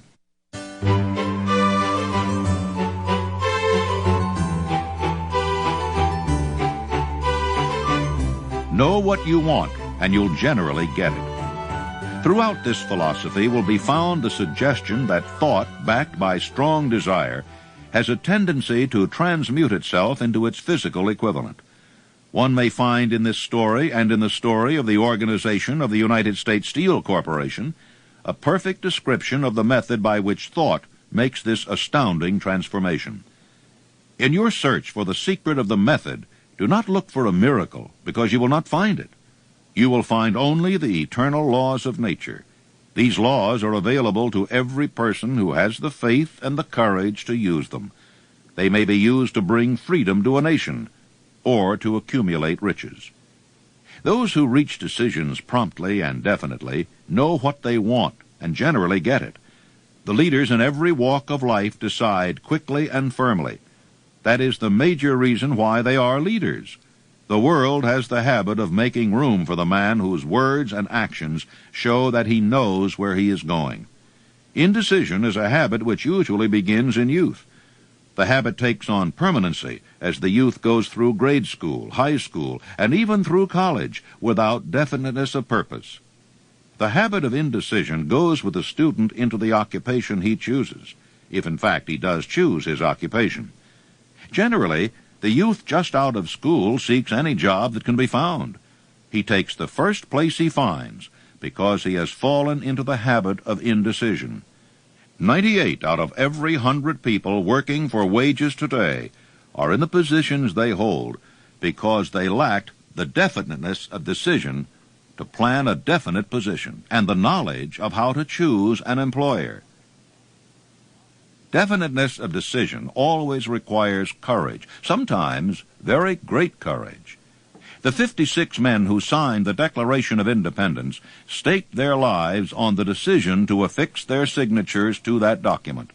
The person who reaches a definite decision to procure the particular job and make life pay the price he asks does not stake his life on that decision, he stakes his economic freedom.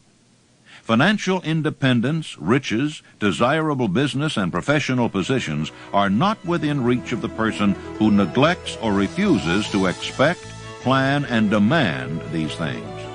The person who desires riches in the same spirit that Samuel Adams desired freedom for the colonies is sure to accumulate wealth.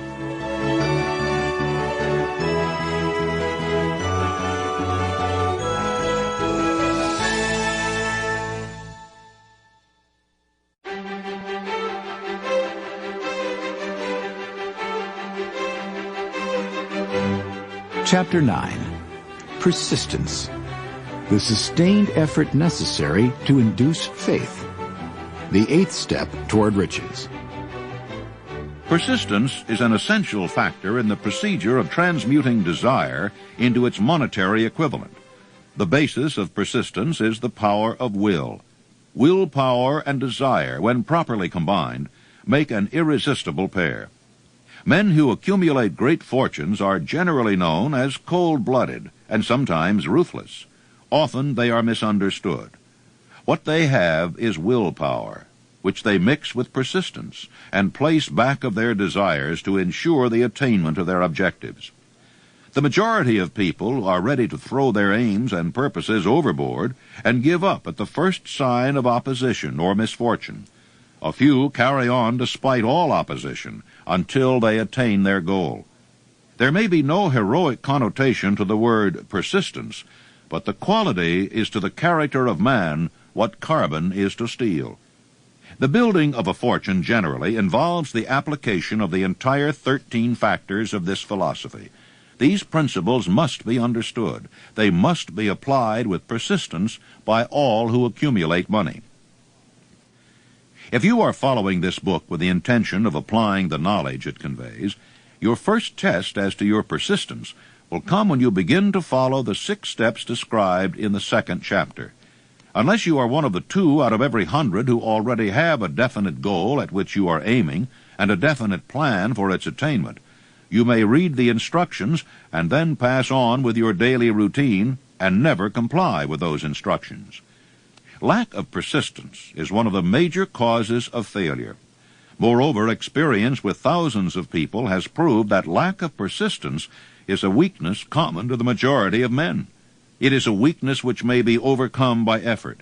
The ease with which lack of persistence may be conquered will depend entirely upon the intensity of one's desire. The starting point of all achievement is desire.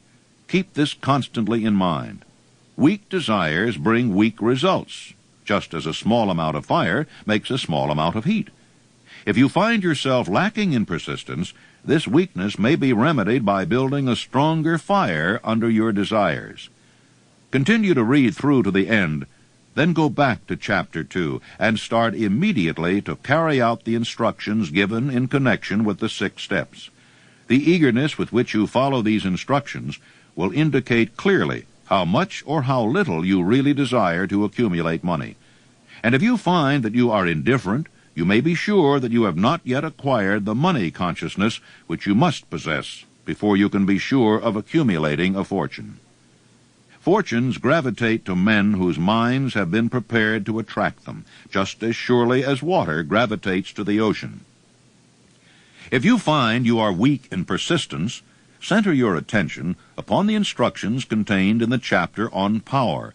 Surround yourself with a mastermind group, and through the cooperative efforts of the members of this group, you can develop persistence.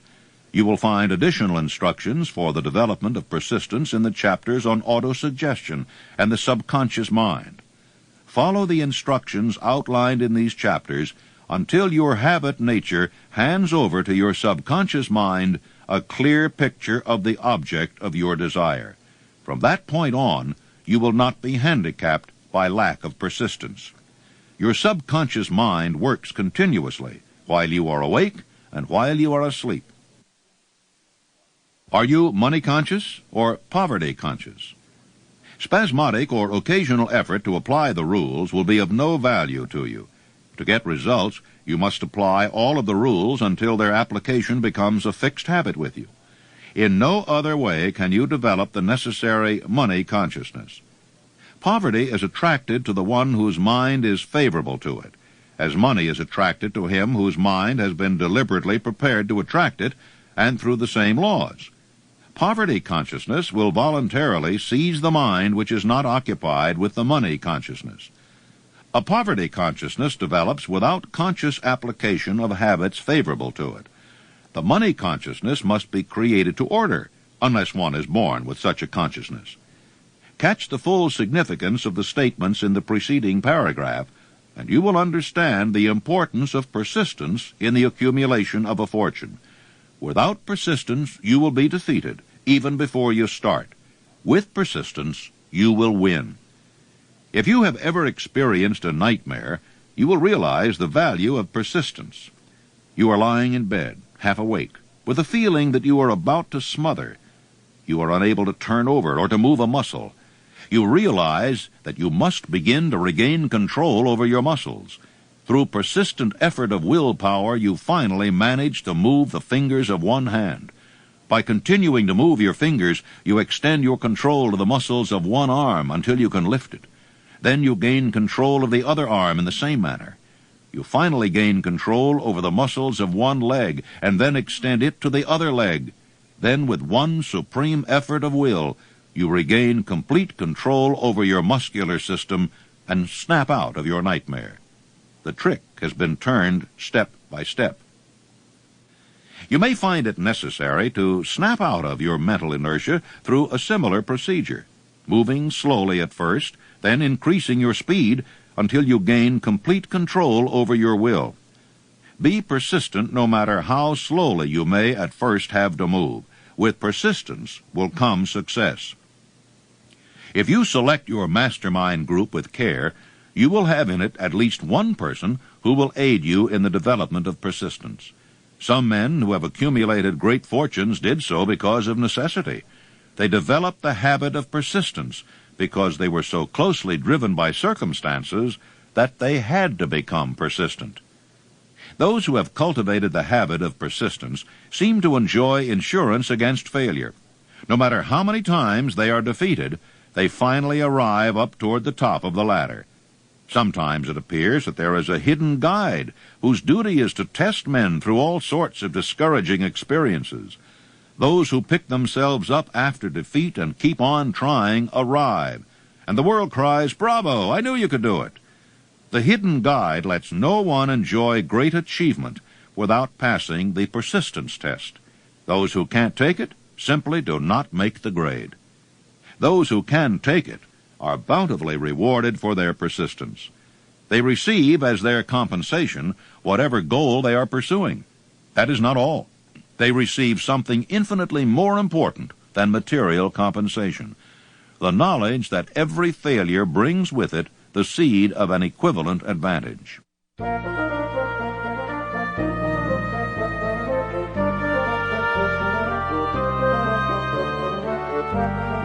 Climb over your failures.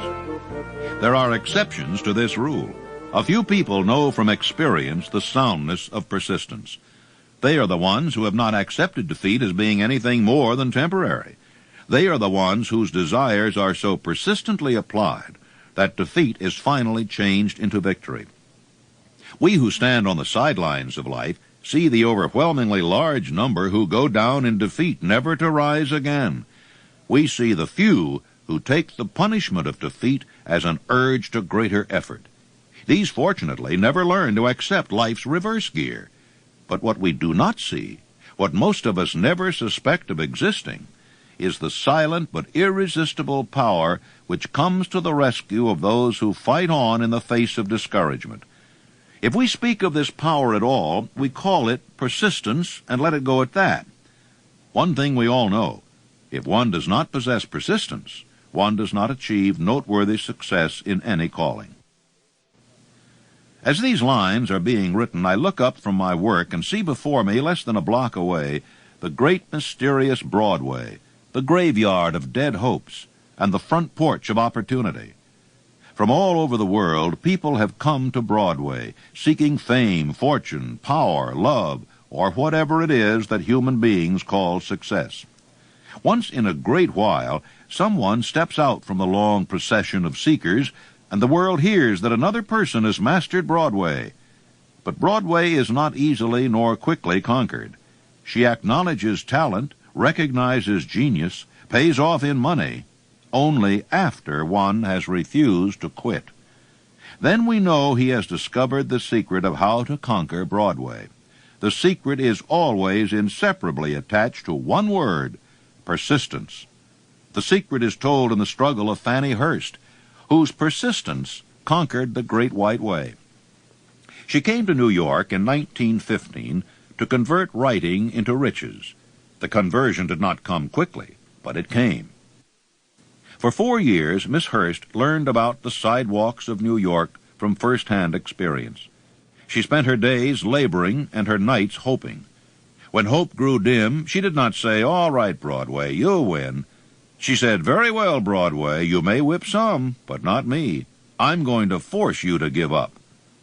One publisher, the Saturday Evening Post, sent her 36 rejection slips before she broke the ice and got a story across.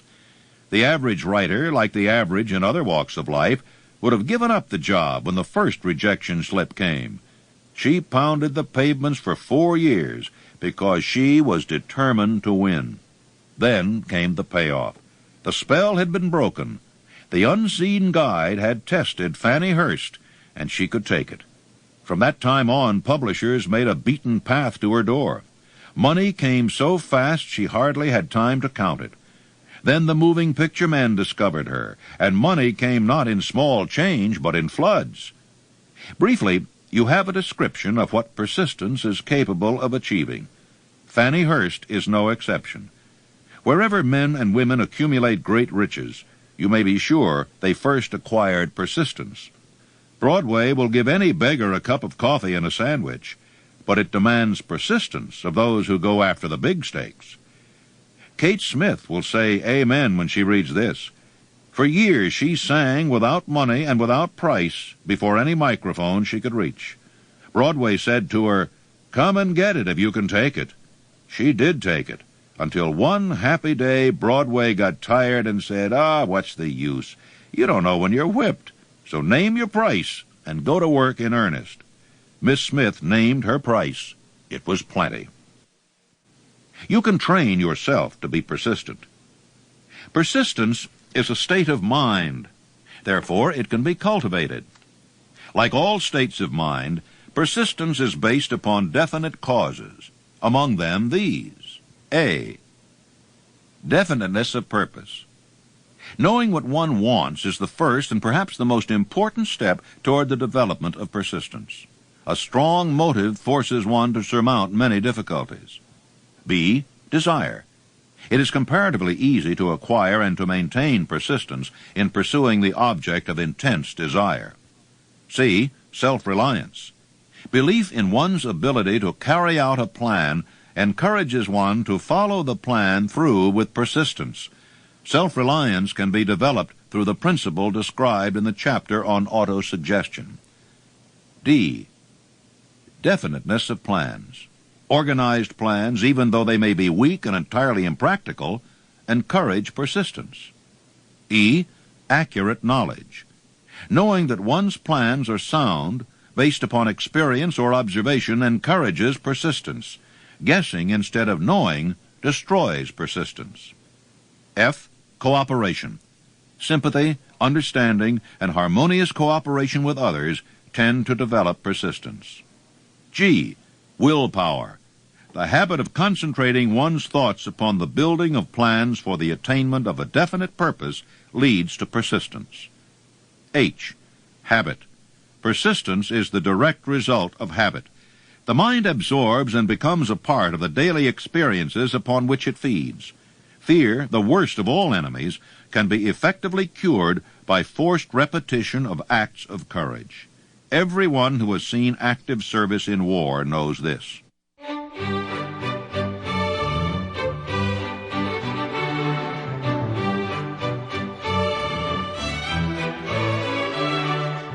Before leaving the subject of persistence, take inventory of yourself and determine in what particular, if any, you are lacking in this essential quality. Measure yourself courageously, point by point, and see how many of the 8 factors of persistence you lack. The analysis may lead to discoveries that will give you a new grip on yourself. Here you will find the real enemies which stand between you and noteworthy achievement. Here you will find not only the symptoms indicating weakness of persistence, but also the deeply seated subconscious causes of this weakness. Study the list carefully, and face yourself squarely if you really wish to know who you are and what you are capable of doing. These are the weaknesses which must be mastered by all who accumulate riches. 1. Failure to recognize and to define clearly exactly what one wants. 2. Procrastination, with or without cause, usually backed up with a formidable array of alibis and excuses. 3. Lack of interest in acquiring specialized knowledge. 4. Indecision, the habit of passing the buck on all occasions instead of facing issues squarely, also backed by alibis. 5. The habit of relying upon alibis instead of creating definite plans for the solution of problems. 6. Self-satisfaction. There is but little remedy for this affliction, and no hope for those who suffer from it. 7. Indifference, usually reflected in one's readiness to compromise on all occasions rather than meet opposition and fight it. 8. The habit of blaming others for one's mistakes and accepting unfavorable circumstances as being unavoidable. 9. Weakness of desire, due to neglect in the choice of motives that impel action. 10. Willingness, even eagerness, to quit at the first sign of defeat. based upon one or more of the 6 basic fears. 11. Lack of organized plans, placed in writing where they may be analyzed. 12. The habit of neglecting to move on ideas or to grasp opportunity when it presents itself. 13. Wishing instead of willing. 14. The habit of compromising with poverty instead of aiming at riches. General absence of ambition to be, to do, to own. 15. Searching for all the shortcuts to riches, trying to get without giving a fair equivalent, usually reflected in the habit of gambling, endeavoring to drive sharp bargains. 16. Fear of criticism, failure to create plans and to put them into action because of what other people will think, do, or say. This enemy belongs at the head of the list because it generally exists in one's subconscious mind where its presence is not recognized. See the 6 basic fears in a later chapter. Let us examine some of the symptoms of the fear of criticism. The majority of people permit relatives, friends, and the public at large to so influence them that they cannot live their own lives because they fear criticism. Huge numbers of people make mistakes in marriage, stand by the bargain, and go through life miserable and unhappy because they fear criticism, which may follow if they correct the mistake. Anyone who has submitted to this form of fear knows the irreparable damage it does by destroying one's ambition and the desire to achieve. Millions of people neglect to acquire belated educations after having left school because they fear criticism. Countless numbers of men and women, both young and old, permit relatives to wreck their lives in the name of duty because they fear criticism. Duty does not require any person to submit to the destruction of his personal ambitions and the right to live his own life in his own way. People refuse to take chances in business because they fear the criticism which may follow if they fail.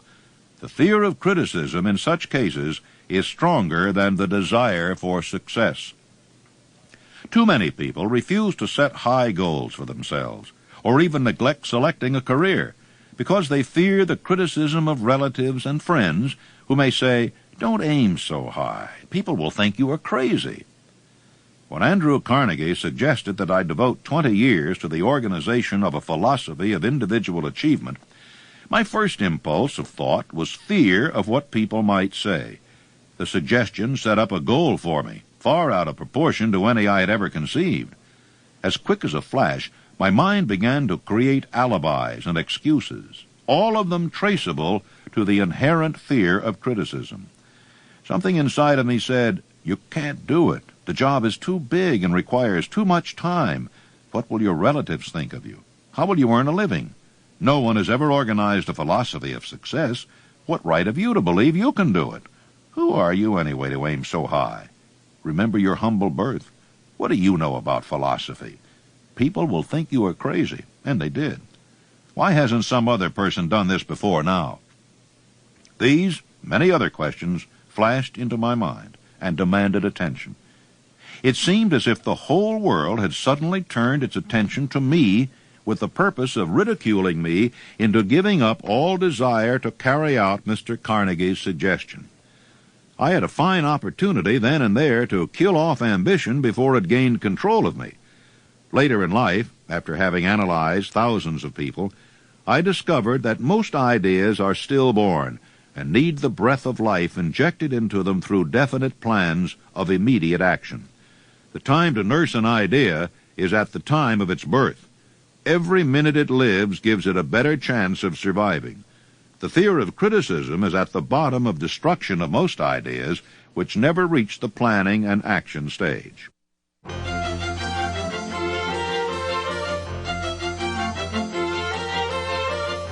Many people believe that material success is the result of favorable breaks. There is an element of ground for the belief, but those depending entirely upon luck are nearly always disappointed, because they overlook another important factor which must be present before one can be sure of success.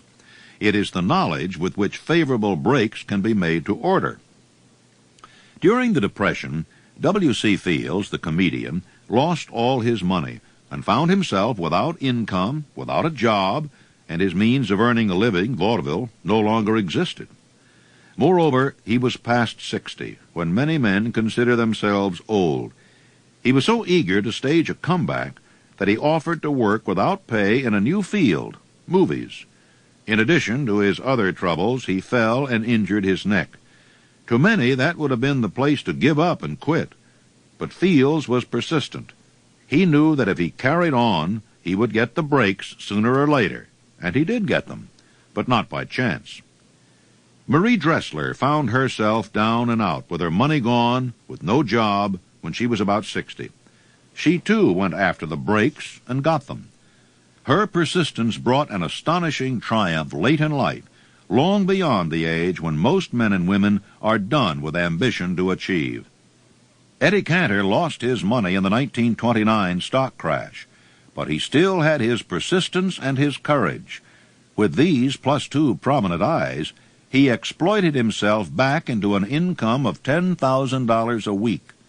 Truly, if one has persistence, one can get along very well without many other qualities.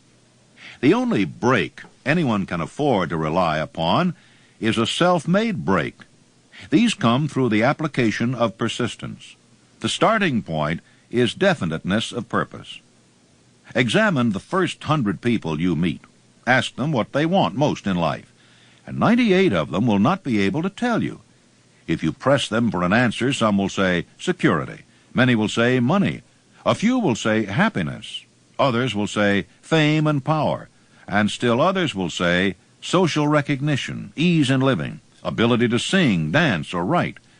But none of them will be able to define these terms or give the slightest indication of a plan by which they hope to attain these vaguely expressed wishes.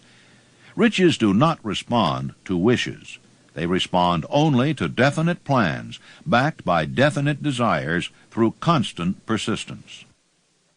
How to develop persistence? There are 4 simple steps which lead to the habit of persistence. They call for no great amount of intelligence, no particular amount of education, and but little time or effort. The necessary steps are 1. A definite purpose backed by burning desire for its fulfillment. 2. A definite plan expressed in continuous action. 3. A mind closed tightly against all negative and discouraging influences, including negative suggestions of relatives, friends, and acquaintances. 4. A friendly alliance with one or more persons who will encourage one to follow through with both plan and purpose. These 4 steps are essential for success in all walks of life. The entire purpose of the 13 principles of this philosophy is to enable one to take these 4 steps as a matter of habit. These are the steps by which one may control one's economic destiny. They are the steps that lead to freedom and independence of thought. They are the steps that lead to riches in small or great quantities. They lead the way to power, fame, and worldly recognition. They are the 4 steps which guarantee favorable breaks. They are the steps that convert dreams into physical realities. They lead also to the mastery of fear, discouragement, and indifference. There is a magnificent reward for all who learn to take these 4 steps. It is the privilege of writing one's own ticket and of making life yield whatever price is asked. How to master difficulties? What mystical power gives to men of persistence the capacity to master difficulties? Does the quality of persistence set up in one's mind some form of spiritual, mental, or chemical activity which gives one access to supernatural forces? Does infinite intelligence throw itself on the side of the person who still fights on after the battle has been lost, with the whole world on the opposing side? These and many other similar questions have arisen in my mind as I have observed men like Henry Ford, who started at scratch and built an industrial empire of huge proportions, with little else in the way of a beginning but persistence. Or Thomas A. Edison, who, with less than 3 months of schooling, became the world's leading inventor and converted persistence into the talking machine, the moving picture machine, and the incandescent light, to say nothing of 100 other useful inventions. I had the privilege of analyzing both Mr. Edison and Mr. Ford year by year over a long period of years, and therefore the opportunity to study them at close range. So I speak from actual knowledge when I say that I found no quality save persistence in either of them that even remotely suggested the major source of their stupendous achievements. As one makes an impartial study of the prophets, philosophers, miracle men, and religious leaders of the past, one is drawn to the inevitable conclusion that persistence, concentration of effort, and definiteness of purpose were the major sources of their achievements.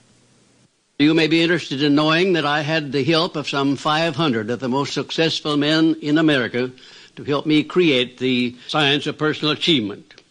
Among them were such men as Thomas A. Edison, Henry Ford, John Wanamaker. Let me tell you about one man, perhaps my most outstanding student, who has made a tremendous success of his life by applying definiteness of purpose. His name is W. Clement Stone, president of the Combined Insurance Company of America. Right after Think and Grow Rich was published in 1937, someone gave Mr. Stone a copy of this book, and he was so impressed by it that he laid out a 20-year plan for himself. At that time, he was selling insurance, I suppose making $200 or $300, maybe $400 a week at the most. Now, his plan called for him to own a company of his own within 20 years and for him to be president of it, and his personal fortune to be not less than $10 million. Well, long before the 20 years were up, he was the president and majority owner of 4 large insurance companies. His personal fortune was over $35 million. And today, it is estimated that his fortune is over $100 million. And he attributes his success entirely to the application of the famous Andrew Carnegie philosophy, and particularly to the application of definiteness of purpose. His 2,000 salesmen are known to be the most successful men in the insurance field, and every one of those 2,000 men has been taught to use the science of personal achievement and to emphasize the principle of definiteness of purpose. Consider, for example, the strange and fascinating story of Muhammad. Analyze his life. Compare him with men of achievement in this modern age of industry and finance, and observe how they have one outstanding trait in common: persistence. If you are keenly interested in studying the strange power which gives potency to persistence, read a biography of Muhammad, especially the one by Asad Bey.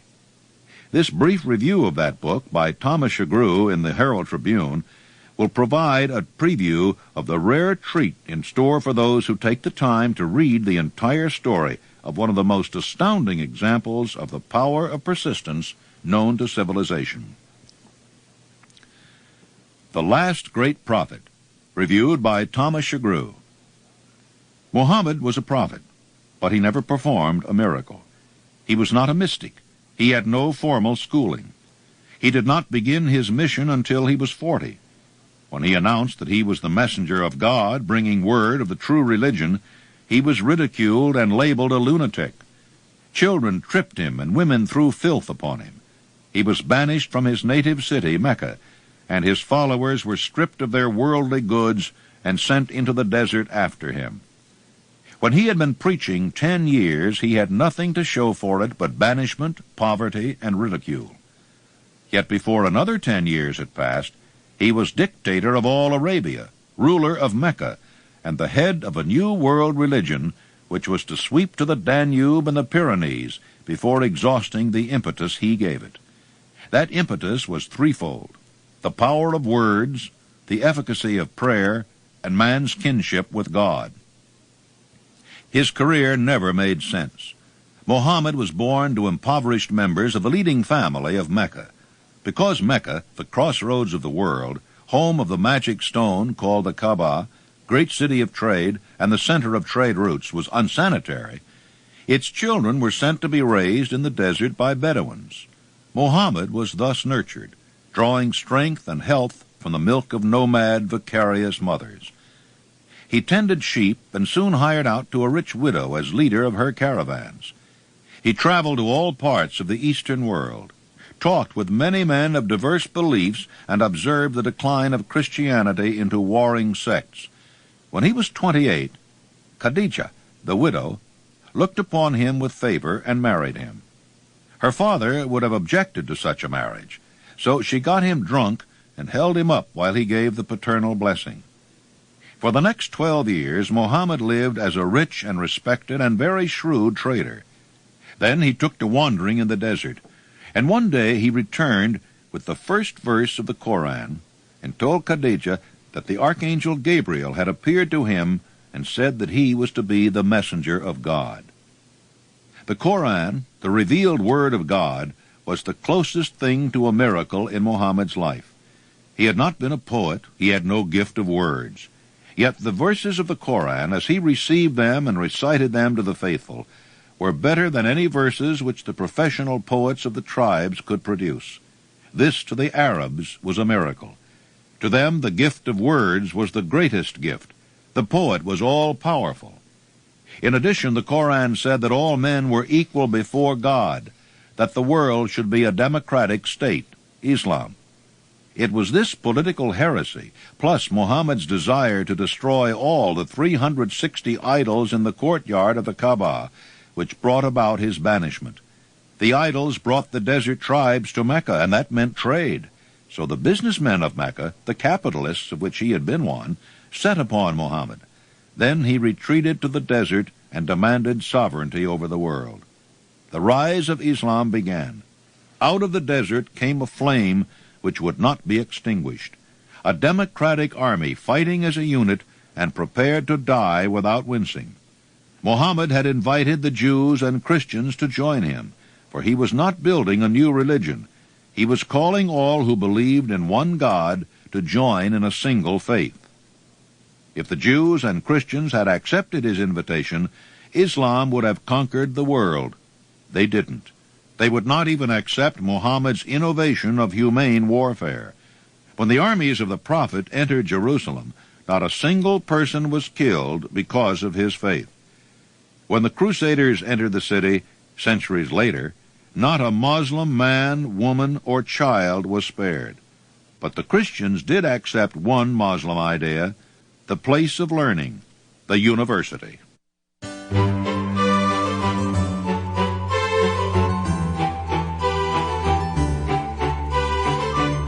Chapter 10, The Power of the Mastermind, the Driving Force, the ninth step toward riches.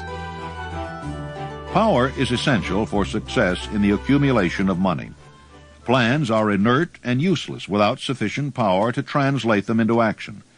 This chapter will describe the method by which an individual may attain and apply power. Power may be defined as organized and intelligently directed knowledge. Power, as the term is here used, refers to organized effort, sufficient to enable an individual to transmute desire into its monetary equivalent.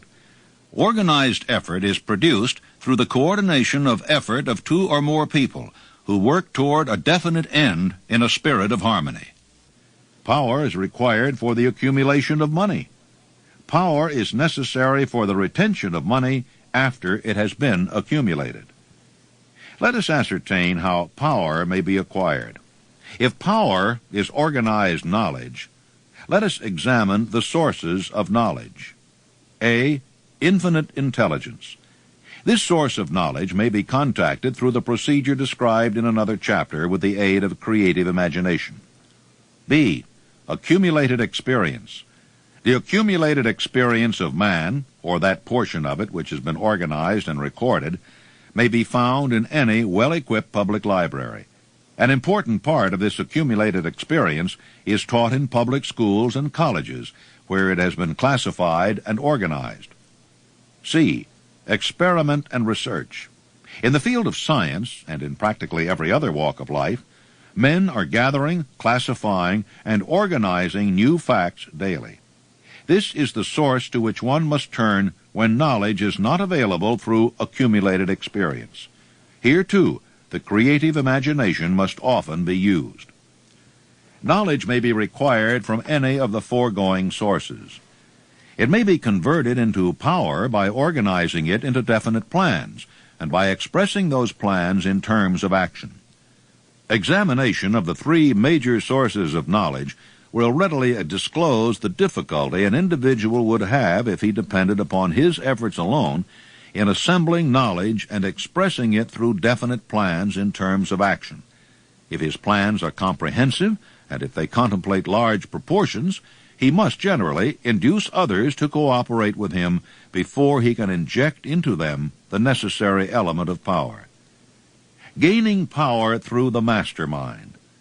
The mastermind may be defined as coordination of knowledge and effort in a spirit of harmony between two or more people for the attainment of a definite purpose. No individual may have great power without availing himself of the mastermind. In a preceding chapter, instructions were given for the creation of plans for the purpose of translating desire into its monetary equivalent. If you carry out these instructions with persistence and intelligence and use discrimination in the selection of your mastermind group, your objective will have been halfway reached even before you begin to recognize it. So you may better understand the intangible potentialities of power available to you through a properly chosen mastermind group, we will here explain the two characteristics of the mastermind principle, one of which is economic in nature and the other psychic. The economic feature is obvious. Economic advantages may be created by any person who surrounds himself with the advice, counsel, and personal cooperation of a group of men who are willing to lend him wholehearted aid in a spirit of perfect harmony. This form of cooperative alliance has been the basis of nearly every great fortune. Your understanding of this great truth may definitely determine your financial status. The psychic phase of the mastermind principle is much more difficult to comprehend. You may catch a significant suggestion from this statement. No two minds ever come together without thereby creating a third invisible, intangible force which may be likened to a third mind. The human mind is a form of energy, a part of it being spiritual in nature. When the minds of two people are coordinated in a spirit of harmony, the spiritual units of energy of each mind form an affinity which constitutes the psychic phase of the master mind. The mastermind principle, or rather the economic feature of it, was first called to my attention by Andrew Carnegie more than 50 years ago. Discovery of this principle was responsible for the choice of my life's work. Mr. Carnegie's mastermind group consisted of a staff of approximately 50 men, with whom he surrounded himself for the definite purpose of manufacturing and marketing steel. He attributed his entire fortune to the power he accumulated through his master mind. Analyze the record of any man who has accumulated a great fortune, and many of those who have accumulated modest fortunes, and you will find that they have either consciously or unconsciously employed the master mind principle. Great power can be accumulated through no other principle. How to multiply your brain power. Man's brain may be compared to an electric battery. It is a well-known fact that a group of electric batteries will provide more energy than a single battery. It is also a well-known fact that an individual battery will provide energy in proportion to the number and capacity of the cells it contains. The brain functions in a similar fashion. This accounts for the fact that some brains are more efficient than others, and leads to this significant statement. A group of brains, coordinated or connected in a spirit of harmony, will provide more thought energy than a single brain, just as a group of electric batteries will provide more energy than a single battery. Through this metaphor, it becomes immediately obvious that the mastermind principle holds the secret of the power wielded by men who surround themselves with other men of brains. There follows now another statement which will lead still nearer to an understanding of the psychic phase of the mastermind principle. When a group of individual brains are coordinated and function in harmony, the increased energy created through that alliance becomes available to every individual brain in the group. It is a well-known fact that Henry Ford began his business career under the handicap of poverty, illiteracy, and ignorance. It is an equally well-known fact that within the inconceivably short period of 10 years, Mr. Ford mastered these three handicaps, and that within 25 years, he made himself one of the richest men in America. Connect with this fact the additional knowledge that Mr. Ford's most rapid strides became noticeable from the time he became a personal friend of Thomas A. Edison, and you will begin to understand what the influence of one mind upon another can accomplish. Go a step farther and consider the fact that Mr. Ford's most outstanding achievements began from the time that he formed the acquaintance of Harvey Firestone, John Burroughs, and Luther Burbank, each a man of great brain capacity. And you will have further evidence that power may be produced through friendly alliance of minds.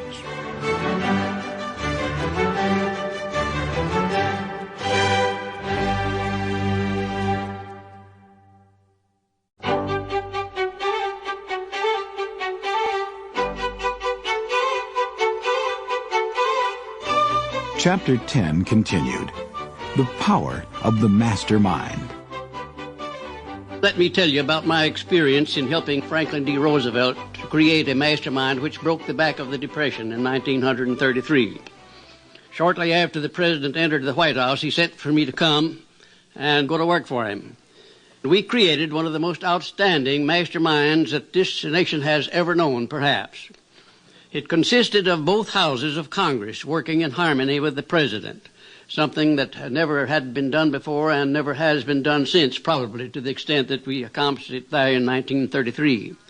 The majority of the newspaper publishers of America, regardless of their political leanings, practically every one of them got behind the President as a result of this mastermind operation which we set up at the White House. And the radio station operators, without any reference whatsoever to their political leanings, they got behind the President and they used the material which I prepared to send out to go over the air. In other words, material that we used to sell the good features of the United States instead of dwelling upon the bad ones. And then the churches of all denominations, I have never seen such a job as they did. The priests and the clergymen of all denominations went into their pulpits and they did a wonderful job of selling the United States of America to the people. Then the leaders of both the major political parties, they crossed party lines. There were no Democrats and no Republicans, no anything else in Congress. They were nothing but Americans helping the President of the United States to bring this country out of chaos. And then most of all, there was a majority of the American people of all political and religious leanings. I have never seen the people of the United States get behind a president so squarely as they did behind FDR in those perilous days of 1933. Now, here was a mastermind alliance that served a great purpose at a time of need. Men take on the nature and the habits and the power of thought of those with whom they associate in a spirit of sympathy and harmony. Through his association with Edison, Burbank, Burroughs, and Firestone, Mr. Ford added to his own brain power the sum and substance of the intelligence, experience, knowledge, and spiritual forces of these four men. Moreover, he appropriated and made use of the mastermind principle through the methods of procedure described in this book. This principle is available to you. We have already mentioned Mahatma Gandhi. Let us study the method by which he attained his stupendous power. It may be explained in a few words. He came by power through inducing over 200 million people to coordinate with mind and body in a spirit of harmony for a definite purpose. In brief, Gandhi accomplished a miracle, for it is a miracle when 200 million people can be induced, not forced, to cooperate in a spirit of harmony. If you doubt that this is a miracle, try to induce any two people to cooperate in a spirit of harmony for any length of time. Every man who manages a business knows what a difficult matter it is to get employees to work together in a spirit even remotely resembling harmony. The list of the chief sources from which power may be obtained is, as you have seen, headed by infinite intelligence. When two or more people coordinate in a spirit of harmony and work toward a definite objective, they place themselves in position, through that alliance, to absorb power directly from the great universal storehouse of infinite intelligence. This is the greatest of all sources of power. It is the source to which the genius and every great leader turn, whether they may be conscious of the fact or not. The other two major sources from which the knowledge necessary for the accumulation of power may be obtained are no more reliable than the five senses of man. The senses are not always reliable. In subsequent chapters, the methods by which infinite intelligence may be most readily contacted will be adequately described. This is not a course on religion. No fundamental principle described in this book should be interpreted as being intended to interfere either directly or indirectly with any man's religious habits. This book has been confined exclusively to instructing the reader how to transmute the definite purpose of desire for money into its monetary equivalent. Read, think, and meditate as you read. Soon the entire subject will unfold, and you will see it in perspective. You are now seeing the detail of the individual chapters. The power of positive emotions. Money is shy and elusive. It must be wooed and won by methods not unlike those used by a determined lover in pursuit of the girl of his choice. And coincidental as it is, the power used in the wooing of money is not greatly different from that used in wooing a maiden. That power, when successfully used in the pursuit of money, must be mixed with faith. It must be mixed with desire. It must be mixed with persistence. It must be applied through a plan, and that plan must be set into action. When money comes in quantities known as the big money, it flows to the one who accumulates it as easily as water flows downhill. There exists a great unseen stream of power, which may be compared to a river, except that one side flows in one direction, carrying all who get into that side of the stream onward and upward to wealth, and the other side flows in the opposite direction, carrying all who are unfortunate enough to get into it and not able to extricate themselves from it, downward to misery and poverty. Every man who has accumulated a great fortune has recognized the existence of this stream of life. It consists of one's thinking process. The positive emotions of thought form the side of the stream which carries one to fortune. The negative emotions form the side which carries one down to poverty. This carries a thought of stupendous importance to the person who is following this book with the object of accumulating a fortune. If you are on the side of the stream of power which leads to poverty, this may serve as an oar by which you may propel yourself over into the other side of the stream. It can serve you only through application and use. Merely reading and passing judgment on it, either one way or the other, will in no way benefit you. Poverty and riches often change places. When riches take the place of poverty, the change is usually brought about through well-conceived and carefully executed plans. Poverty needs no plan. It needs no one to aid it, because it is bold and ruthless. Riches are shy and timid. They have to be attracted.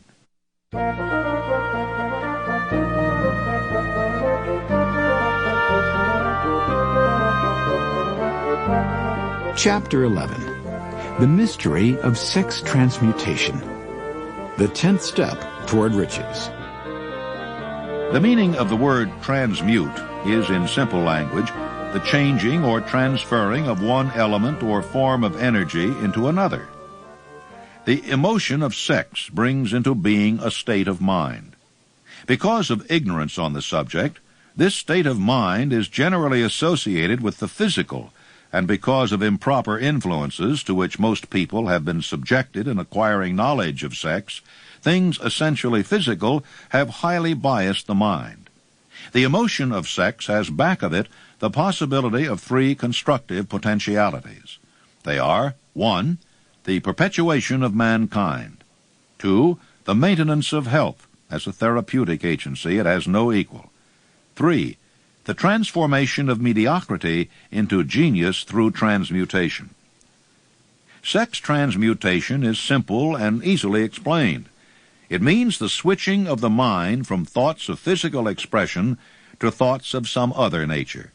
Sex desire is the most powerful of human desires.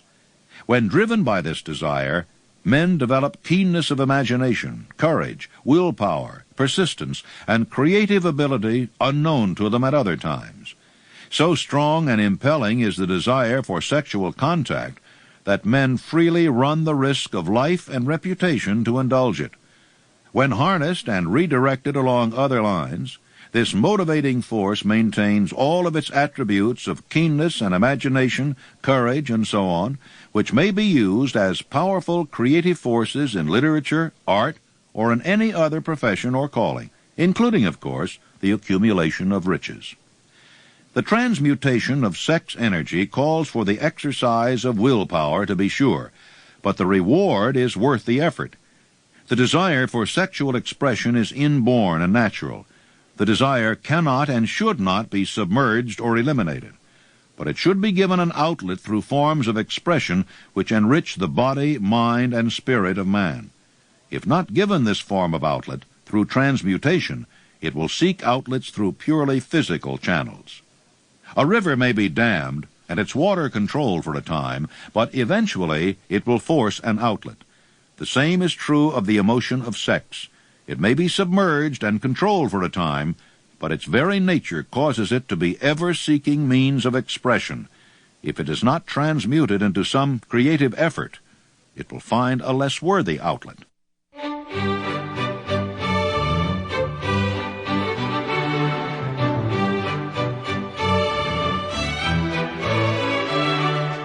The human mind responds to stimuli through which it may be keyed up to high rates of vibration, known as enthusiasm, creative imagination, intense desire, and so on. The stimuli to which the mind responds most freely are 1. The desire for sex expression, 2. Love, 3. A burning desire for fame, power, or financial gain, money, 4. Music, 5. Friendship between either those of the same sex or those of the opposite sex. 6.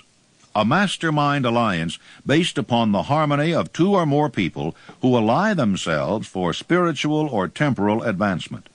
7. Mutual suffering, such as that experienced by people who are persecuted. 8. Autosuggestion. 9. Fear. 10. Narcotics and alcohol. The desire for sex expression comes at the head of the list of stimuli, which most effectively step up the mind and start the wheels of physical action. 8 of these stimuli are natural and constructive. 2 are destructive. The list is here presented for the purpose of enabling you to make a comparative study of the major sources of mind stimulation. From this study, it will be readily seen that the emotion of sex is by great odds the most intense and powerful of all mind stimuli. Some wiseacre has said that a genius is a man who wears long hair, eats queer food, lives alone, and serves as a target for the joke-makers. A better definition of a genius is a man who has discovered how to increase the intensity of thought to the point where he can freely communicate with sources of knowledge not available through the ordinary rate of thought. The person who thinks will want to ask some questions concerning this definition of genius. The first question will be, how may one communicate with sources of knowledge which are not available through ordinary thought? The next question will be, are there known sources of knowledge which are available only to geniuses? And if so, what are these sources, and exactly how may they be reached? We shall offer evidence through which you may secure your own proof through experimentation, and in so doing, we shall answer both of these questions. Genius is developed through the sixth sense. The reality of a sixth sense has been fairly well established. This sixth sense is creative imagination. The faculty of creative imagination is one which the majority of people never use during an entire lifetime, and if used at all, it usually happens by mere accident. A relatively small number of people use with deliberation and purpose aforethought the faculty of creative imagination. Those who use this faculty voluntarily and with understanding of its functions are geniuses. The faculty of creative imagination is the direct link between the finite mind of man and infinite intelligence. All so-called revelations referred to in the realm of religion, and all discoveries of basic or new principles in the field of invention take place through the faculty of creative imagination. When ideas or concepts flash into one's mind through what is popularly called a hunch, they come from one or more of the following sources. 1. Infinite intelligence. 2. One's subconscious mind, wherein is stored every sense impression and thought impulse which ever reached the brain through any of the 5 senses. 3. From the mind of some other person who has just released the thought or picture of the idea or concept through conscious thought. 4. From the other person's subconscious storehouse. There are no other known sources from which inspired ideas or hunches may be received. When brain action has been stimulated through one or more of the 10 mind stimulants, it has the effect of lifting the individual far above the horizon of ordinary thought, and permits him to envision distance, scope, and quality of thoughts not available on the lower plane, such as that occupied while one is engaged in the solution of the problems of business and professional routine.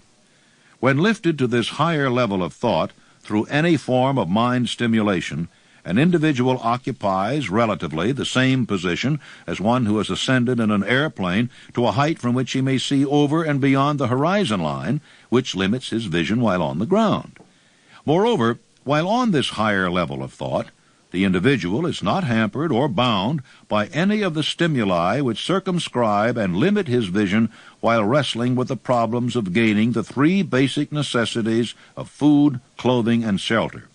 He is in a world of thought in which the ordinary workaday thoughts have been as effectively removed as are the hills and valleys and other limitations of physical vision when he rises in an airplane.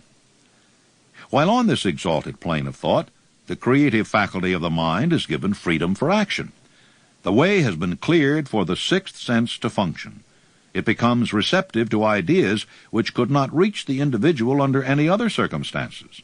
The 6th sense is the faculty which marks the difference between a genius and an ordinary individual. The creative faculty becomes more alert and receptive to factors originating outside the individual's subconscious mind the more this faculty is used, and the more the individual relies upon it, and makes demands upon it for thought impulses. This faculty can be cultivated and developed only through use. That which is known as one's conscience operates entirely through the faculty of the 6th sense.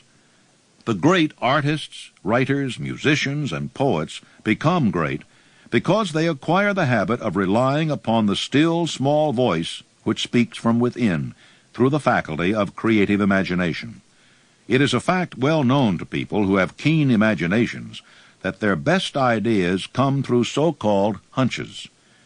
There is a great orator who does not attain to greatness until he closes his eyes and begins to rely entirely upon the faculty of creative imagination. When asked why he closed his eyes just before the climaxes of his oratory, he replied, "I do it, because then I speak through ideas which come to me from within."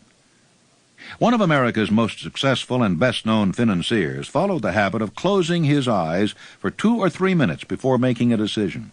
When asked why he did this, he replied, "With my eyes closed, I am able to draw upon a source of superior intelligence."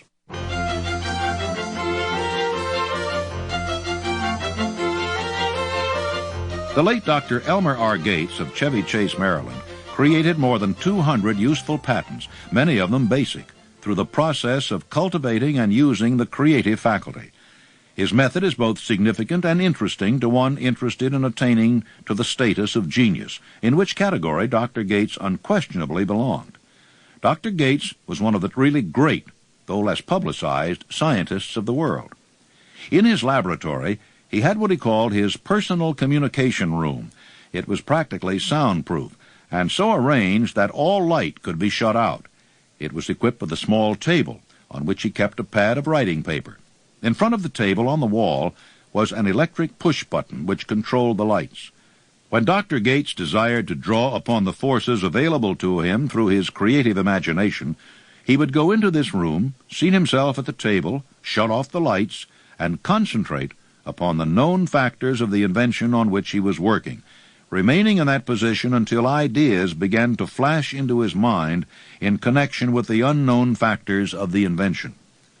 On one occasion, ideas came through so fast that he was forced to write for almost 3 hours. When the thoughts stopped flowing and he examined his notes, he found they contained a minute description of principles which had not a parallel among the known data of the scientific world. Moreover, the answer to his problem was intelligently presented in those notes. Dr. Gates earned his living by sitting for ideas for individuals and corporations. Some of the largest corporations in America paid him substantial fees by the hour for sitting for ideas.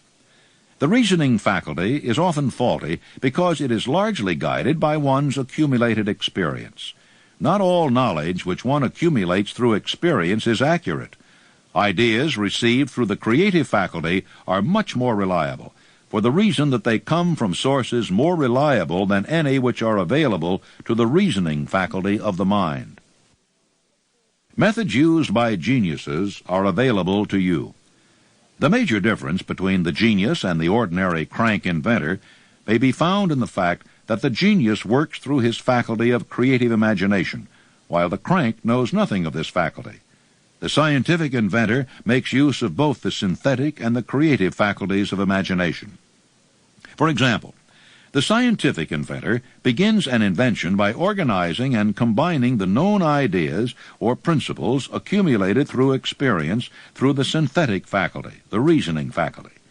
If he finds this accumulated knowledge to be insufficient for the completion of his invention, he then draws upon the sources of knowledge available to him through his creative faculty. The method by which he does this varies with the individual, but this is the essence of his procedure. 1. He stimulates his mind so that it functions on a higher-than-average plane, using one or more of the 10 mind stimulants or some other stimulant of his choice. 2. He concentrates upon the known factors, the finished part of his invention, and creates in his mind a perfect picture of unknown factors, the unfinished part of his invention. He holds this picture in mind until it has been taken over by the subconscious mind, and then relaxes by clearing his mind of all thought and waits for his answer to flash into his mind. Sometimes the results are both definite and immediate.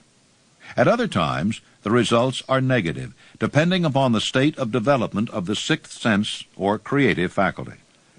Mr. Edison tried out more than 10,000 different combinations of ideas through the synthetic faculty of his imagination before he tuned in through the creative faculty and got the answer which perfected the incandescent light.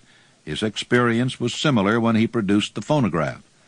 There is plenty of reliable evidence that the faculty of creative imagination exists. This evidence is available through accurate analysis of men who have become leaders in their respective callings, without having had extensive educations. Lincoln was a notable example of a great leader who achieved greatness through the discovery and use of his faculty of creative imagination. He discovered and began to use this faculty as the result of the stimulation of love, which he experienced after he met Anne Rutledge, a statement of the highest significance in connection with the study of the source of genius. The pages of history are filled with the records of great leaders whose achievements may be traced directly to the influence of women who aroused the creative faculties of their minds through the stimulation of sex desire. Napoleon Bonaparte was one of these. When inspired by his first wife, Josephine, he was irresistible and invincible. When his better judgment or reasoning faculty prompted him to put Josephine aside, he began to decline. His defeat and St. Helena were not far distant. If good taste would permit, we might easily mention scores of men well known to the American people who climbed to great heights of achievement under the stimulating influence of their wives, only to drop back to destruction after money and power went to their heads and they put aside the old wife for a new one. Napoleon was not the only man to discover that sex influence from the right source is more powerful than any substitute of expediency which may be created by mere reason. The human mind responds to stimulation. Among the greatest and most powerful of these stimuli is the urge of sex. When harnessed and transmuted, this driving force is capable of lifting men into that higher sphere of thought which enables them to master the sources of worry and petty annoyance which beset their pathway on the lower plane. The mere possession of this energy is not sufficient to produce a genius. The energy must be transmuted from desire for physical contact into some other form of desire and action before it will lift one to the status of genius. Far from becoming geniuses because of great sex desires, the majority of men lower themselves through misunderstanding and misuse of this great force to the status of the lower animals. Why men seldom succeed before 40. I discovered from the analysis of over 25,000 people that men who succeed in an outstanding way seldom do so before the age of 40, and more often they do not strike their real pace until they are well beyond the age of 50. This fact was so astounding that it prompted me to go into the study of its cause most carefully. This study disclosed the fact that the major reason why the majority of men who succeed do not begin to do so before the age of 40 to 50 is their tendency to dissipate their energies through overindulgence in physical expression of the emotion of sex. The majority of men never learn that the urge of sex has other possibilities, which far transcend in importance that of mere physical expression. The majority of those who make this discovery do so after having wasted many years at a period when the sex energy is at its height, prior to the age of 45 to 50. This usually is followed by noteworthy achievement. The lives of many men up to and sometimes well past the age of 40 reflect a continued dissipation of energies, which could have been more profitably turned into better channels. The desire for sexual expression is by far the strongest and most impelling of all the human emotions, and for this very reason, this desire, when harnessed and transmuted into action other than that of physical expression, may raise one to great accomplishments. The greatest of all mind stimulants. History is not lacking in examples of men who attained to the status of genius as the result of the use of artificial mind stimulants in the form of alcohol and narcotics. Edgar Allan Poe wrote The Raven while under the influence of liquor, dreaming dreams that mortal never dared to dream before. James Whitcomb Riley did his best writing while under the influence of alcohol. Perhaps it was thus he saw the ordered intermingling of the real and the dream, the mill above the river and the mist above the stream. Robert Burns wrote best when intoxicated. For auld lang syne, my dear, we'll take a cup of kindness yet, for auld lang syne. But let it be remembered that many such men have destroyed themselves in the end. Nature has prepared her own potions with which men may safely stimulate their minds to tune in to fine and rare thoughts which come from no man knows where. No satisfactory substitute for nature's stimulants has ever been found.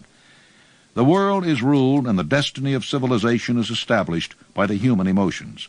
People are influenced in their actions not by reason so much as by feelings. The creative faculty of the mind is set into action entirely by emotions and not by cold reason. The most powerful of all human emotions is that of sex. There are other mind stimulants, some of which have been listed, but no one of them, nor all of them combined, can equal the driving power of sex. A mind stimulant is any influence which will either temporarily or permanently increase the intensity of thought. The 10 major stimulants described are those most commonly resorted to. Through these sources, one may commune with infinite intelligence, or enter at will the storehouse of the subconscious mind, either one's own or that of another person, a procedure which is all there is of genius. The storehouse of personal magnetism. A teacher who has trained and directed the efforts of more than 30,000 salespeople made the astounding discovery that highly sexed men are the most efficient salesmen. The explanation is that the factor of personality known as personal magnetism is nothing more nor less than sex energy. Highly sexed people always have a plentiful supply of magnetism. Through cultivation and understanding, this vital force may be drawn upon and used to great advantage in the relationships between people. This energy may be communicated to others through the following media. 1. The handshake. The touch of the hand indicates instantly the presence of magnetism or the lack of it. 2. The tone of voice. Magnetism or sex energy is the factor with which the voice may be colored or made musical and charming. 3. Posture and carriage of the body. Highly sexed people move briskly and with grace and ease. 4. The vibrations of thought. Highly sexed people mix the emotion of sex with their thoughts, or may do so at will, and in that way may influence those around them. 5. Body adornment. People who are highly sexed are usually very careful about their personal appearance. They usually select clothing of a style becoming to their personality, physique, complexion, and so on. When employing salesmen, the more capable sales manager looks for the quality of personal magnetism as the first requirement of a salesman. People who lack sex energy will never become enthusiastic nor inspire others with enthusiasm. And enthusiasm is one of the most important requisites in salesmanship, no matter what one is selling. The public speaker, orator, preacher, lawyer, or salesman who is lacking in sex energy is a flop as far as being able to influence others is concerned. Couple with this the fact that most people can be influenced only through an appeal to their emotions, and you will understand the importance of sex energy as a part of the salesman's native ability. Master salesmen attain the status of mastery in selling because they either consciously or unconsciously transmute the energy of sex into sales enthusiasm. In this statement may be found a very practical suggestion as to the actual meaning of sex transmutation. The salesman who knows how to take his mind off the subject of sex and direct it in sales effort with as much enthusiasm and determination as he would apply to its original purpose has acquired the art of sex transmutation whether he knows it or not. The majority of salesmen who transmute their sex energy do so without being in the least aware of what they are doing or how they are doing it. Transmutation of sex energy calls for more willpower than the average person cares to use for this purpose. Those who find it difficult to summon willpower sufficient for transmutation may gradually acquire this ability. Though this requires willpower, the reward for the practice is more than worth the effort.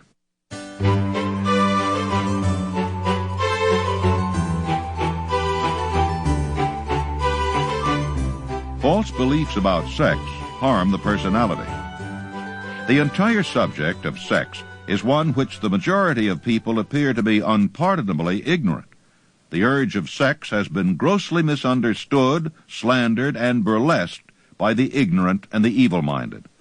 Men and women who are known to be blessed, yes, blessed, with highly sexed natures, are usually looked upon as being people who will bear watching.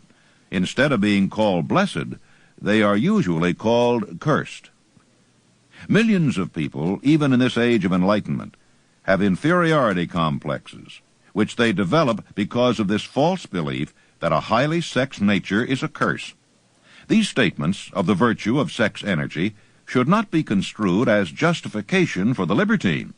The emotion of sex is a virtue only when used intelligently and with discrimination.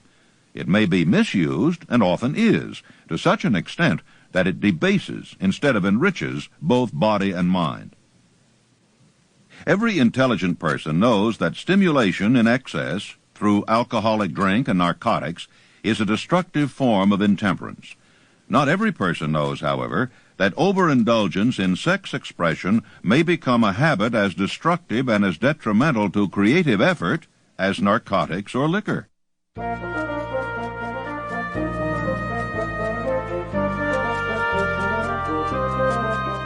Seldom does an individual enter upon highly creative effort in any field of endeavor before the age of 40. The average man reaches the period of his greatest capacity to create between 40 and 60. These statements are based upon analysis of thousands of men and women who have been carefully observed. They should be encouraging to those who fail to arrive before the age of 40, and to those who become frightened at the approach of old age around the 40-year mark. The years between 40 and 50 are, as a rule, the most fruitful. Man should approach this age not with fear and trembling, but with hope and eager anticipation. If you want evidence that most men do not begin to do their best work before the age of 40, study the records of the most successful men known to the American people, and you will find it. Henry Ford had not hit his pace of achievement until he had passed the age of 40. Andrew Carnegie was well past 40 before he began to reap the reward of his efforts. James J. Hill was still running a telegraph key at the age of 40. His stupendous achievements took place after that age.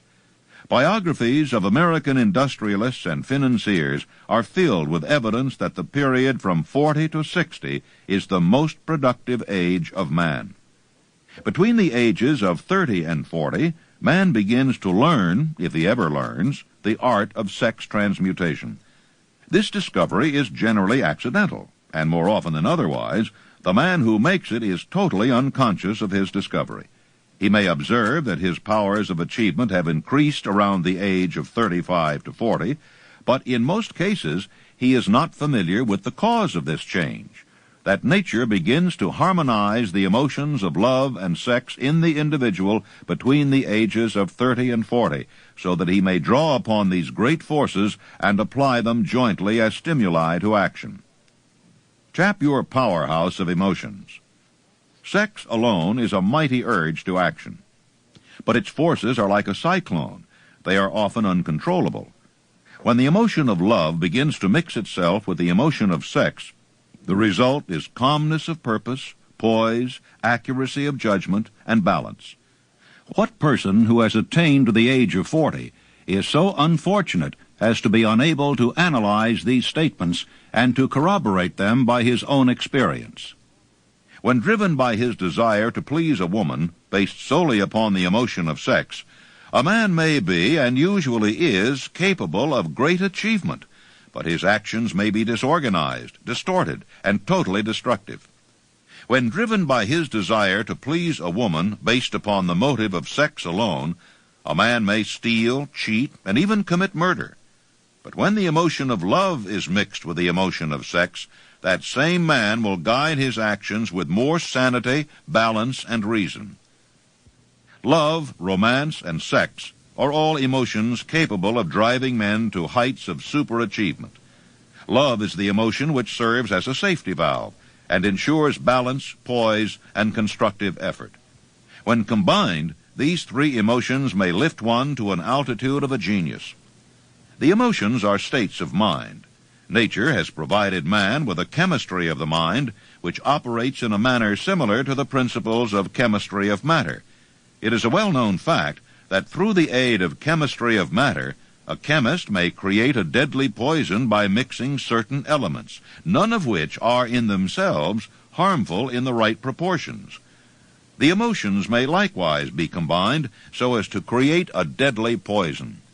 The emotions of sex and jealousy, when mixed, may turn a person into an insane beast. The presence of any one or more of the destructive emotions in the human mind, through the chemistry of the mind, sets up a poison which may destroy one's sense of justice and fairness. The road to genius consists of the development, control, and use of sex, love, and romance. Briefly, the process may be stated as follows. Encourage the presence of these emotions as the dominating thoughts in one's mind, and discourage the presence of all the destructive emotions. The mind is a creature of habit. It thrives upon the dominating thoughts fed it.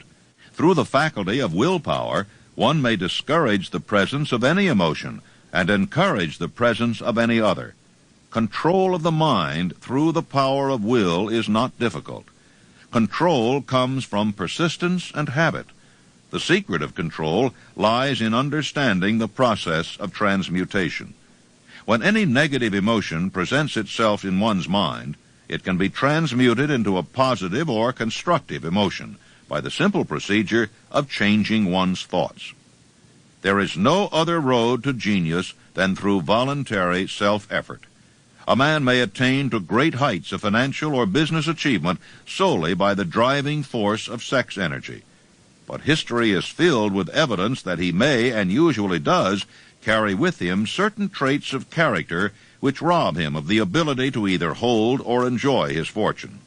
This is worthy of analysis, thought, and meditation, for it states a truth, the knowledge of which may be helpful to women as well as men.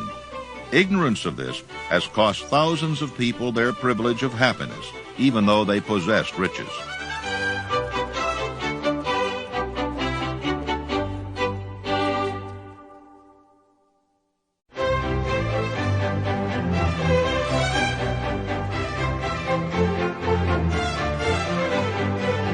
Chapter 11 continued. The mystery of sex transmutation. One who loves truly can never lose entirely. Memories of love never pass. They linger, guide, and influence long after the source of stimulation has faded. There is nothing new in this. Every person who has been moved by genuine love knows that it leaves enduring traces upon the human heart. The effect of love endures because love is spiritual in nature. The man who cannot be stimulated to great heights of achievement by love is hopeless. He is dead, though he may seem to live. Go back to your yesterdays at times and bathe your mind in the beautiful memories of past love. It will soften the influence of the present worries and annoyances. It will give you a source of escape from the unpleasant realities of life. And maybe, who knows, your mind will yield to you, during this temporary retreat into the world of fantasy, ideas or plans which may change the entire financial or spiritual status of your life. If you believe yourself unfortunate because you have loved and lost, perish the thought. One who has loved truly can never lose entirely. Love is whimsical and temperamental. It comes when it pleases and goes away without warning. Accept and enjoy it while it remains, but spend no time worrying about its departure. Worry will never bring it back. Dismiss also the thought that love never comes but once. Love may come and go, times without number, but there are no two love experiences which affect one in just the same way. There may be, and there usually is, one love experience which leaves a deeper imprint on the heart than all the others. But all love experiences are beneficial, except to the person who becomes resentful and cynical when love makes its departure. There should be no disappointment over love, and there would be none if people understood the difference between the emotions of love and sex. The major difference is that love is spiritual, while sex is biological. No experience which touches the human heart with a spiritual force can possibly be harmful except through ignorance or jealousy. Love is, without question, life's greatest experience. It brings one into communion with infinite intelligence. When mixed with the emotions of romance and sex, it may lead one far up the ladder of creative effort. The emotions of love, sex, and romance are sides of the eternal triangle of achievement-building genius. Love is an emotion with many sides, shades, and colors.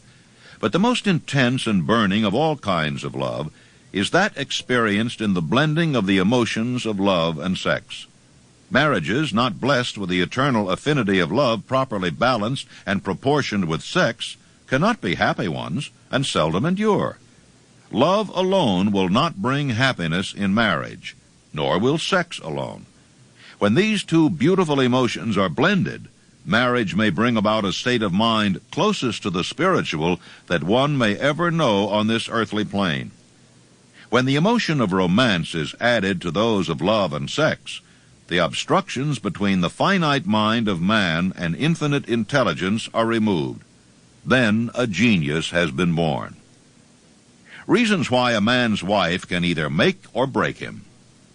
Here is the interpretation which would, when properly understood, bring harmony out of the chaos which exists in too many marriages. The disharmony is often expressed in the form of nagging, may usually be traced to lack of knowledge on the subject of sex. Where love, romance, and the proper understanding of the emotion and function of sex abide, there is no disharmony between married people. Fortunate is the husband whose wife understands the true relationship between the emotions of love, sex, and romance. When motivated by this holy triumvirate, no form of labor is burdensome. because even the most lowly form of effort takes on the nature of a labor of love. It is a very old saying that a man's wife may either make him or break him, but the reason is not always clear. The making and breaking are the results of the wife's understanding, or lack of understanding, of the emotions of love, sex, and romance. If a woman permits her husband to lose interest in her and become more interested in other women, it is usually because of her ignorance or indifference toward the subjects of sex, love, and romance. This statement presupposes, of course, that genuine love once existed between a man and his wife. The facts are equally applicable to a man who permits his wife's interest in him to die. Married people often bicker over a multitude of trivialities. If these are analyzed accurately, the real cause of the trouble will often be found to be indifference or ignorance on these subjects. The uselessness of wealth without women. Man's greatest motivating force is his desire to please woman. The hunter who excelled during prehistoric days before the dawn of civilization did so because of his desire to appear great in the eyes of woman. Man's nature has not changed in this respect. The hunter of today brings home no skins of wild animals, but he indicates his desire for her favor by supplying fine clothes, automobiles, and wealth. Man has the same desire to please woman that he had before the dawn of civilization. The only thing that has changed is his method of pleasing. Men who accumulate large fortunes and attain to great heights of power and fame do so mainly to satisfy their desire to please women. Take women out of their lives, and great wealth would be useless to most men. It is this inherent desire of man to please woman which gives woman the power to make or break a man. After I got through with my interview with Mr. Carnegie, I went back down to Washington and told my brother what had happened. He sat silently, never said a word until I told him the whole story. Then he got up and he walked over. He put his hand on my shoulder, pulled me over close to him, and he said, "Napoleon, ever since you and I were little barefooted boys wading down in Guest River in Wise County, I have always suspected there was something wrong with you. But," he said, "from here on out, I never will suspect you again because I know now you're as crazy as hell." I'm quoting my brother. And I want to tell you, ladies and gentlemen, that the time he was speaking, because I'd gotten away from Mr. Carnegie and the influence of his great personality had worn off, I was down to the bare realities of life again. I want to tell you that my brother's words seemed like they had a lot of logic to them.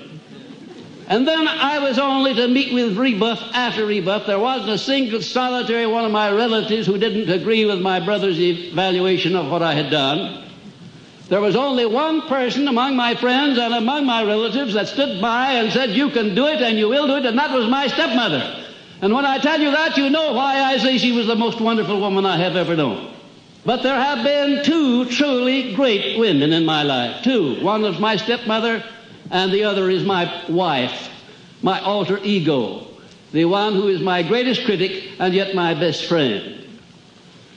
And to those two women, I owe all that I have ever done of benefit to others, all that I shall ever do in the future. The woman who understands man's nature and tactfully caters to it need have no fear of competition from other women. Men may be giants with indomitable willpower when dealing with other men, but they are easily managed by the women of their choice. Most men will not admit that they are easily influenced by the women they prefer, because it is in the nature of the male to want to be recognized as the stronger of the species. Moreover, the intelligent woman recognizes this manly trait and very wisely makes no issue of it. Some men know that they are being influenced by the woman of their choice, their wives, sweethearts, mothers, or sisters. But they tactfully refrain from rebelling against the influence because they are intelligent enough to know that no man is happy or complete without the modifying influence of the right woman. The man who does not recognize this important truth deprives himself of the power which has done more to help men achieve success than all other forces combined.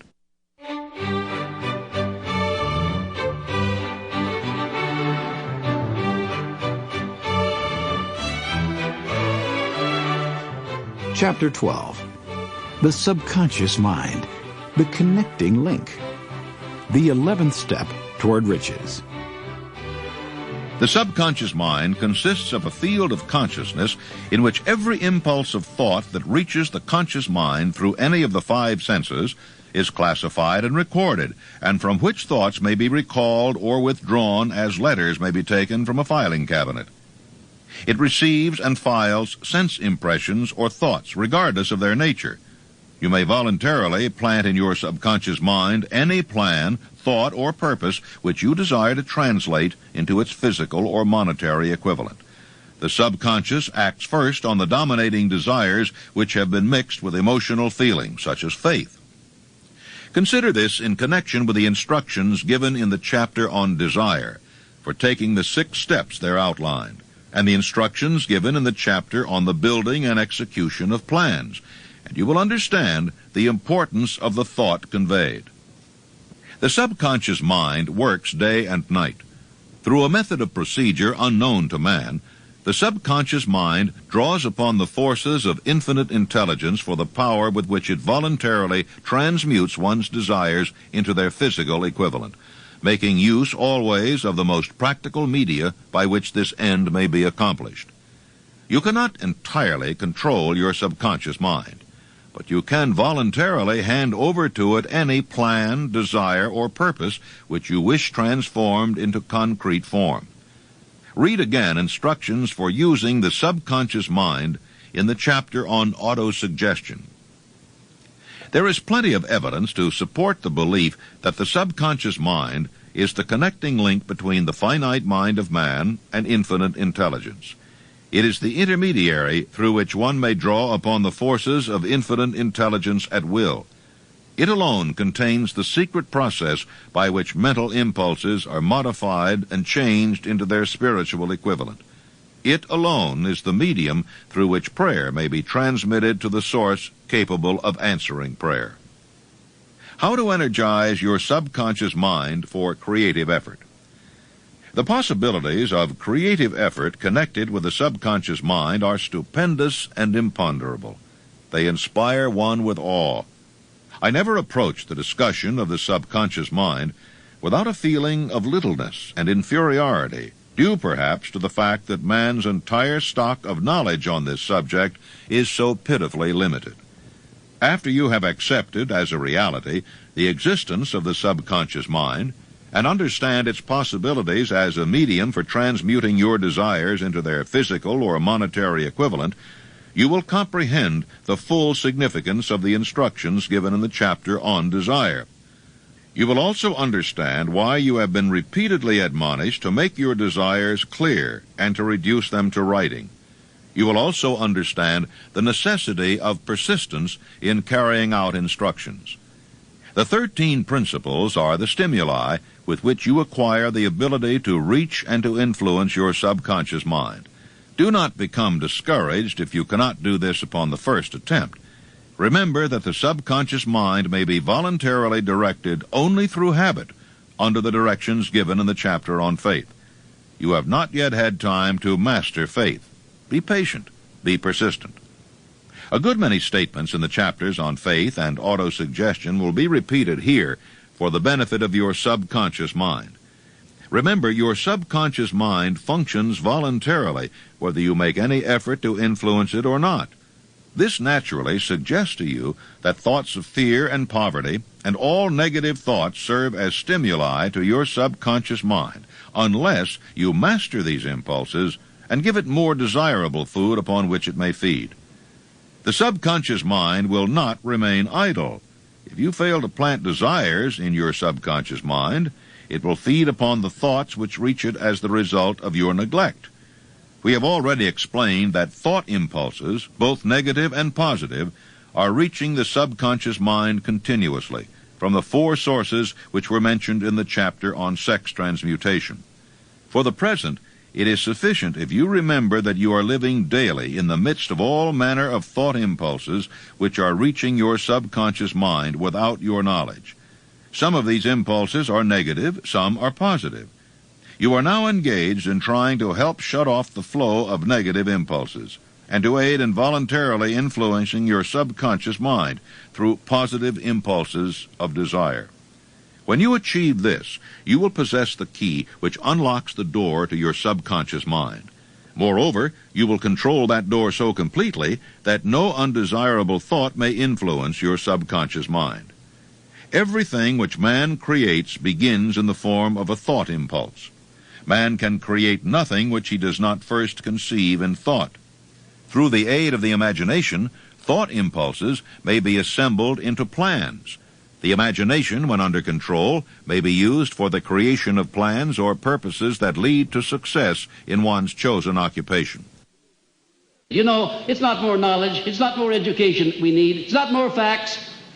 It's a better use of what we already have that we need to have. You have, each and every one of you, within your own potential powers now, you have everything necessary to do a wonderful job in your own chosen field if you would only embrace it and use it. All thought impulses, intended for transmutation into their physical equivalent, voluntarily planted in the subconscious mind, must pass through the imagination and be mixed with faith. The mixing of faith with a plan or purpose intended for submission to the subconscious mind may be done only through the imagination. From these statements, you will readily observe that voluntary use of the subconscious mind calls for coordination and application of all the principles. Make your positive emotions work for you. The subconscious mind is more susceptible to influence by impulses of thought mixed with feeling or emotion than by those originating solely in the reasoning portion of the mind. In fact, there is much evidence to support the theory that only emotionalized thoughts have any action influence upon the subconscious mind. It is a well-known fact that emotion or feeling rules the majority of people. If it is true that the subconscious mind responds more quickly to and is influenced more readily by thought impulses which are well mixed with emotion, it is essential to become familiar with the more important of the emotions. There are 7 major positive emotions and 7 major negative emotions. The negatives voluntarily inject themselves into the thought impulses, which ensure passage into the subconscious mind. The positives must be injected through the principle of autosuggestion into the thought impulses which an individual wishes to pass on to his subconscious mind. Instructions have been given in the chapter on autosuggestion. These emotions or feeling impulses may be likened to yeast in a loaf of bread because they constitute the action element which transforms thought impulses from the passive to the active state. Thus may one understand why thought impulses, which have been well mixed with emotion, are acted upon more readily than thought impulses originating in cold reason. You are preparing yourself to influence and control the inner audience of your subconscious mind in order to hand over to it the desire for money, which you wish transmuted into its monetary equivalent. It is essential, therefore, that you understand the method of approach to this inner audience. You must speak its language, or it will not heed your call. It understands best the language of emotion or feeling. Let us therefore describe here the 7 major positive emotions and the 7 major negative emotions, so that you may draw upon the positives and avoid the negatives when giving instructions to your subconscious mind. The 7 major positive emotions: the emotion of desire, the emotion of faith, the emotion of love, the emotion of sex, the emotion of enthusiasm, the emotion of romance, the emotion of hope. There are other positive emotions, but these are the 7 most powerful and the ones most commonly used in creative effort. Master these 7 emotions. They can be mastered only by use, and the other positive emotions will be at your command when you need them. Remember in this connection that you are studying a book which is intended to help you develop a money consciousness by filling your mind with positive emotions. The 7 major negative emotions to be avoided: the emotion of fear, the emotion of jealousy, the emotion of hatred, the emotion of revenge, the emotion of greed, the emotion of superstition, the emotion of anger. Positive and negative emotions cannot occupy the mind at the same time. One or the other must dominate. It is your responsibility to make sure that positive emotions constitute the dominating influence of your mind. Here, the law of habit will come to your aid. Form the habit of applying and using the positive emotions. Eventually, they will dominate your mind so completely that the negatives cannot enter it. Only by following these instructions literally and continuously can you gain control over your subconscious mind.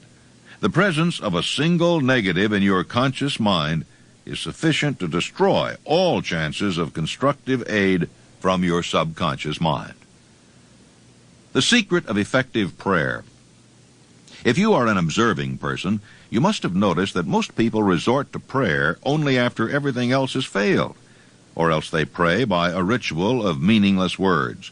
And because it is a fact that most people who pray do so only after everything else has failed, they go to prayer with their minds filled with fear and doubt, which are the emotions the subconscious mind acts upon and passes on to infinite intelligence. Likewise, that is the emotion which infinite intelligence receives and acts upon. If you pray for a thing, but have fear as you pray that you may not receive it, or that your prayer will not be acted upon by infinite intelligence, your prayer will have been in vain. Prayer does sometimes result in the realization of that for which one prays. If you have ever had the experience of receiving that for which you prayed, go back in your memory and recall your actual state of mind while you were praying, and you will know for sure that the theory here described is more than a theory. The method by which you may communicate with infinite intelligence is very similar to that through which the vibration of sound is communicated by radio. If you understand the working principle of radio, you of course know that sound cannot be communicated until it has been changed into a rate of vibration which the human ear cannot detect. The radio sending station picks up the sound of the human voice and modifies it by stepping up the vibration millions of times.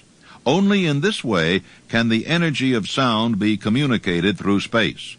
After this transformation has taken place, the energy, which originally was in the form of vibrations of sound, is carried to radio receivers, and these receiving sets reconvert that energy to its original rate of vibration, so it is recognized as sound. The subconscious mind is the intermediary which translates one's prayers into terms which infinite intelligence can recognize, presents the message, and brings back the answer in the form of a definite plan or idea for procuring the object of the prayer. Understand this principle, and you will know why mere words read from a prayer book cannot and will never serve as an agency of communication between the mind of man and infinite intelligence.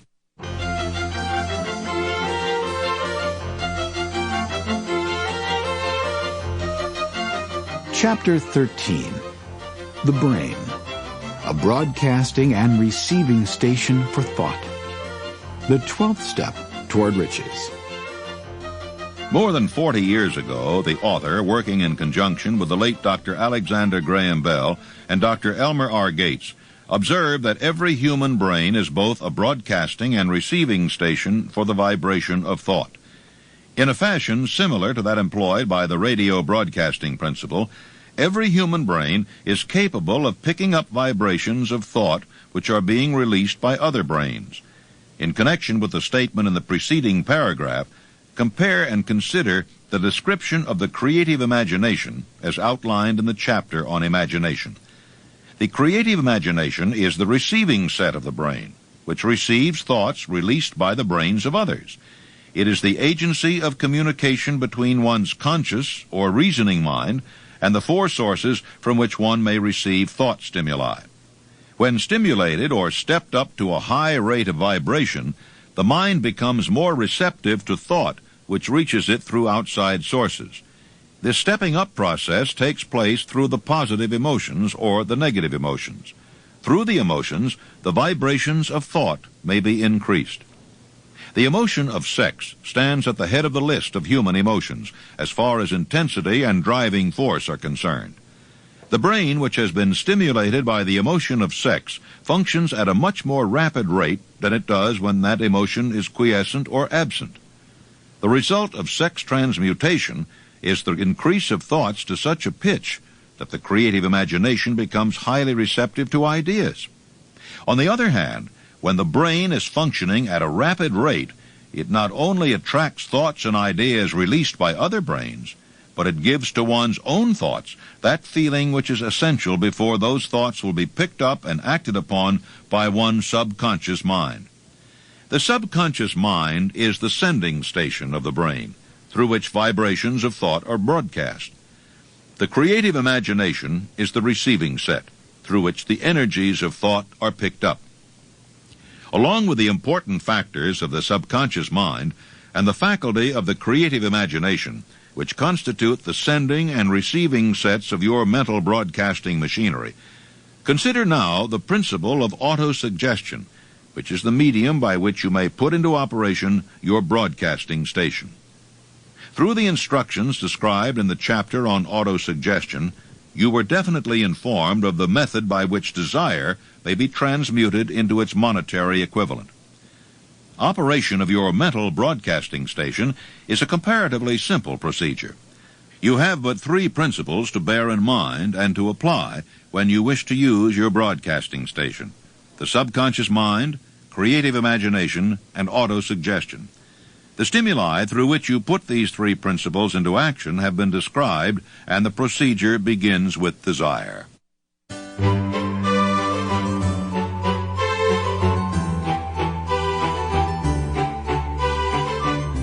The greatest forces are intangible. Through the ages which have passed, man has depended too much upon his physical senses, and has limited his knowledge to physical things, which he could see, touch, weigh, and measure. We are now entering the most marvelous of all ages, an age which will teach us something of the intangible forces of the world about us. Perhaps we shall learn, as we pass through this age, that the other self is more powerful than the physical self we see when we look into a mirror. Sometimes men speak lightly of the intangibles, the things which they cannot perceive through any of their five senses, and when we hear them, it should remind us that all of us are controlled by forces which are unseen and intangible. The whole of mankind has not the power to cope with nor to control the intangible force wrapped up in the rolling waves of the ocean. Man has not the capacity to understand the intangible force of gravity, which keeps this little earth suspended in space, and keeps man from falling from it, much less the power to control that force. Man is entirely subservient to the intangible force which comes with a thunderstorm, and he is just as helpless in the presence of the intangible force of electricity. Nor is this by any means the end of man's ignorance in connection with things unseen and intangible. He does not understand the intangible force and intelligence wrapped up in the soil of the earth, the force which provides him with every morsel of food he eats, every article of clothing he wears, every dollar he carries in his pockets. The power of thought is the only thing over which you have complete, unchallenged, and unchallengeable control. Controlled by power of will. In giving human beings control over but one thing, the Creator must have chosen the most important of all things. This is a stupendous fact that merits your most profound consideration. If you give it this sort of consideration, you will discover for yourself the rich promises available to those who become masters of their own mind power through self-discipline. The dramatic story of the brain. Last but not least, man, with all of his boasted culture and education, understands little or nothing of the intangible force, the greatest of all the intangibles, of thought. He knows but little concerning the physical brain and its vast network of intricate machinery through which the power of thought is translated into its material equivalent. But he is now entering an age which shall yield enlightenment on the subject. Men of science have begun to turn their attention to the study of this stupendous thing called a brain, and while they are still in the kindergarten stage of their studies, they have uncovered enough knowledge to know that the central switchboard of the human brain, the number of lines which connect the brain cells one with another, equal the figure 1, followed by 15 million ciphers. The figure is so stupendous, said Dr. C. Judson Herrick of the University of Chicago, that astronomical figures dealing with hundreds of millions of light years become insignificant by comparison. It has been determined that there are from 10 billion to 14 billion nerve cells in the human cerebral cortex, and we know that these are arranged in definite patterns. These arrangements are not haphazard. They are orderly. Recently developed methods of electrophysiology draw off action currents from very precisely located cells or fibers with microelectrodes, amplify them with radio tubes, and record potential differences to a millionth of a volt. It is inconceivable that such a network of intricate machinery should be in existence for the sole purpose of carrying on the physical functions incidental to growth and maintenance of the physical body. Is it not likely that the same system which gives billions of brain cells the media for communication one with another provides also the means of communication with other intangible forces? The New York Times published an editorial showing that at least one great university and one intelligent investigator in the field of mental phenomena are carrying on an organized research through which conclusions have been reached that parallel many of these described in this and the following chapter. The editorial briefly analyzed the work carried on by Dr. Rhine and his associates at Duke University. What is telepathy? A month ago, we cited on this page some of the remarkable results achieved by Professor Rhine and his associates in Duke University from more than 100,000 tests to determine the existence of telepathy and clairvoyance. These results were summarized in the first two articles in Harper's Magazine. In the second, which has now appeared, the author, E.H. Wright, attempts to summarize what has been learned, or what it seems reasonable to infer regarding the exact nature of these extrasensory modes of perception. The actual existence of telepathy and clairvoyance now seems to some scientists enormously probable as the result of Rhine's experiments. Various percipients were asked to name as many cards in a special pack as they could without looking at them and without other sensory access to them. About a score of men and women were discovered who could regularly name so many of the cards correctly that there was not one chance in many a million of their having done their feats by luck or accident. But how did they do them? These powers, assuming that they exist, do not seem to be sensory. There is no known organ for them. The experiments work just as well at distances of several hundred miles as they did in the same room. These facts also dispose, in Mr. Wright's opinion, of the attempt to explain telepathy or clairvoyance through any physical theory of radiation.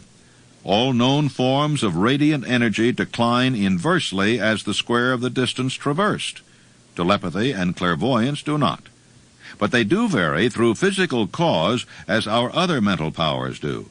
Contrary to widespread opinion, they do not improve when the percipient is asleep or half asleep, but on the contrary, when he is most wide awake and alert.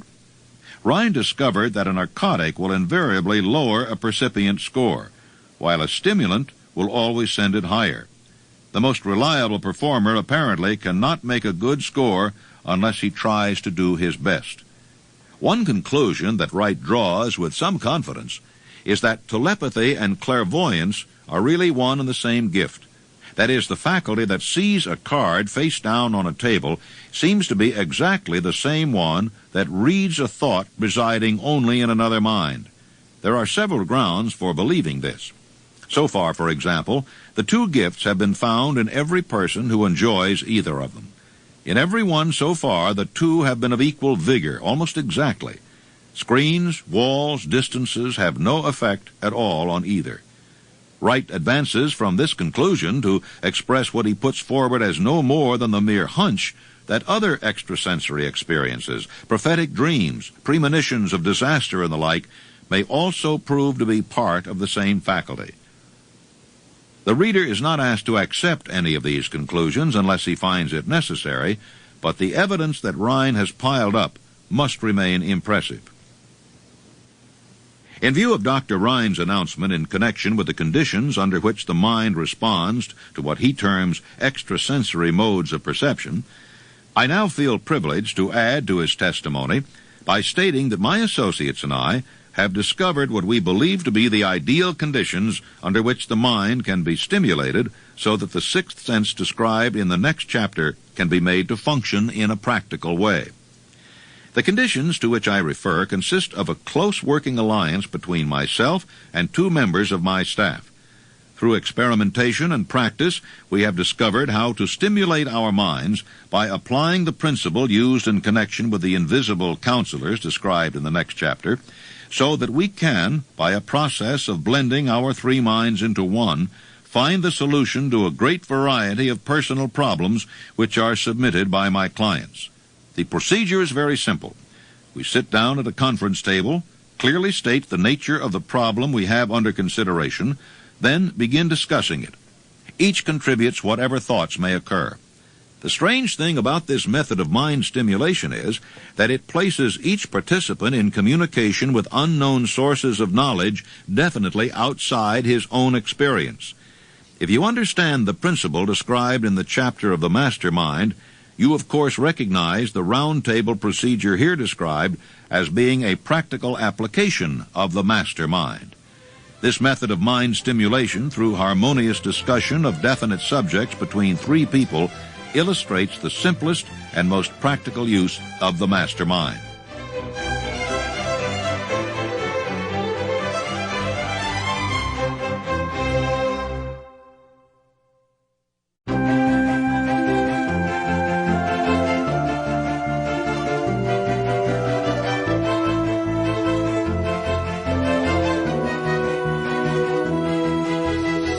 Chapter 14. The Sixth Sense. The Door to the Temple of Wisdom. The 13th Step Toward Riches. The 13th principle is known as the sixth sense, through which infinite intelligence may and will communicate voluntarily without any effort from or demands by the individual. This principle is the apex of the philosophy. It can be assimilated, understood, and applied only by first mastering the other 12 principles. The sixth sense is that portion of the subconscious mind which has been referred to as the creative imagination. It has also been referred to as the receiving set, through which ideas, plans, and thoughts flash into the mind. The flashes are sometimes called hunches or inspiration. The sixth sense defies description. It cannot be described to a person who has not mastered the other principles of this philosophy, because such a person has no knowledge and no experience with which the sixth sense may be compared. Understanding of the sixth sense comes only by meditation through mind development from within. After you have mastered the principles described in this book, you will be prepared to accept as truth a statement which may otherwise be incredible to you, namely, through the aid of the sixth sense, you will be warned of impending dangers in time to avoid them, and notified of opportunities in time to embrace them.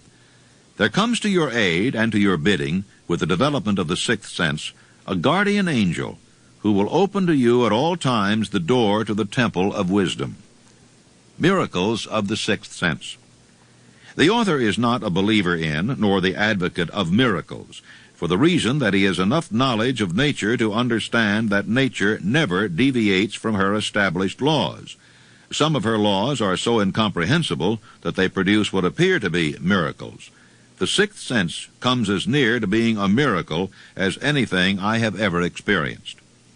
This much the author does know, that there is a power or a first cause or an intelligence which permeates every atom of matter and embraces every unit of energy perceptible to man, that this infinite intelligence converts acorns into oak trees, causes water to flow downhill in response to the law of gravity, follows night with day, and winter with summer, each maintaining its proper place and relationship to the other. This intelligence may, through the principles of this philosophy, be induced to aid in transmuting desires into concrete or material form. The author has this knowledge because he has experimented with it and has experienced it. To me, ladies and gentlemen, the most profound thing about this experience is that here I was, a youngster, little education, no money. I never did have any backing or any organization back of me until a year ago when Mr. W. Clement Stone took over. And despite all of that, on the merit of the philosophy alone, it's spread throughout this world and has benefited millions of people. And I just want to... Thank you very much. And I just want to tell you one thing, so that you will not get the impression that I am telling you what a smart man I am. I just want to tell you that that could not have been accomplished had there not been invisible powers guiding and directing me. You know that, and I know it. Step by step through the preceding chapters, you have been led to this, the last principle. If you have mastered each of the preceding principles, you are now prepared to accept, without being skeptical, the stupendous claims made here. If you have not mastered the other principles, you must do so before you may determine definitely whether or not the claims made in this chapter are fact or fiction.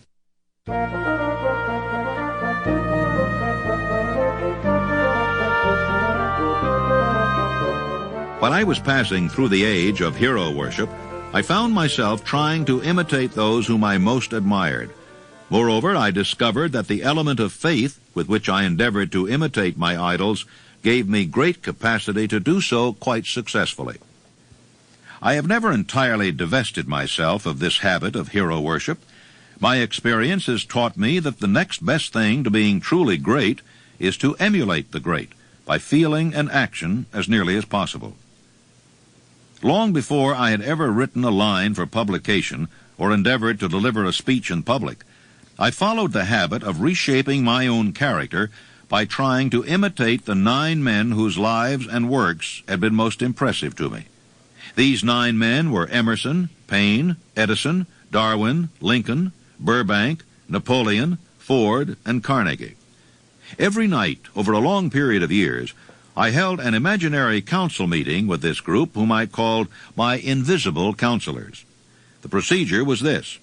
Just before going to sleep at night, I would shut my eyes and see in my imagination this group of men seated with me around my council table. Here I had not only an opportunity to sit among those whom I considered to be great, but I actually dominated the group by serving as the chairman. I had a very definite purpose in indulging my imagination through these nightly meetings. My purpose was to rebuild my own character so it would represent a composite of the characters of my imaginary counselors. Realizing, as I did early in life, that I had to overcome the handicap of birth in an environment of ignorance and superstition, I deliberately assigned myself the task of voluntary rebirth through the method I have described above. I knew, of course, that all men have become what they are because of their dominating thoughts and desires. I knew that every deeply seated desire has the effect of causing one to seek outward expression through which that desire may be transmuted into reality. I knew that self-suggestion is a powerful factor in building character, that it is, in fact, the sole principle through which character is built. With this knowledge of the principles of mind operation, I was fairly well armed with the equipment needed in rebuilding my character. In these imaginary council meetings, I called on my cabinet members for the knowledge I wished each to contribute, addressing myself to each member in audible words as follows. Mr. Emerson, I desire to acquire from you the marvelous understanding of nature which distinguished your life. I ask that you make an impress upon my subconscious mind of whatever qualities you possessed which enable you to understand and adapt yourself to the laws of nature.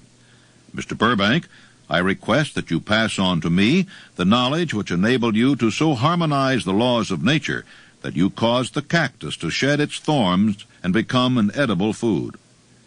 Give me access to the knowledge which enabled you to make 2 blades of grass grow where but 1 grew before. Napoleon, I desire to acquire from you by emulation the marvelous ability you possess to inspire men and to arouse them to greater and more determined spirit of action. Also to acquire the spirit of enduring faith, which enabled you to turn defeat into victory and to surmount staggering obstacles. Mr. Payne, I desire to acquire from you the freedom of thought and the courage and clarity with which to express convictions which so distinguished you. Mr. Darwin, I wish to acquire from you the marvelous patience and ability to study cause and effect without bias or prejudice, so exemplified by you in the field of natural science. Mr. Lincoln, I desire to build into my own character the keen sense of justice, the untiring spirit of patience, the sense of humor, the human understanding, and the tolerance which were your distinguishing characteristics. Mr. Carnegie, I wish to acquire a thorough understanding of the principles of organized effort, which you used so effectively in the building of a great industrial enterprise. Mr. Ford, I wish to acquire your spirit of persistence, the determination, poise, and self-confidence which have enabled you to master poverty and to organize, unify, and simplify human effort, so I may help others to follow in your footsteps. Mr. Edison, I wish to acquire from you the marvelous spirit of faith with which you have uncovered so many of nature's secrets, the spirit of unremitting toil with which you have so often wrested victory from defeat. My method of addressing the members of the imaginary cabinet would vary according to the traits of character in which I was, for the moment, most interested in acquiring. I studied the records of their lives with painstaking care.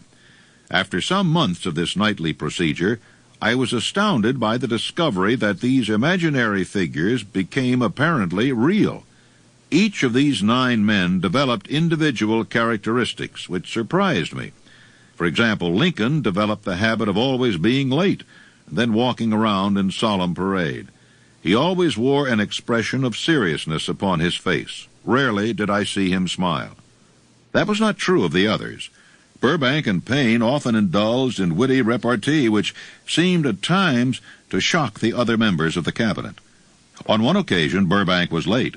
When he came, he was excited with enthusiasm and explained that he had been late because of an experiment he was making, through which he hoped to be able to grow apples on any sort of tree. Payne chided him by reminding him that it was an apple which started all the trouble between man and woman. Darwin chuckled heartily as he suggested that Payne should watch out for little serpents when he went into the forest to gather apples, as they had the habit of growing into big snakes. Emerson observed, "No serpents, no apples," and Napoleon remarked, "No apples, no state." These meetings became so realistic that I became fearful of their consequences and discontinued them for several months. The experiences were so uncanny, I was afraid if I continued them, I would lose sight of the fact that the meetings were purely experiences of my imagination. This is the first time that I have had the courage to mention this. Heretofore, I have remained quiet on the subject, because I knew from my own attitude in connection with such matters that I would be misunderstood if I described my unusual experience. I have been emboldened now to reduce my experience to the printed page, because I am now less concerned about what they say than I was in the years that have passed. Lest I be misunderstood, I wish here to state most emphatically that I still regard my cabinet meetings as being purely imaginary, but I feel entitled to suggest that while the members of my cabinet may be purely fictional, and the meetings existent only in my own imagination, they have led me into glorious paths of adventure, rekindled an appreciation of true greatness, encouraged creative endeavor, and emboldened the expression of honest thought.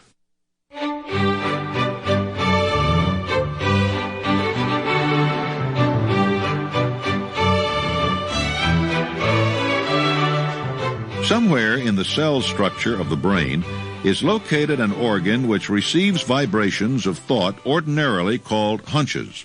So far, science has not discovered where this organ of the sixth sense is located, but this is not important. The fact remains that human beings do receive accurate knowledge through sources other than the physical senses.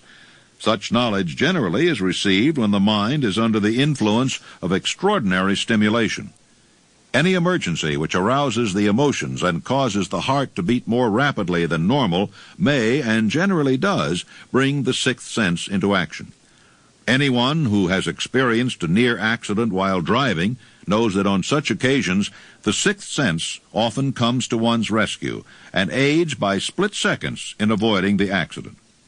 These facts are mentioned preliminary to a statement of fact which I shall now make, namely, that during my meetings with the invisible counselors, I find my mind most receptive to ideas, thoughts, and knowledge which reach me through the sixth sense. On scores of occasions, when I have faced emergencies, some of them so grave that my life was in jeopardy, I have been miraculously guided past these difficulties through the influence of my invisible counselors. My original purpose in conducting council meetings with imaginary beings was solely that of impressing my own subconscious mind through the principle of autosuggestion with certain characteristics which I desired to acquire.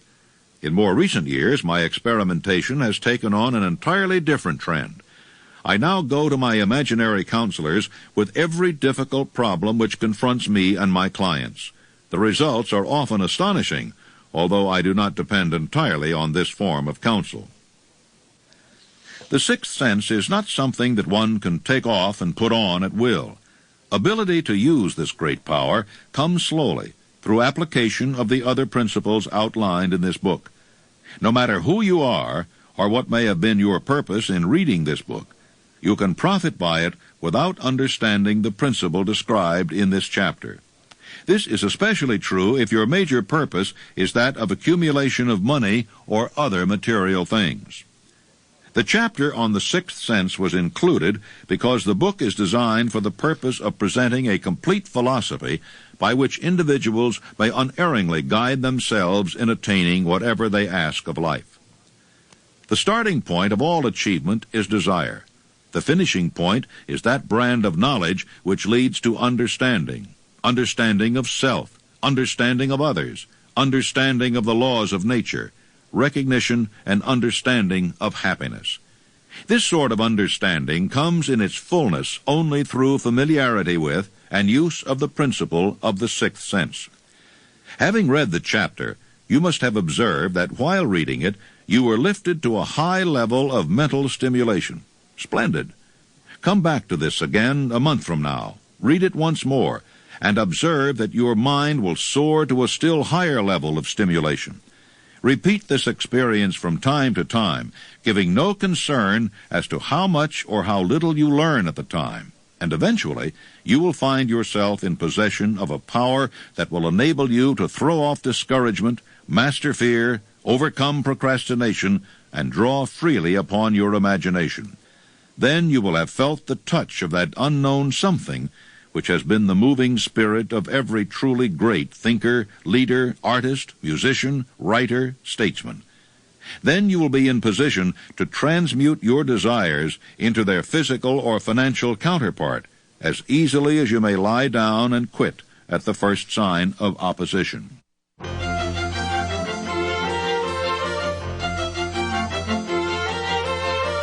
Chapter 15. The 6 Ghosts of Fear. Take an inventory of yourself as you go through this closing chapter and find out how many of the ghosts are standing in your way. Before you can put any portion of this philosophy into successful use, your mind must be prepared to receive it. The preparation is not difficult.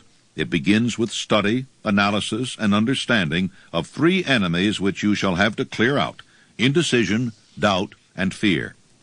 The sixth sense will never function while these 3 negatives, or any one of them, remain in your mind.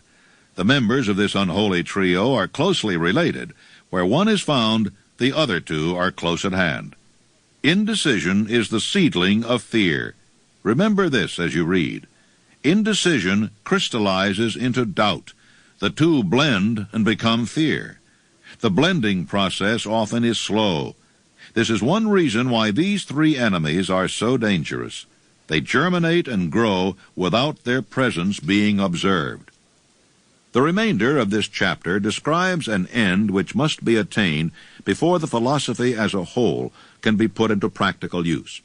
It also analyzes a condition which has reduced huge numbers of people to poverty, and it states a truth which must be understood by all who accumulate riches, whether measured in terms of money or a state of mind of far greater value than money. The purpose of this chapter is to turn the spotlight of attention upon the cause and the cure of the 6 basic fears. Before we can master an enemy, we must know its name, its habits, and its place of abode. As you read, analyze yourself carefully and determine which, if any, of the 6 common fears have attached themselves to you. Do not be deceived by the habits of these subtle enemies. Sometimes they remain hidden in the subconscious mind, where they are difficult to locate and still more difficult to eliminate. There are 6 basic fears, with some combination of which every human suffers at one time or another. Most people are fortunate if they do not suffer from the entire 6. Named in the order of their most common appearance, they are the fear of poverty, the fear of criticism, the fear of ill health. That's at the bottom of most of one's worries. The fear of loss of love of someone, the fear of old age, the fear of death. All other fears are of minor importance. They can be grouped under these 6 headings. Fears are nothing more than states of mind. One state of mind is subject to control and direction. Man can create nothing which he does not first conceive in the form of an impulse of thought. Following this statement comes another of still greater importance, namely, man's thought impulses begin immediately to translate themselves into their physical equivalent, whether those thoughts are voluntary or involuntary. Thought impulses which are picked up by mere chance, thoughts which have been released by other minds, may determine one's financial, business, professional, or social destiny just as surely as do the thought impulses which one creates by intent and design. We are here laying the foundation for the presentation of a fact of great importance to the person who does not understand why some people appear to be lucky, while others of equal or greater ability, training, experience, and brain capacity seem destined to ride with misfortune. This fact may be explained by the statement that every human being has the ability to completely control his own mind, and with this control, obviously, every person may open his mind to the tramp thought impulses which are being released by other brains, or close the doors tightly and admit only thought impulses of his own choice. Nature has endowed man with absolute control over but one thing, and that is thought. This fact, coupled with the additional fact that everything which man creates begins in the form of a thought, leads one very near to the principle by which fear may be mastered. If it is true that all thought has a tendency to clothe itself in its physical equivalent, and this is true beyond any reasonable room for doubt, it is equally true that thought impulses of fear and poverty cannot be translated into terms of courage and financial gain. The fear of poverty. There can be no compromise between poverty and riches. The 2 roads that lead to poverty and riches travel in opposite directions. If you want riches, you must refuse to accept any circumstance that leads toward poverty. The word riches is here used in its broadest sense, meaning financial, spiritual, mental, and material estates. The starting point of the path that leads to riches is desire. In Chapter 1, you received full instructions for the proper use of desire. In this chapter on fear, you have complete instructions for preparing your mind to make practical use of desire. Here, then, is the place to give yourself a challenge which will definitely determine how much of this philosophy you have absorbed. Here is the point at which you can turn prophet and foretell accurately what the future holds in store for you. If, after reading this chapter, you are willing to accept poverty, you may as well make up your mind to receive poverty. This is one decision you cannot avoid. If you demand riches, determine what form and how much will be required to satisfy you. You know the road that leads to riches. You have been given a road map which, if followed, will keep you on that road. If you neglect to make the start, or stop before you arrive, no one will be to blame but you. This responsibility is yours. No alibi will save you from accepting the responsibility if you now fail or refuse to demand riches of life, because the acceptance calls for but one thing, incidentally the only thing you can control, and that is a state of mind. A state of mind is something that one assumes. It cannot be purchased. It must be created. Fear of poverty is a state of mind, nothing else, but it is sufficient to destroy one's chances of achievement in any undertaking. This fear paralyzes the faculty of reason, destroys the faculty of imagination, kills off self-reliance, undermines enthusiasm, discourages initiative, leads to uncertainty of purpose, encourages procrastination, wipes out enthusiasm, and makes self-control an impossibility. It takes the charm from one's personality, destroys the possibility of accurate thinking, diverts concentration of effort, it masters persistence, turns the willpower into nothingness, destroys ambition, beclouds the memory, and invites failure in every conceivable form. It kills love and assassinates the finer emotions of the heart, discourages friendship, and invites disaster in 100 forms, leads to sleeplessness, misery, and unhappiness. And all this, despite the obvious truth that we live in a world of overabundance of everything the heart could desire, with nothing standing between us and our desires, excepting lack of a definite purpose. The fear of poverty is without doubt the most destructive of the 6 basic fears. It has been placed at the head of the list because it is the most difficult to master. The fear of poverty grew out of man's inherited tendency to prey upon his fellow man economically. Nearly all animals lower than man are motivated by instinct, but their capacity to think is limited. Therefore they prey upon one another physically. Man, with his superior sense of intuition, with the capacity to think and to reason, does not eat his fellow man bodily. He gets more satisfaction out of eating him financially. Man is so avaricious that every conceivable law has been passed to safeguard him from his fellow man. Nothing brings man so much suffering and humility as poverty.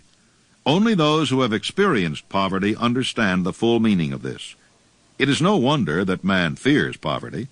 Through a long line of inherited experiences, man has learned for sure that some men cannot be trusted where matters of money and earthly possessions are concerned. So eager is man to possess wealth that he will acquire it in whatever manner he can, through legal methods if possible, through other methods if necessary or expedient. Self-analysis may disclose weaknesses which one does not like to acknowledge. This form of examination is essential to all who demand of life more than mediocrity and poverty. Remember, as you check yourself point by point, that you are both the court and the jury, the prosecuting attorney and the attorney for the defense, and that you are the plaintiff and the defendant. Also, that you are on trial. Face the facts squarely. Ask yourself definite questions and demand direct replies. When the examination is over, you will know more about yourself. If you do not feel that you can be an impartial judge in this self-examination, call upon someone who knows you well to serve as judge while you cross-examine yourself. You are after the truth. Get it, no matter at what cost, even though it may temporarily embarrass you. The majority of people, if asked what they fear most, would reply, "I fear nothing." The reply would be inaccurate because few people realize that they are bound, handicapped, whipped spiritually and physically through some form of fear. So subtle and deeply seated is the emotion of fear that one may go through life burdened with it, never recognizing its presence. Only a courageous analysis will disclose the presence of this universal enemy. When you begin such an analysis, search deeply into your character. Here is a list of the symptoms for which you should look. Indifference, commonly expressed through lack of ambition, willingness to tolerate poverty, acceptance of whatever compensation life may offer without protest, mental and physical laziness, lack of initiative, imagination, enthusiasm, and self-control. Indecision, the habit of permitting others to do one's thinking, staying on the fence. Doubt, generally expressed through alibis and excuses designed to cover up, explain away, or apologize for one's failures, sometimes expressed in the form of envy of those who are successful or by criticizing them.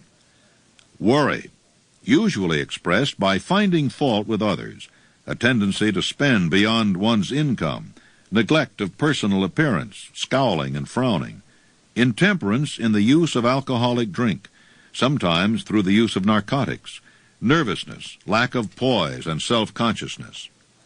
Overcaution, the habit of looking for the negative side of every circumstance, thinking and talking of possible failure instead of concentrating upon the means of succeeding. Knowing all the roads to disaster, but never searching for the plans to avoid failure. Waiting for the right time to begin putting ideas and plans into action, until the waiting becomes a permanent habit. Remembering those who have failed, and forgetting those who have succeeded. Seeing the hole in the donut, but overlooking the donut. Pessimism, leading to indigestion, poor elimination, auto-intoxication, bad breath, and bad disposition. Procrastination, the habit of putting off until tomorrow that which should have been done last year. Spending enough time in creating alibis and excuses to have done the job. This symptom is closely related to overcaution, doubt, and worry. Refusal to accept responsibility when it can be avoided. Willingness to compromise rather than put up a stiff fight. Compromising with difficulties instead of harnessing and using them as stepping stones to advancement. Bargaining with life for a penny instead of demanding prosperity, opulence, riches, contentment, and happiness. Planning what to do if and when overtaken by failure instead of burning all bridges and making retreat impossible. Weakness of and often total lack of self-confidence, definiteness of purpose, self-control, initiative, enthusiasm, ambition, thrift, and sound reasoning ability. Expecting poverty instead of demanding riches. Association with those who accept poverty instead of seeking the company of those who demand and receive riches.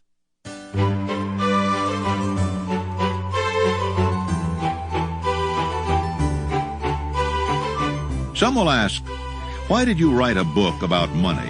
Why measure riches in dollars alone? Some will believe, and rightly so, that there are other forms of riches more desirable than money. Yes, there are riches which cannot be measured in terms of dollars, but there are millions of people who will say, give me all the money I need and I will find everything else I want. The major reason why I wrote this book on how to get money is the fact that millions of men and women are paralyzed with the fear of poverty.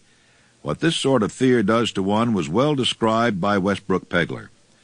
Money is only clamshells or metal discs or scraps of paper, and there are treasures of the heart and soul which money cannot buy.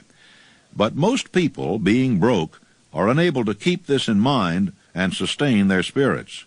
When a man is down and out and on the street, unable to get any job at all, something happens to his spirit which can be observed in the droop of his shoulders, the set of his hat, his walk, and his gaze. He cannot escape a feeling of inferiority among people with regular employment, even though he knows that they are definitely not his equals in character, intelligence, and ability. These people, even his friends, feel, on the other hand, a sense of superiority and regard him, perhaps unconsciously, as a casualty. He may borrow for a time, but not enough to carry on in his accustomed way, and he cannot continue to borrow very long. But borrowing in itself, when a man is borrowing merely to live, is a depressing experience, and the money lacks the power of earned money to revive his spirits. Of course, none of this applies to bums or habitual ne'er-do-wells, but only to men of normal ambitions and self-respect. When a man is down and out, he has time on his hands for brooding.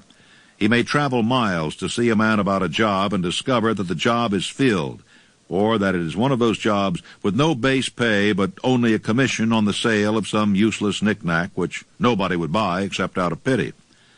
Turning that down, he finds himself back on the street with nowhere to go but just anywhere. So he walks and walks. He gazes into store windows at luxuries which are not for him, and feels inferior, and gives way to people who stop to look with an active interest. He wanders into the railroad station, or puts himself down in the library to ease his legs and soak up a little heat. but that isn't looking for a job, so he gets going again. He may not know it, but his aimlessness would give him away even if the very lines of his figure did not. He may be well dressed in the clothes left over from the days when he had a steady job, but the clothes cannot disguise the droop. He sees thousands of other people, bookkeepers or clerks or chemists or wagon hands, busy at their work, and envies them from the bottom of his soul. They have their independence, their self-respect and manhood, and he simply cannot convince himself that he is a good man too, though he argue it out and arrive at a favorable verdict hour after hour. It is just money which makes this difference in him. With a little money, he would be himself again.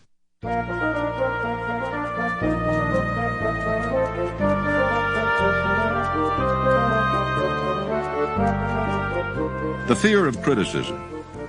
Just how man originally came by this fear, no one can state definitely, but one thing is certain.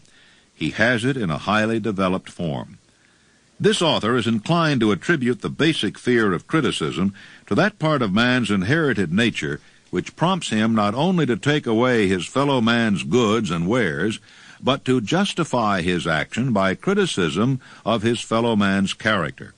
It is a well-known fact that a thief will criticize the man from whom he steals, that politicians seek office not by displaying their own virtues and qualifications, but by attempting to besmirch their opponents. The astute manufacturers of clothing have not been slow to capitalize this basic fear of criticism, with which all mankind has been cursed. Every season the styles in many articles of wearing apparel change. Who establishes the styles? Certainly not the purchaser of clothing, but the manufacturer. Why does he change the styles so often? The answer is obvious. He changes the styles so he can sell more clothes. For the same reason, the manufacturers of automobiles change styles of models every season. No man wants to drive an automobile which is not of the latest style. We have been describing the manner in which people behave under the influence of fear of criticism as applied to the small and petty things of life. Let us now examine human behavior when this fear affects people in connection with the more important events of human relationship.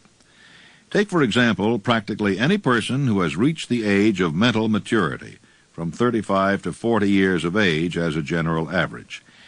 And if you could read the secret thoughts of his mind, you would find a very decided disbelief in most of the fables taught by the majority of the dogmatists a few decades back. Why does the average person, even in this day of enlightenment, shy away from denying his belief in fables? The answer is because of the fear of criticism. Men and women have been burned at the stake for daring to express disbelief in ghosts. It is no wonder we have inherited a consciousness which makes us fear criticism. The time was, and not so far in the past, when criticism carried severe punishments. It still does in some countries. The fear of criticism robs man of his initiative, destroys his power of imagination, limits his individuality, takes away his self-reliance, and does him damage in 100 other ways. Parents often do their children irreparable injury by criticizing them.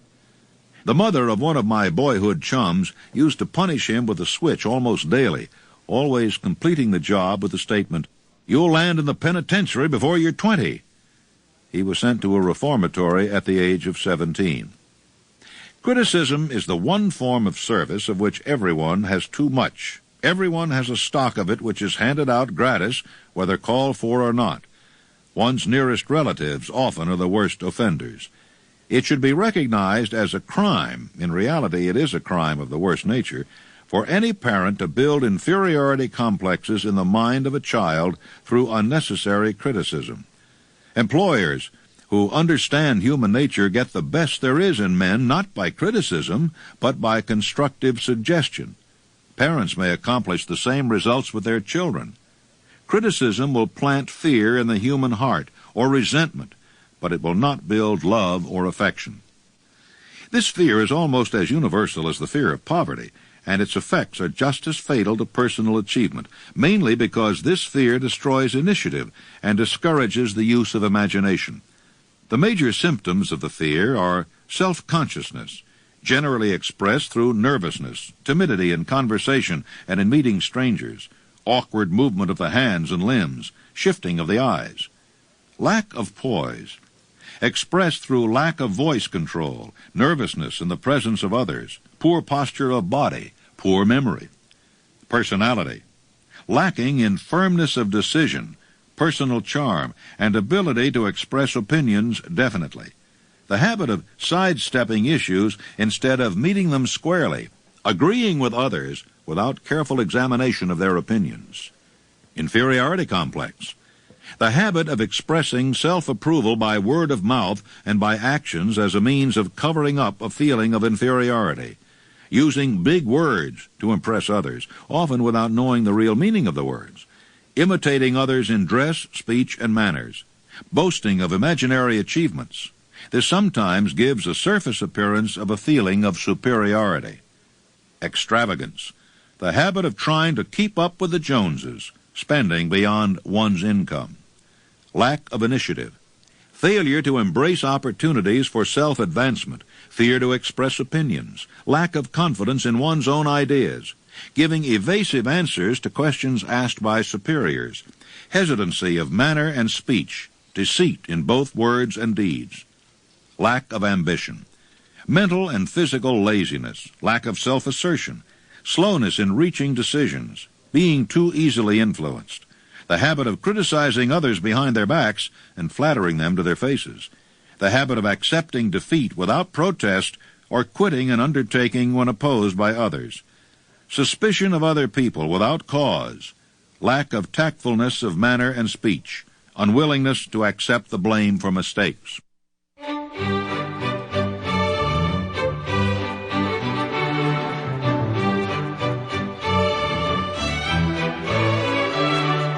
The fear of ill health. This fear may be traced to both physical and social heredity. It is closely associated as to its origin with the causes of fear of old age and the fear of death, because it leads one closely to the border of terrible worlds, of which man knows not, but concerning which he has been taught some discomforting stories. The opinion is somewhat general also that certainly unethical people have engaged in the business of selling health by keeping alive the fear of ill health. In the main, man fears ill health because of the terrible pictures which have been planted in his mind of what may happen if death should overtake him. He also fears it because of the economic toll which it may claim. A reputable physician estimated that 75% of all people who visit physicians for professional service are suffering with hypochondria, imaginary illness. It has been shown most convincingly that the fear of disease, even where there is not the slightest cause for fear, often produces the physical symptoms of the disease feared. Powerful and mighty is the human mind. It builds or it destroys. Playing upon this common weakness of fear of ill health, dispensers of patent medicines have reaped fortunes. This form of imposition upon credulous humanity became so prevalent some decades ago that Collier's magazine conducted a bitter campaign against some of the worst offenders in the patent medicine business. Through a series of experiments conducted some years ago, it was proved that people may be made ill by suggestion. We conducted this experiment by causing 3 acquaintances to visit the victims, each of whom asked the question, "What ails you? You look terribly ill." The first questioner usually provoked a grin and a nonchalant, "Oh, nothing, I'm all right," from the victim. The second questioner usually was answered with the statement, "I don't know exactly, but I do feel badly." The third questioner was usually met with the frank admission that the victim was actually feeling ill. Try this on an acquaintance if you doubt that it will make him uncomfortable, but do not carry the experiment too far. There is a certain religious sect whose members take vengeance upon their enemies by the hexing method. They call it placing a spell on the victim. There is overwhelming evidence that disease sometimes begins in the form of negative thought impulse. Such an impulse may be passed from one mind to another by suggestion or created by an individual in his own mind. A man who was blessed with more wisdom than this incident might indicate once said, "When anyone asks me how I feel, I always want to answer by knocking him down." Doctors send patients into new climates for their health because a change of mental attitude is necessary. The seed of fear of ill health lives in every human mind. Worry, fear, discouragement, disappointment in love and business affairs cause this seed to germinate and grow. Disappointments in business and in love stand at the head of the list of causes of fear of ill health. A young man suffered a disappointment in love which sent him to a hospital. For months he hovered between life and death. A specialist in psychotherapy was called in. The specialist changed nurses, placed him in charge of a very charming young woman. Within 3 weeks, the patient was discharged from the hospital, still suffering, but with an entirely different malady. He was in love again. The remedy was a hoax, but the patient and the nurse were later married.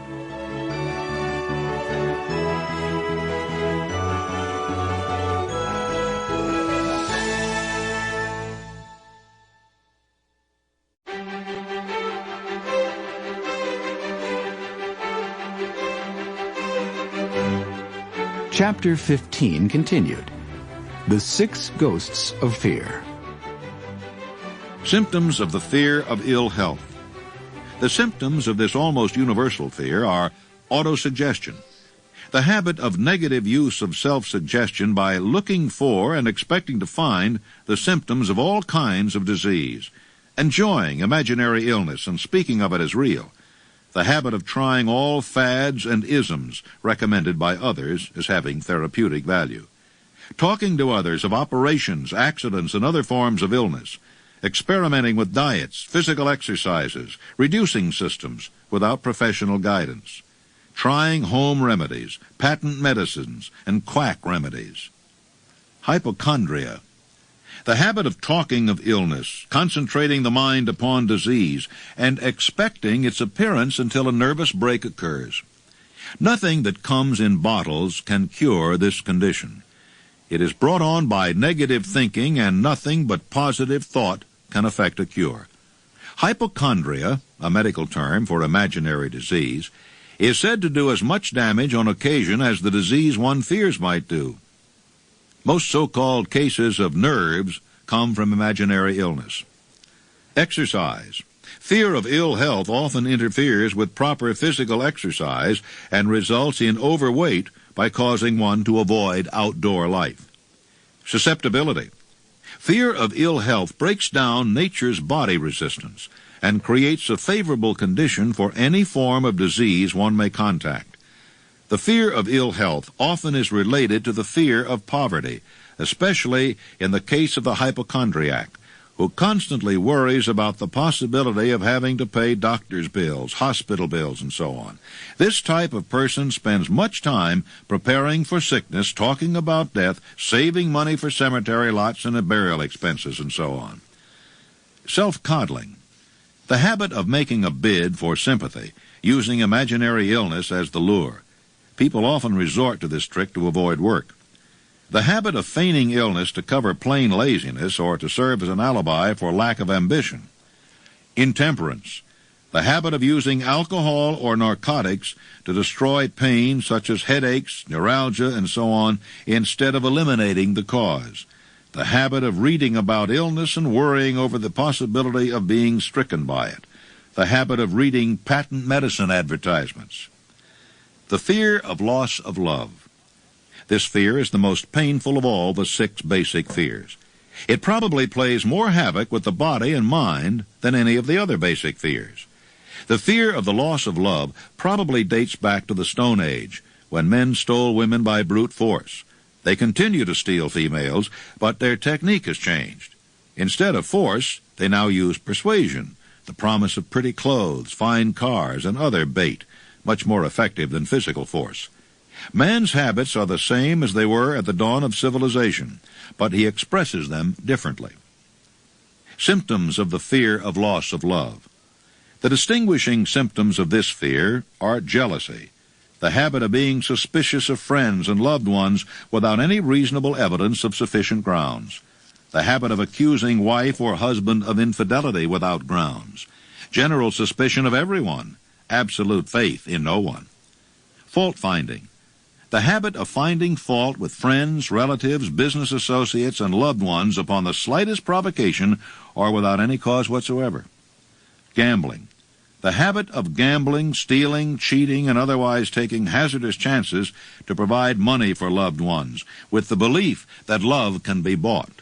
The habit of spending beyond one's means or incurring debts to provide gifts for loved ones, with the object of making a favorable showing. Insomnia, nervousness, lack of persistence, weakness of will, lack of self-control, lack of self-reliance, bad temper.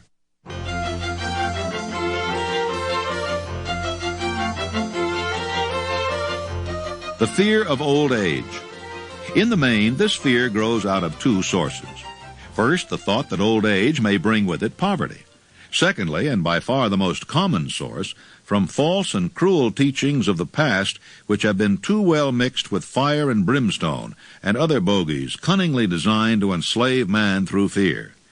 In the basic fear of old age, man has two very sound reasons for his apprehension.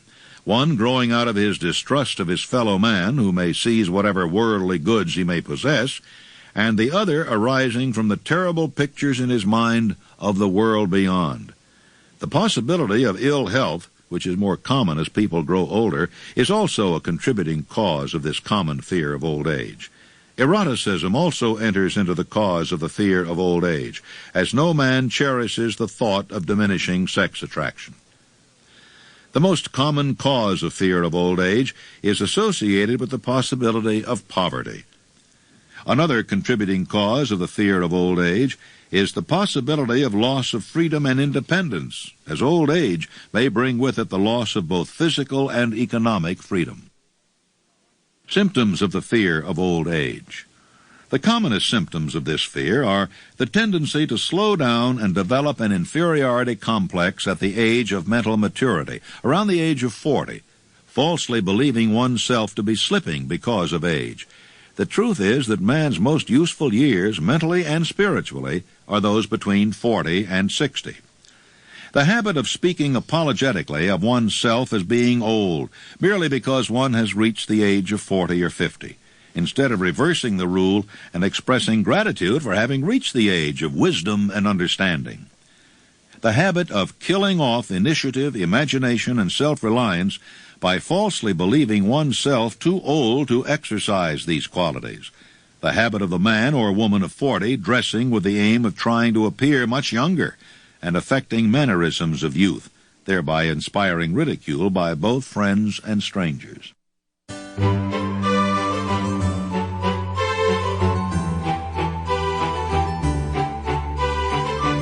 The fear of death. To some, this is the cruelest of all the basic fears. The reason is obvious.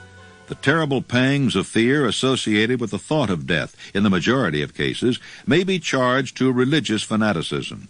So-called heathen are less afraid of death than the more civilized. For hundreds of millions of years, man has been asking the still unanswered questions, whence and whither? Where did I come from, and where am I going? During the darker ages of the past, the more cunning and crafty were not slow to offer the answer to these questions for a price. Come into my tent, embrace my faith, accept my dogmas, and I will give you a ticket that will admit you straight away into heaven when you die, cries a leader of sectarianism. Remain out of my tent, says the same leader, and may the devil take you and burn you throughout eternity. The thought of eternal punishment destroys interest in life and makes happiness impossible. While the religious leader may not be able to provide safe conduct into heaven, nor by lack of such provision allow the unfortunate to descend into hell, the possibility of the latter seems so terrible that the very thought of it lays hold of the imagination in such a realistic way that it paralyzes reason and sets up the fear of death. The fear of death is not as common now as it was during the age when there were no great colleges and universities. Men of science have turned the spotlight of truth upon the world, and this truth is rapidly freeing men and women from this terrible fear of death. The young men and young women who attend the colleges and universities are not easily impressed by fire and brimstone. Through the aid of biology, astronomy, geology, and other related sciences, the fears of the dark ages which grip the minds of men have been dispelled. The entire world is made up of only two things, energy and matter. In elementary physics, we learned that neither matter nor energy, the only two realities known to man, can be created or destroyed. Both matter and energy can be transformed, but neither can be destroyed. Life is energy if it is anything. If neither energy nor matter can be destroyed, of course life cannot be destroyed. Life, like other forms of energy, may be passed through various processes of transition or change, but it cannot be destroyed. Death is mere transition. If death is not mere change or transition, then nothing comes after death except a long, eternal, peaceful sleep, and sleep is nothing to be feared. Thus you may wipe out forever the fear of death. The general symptoms of this fear are the habit of thinking about dying instead of making the most of life, due generally to lack of purpose or lack of a suitable occupation.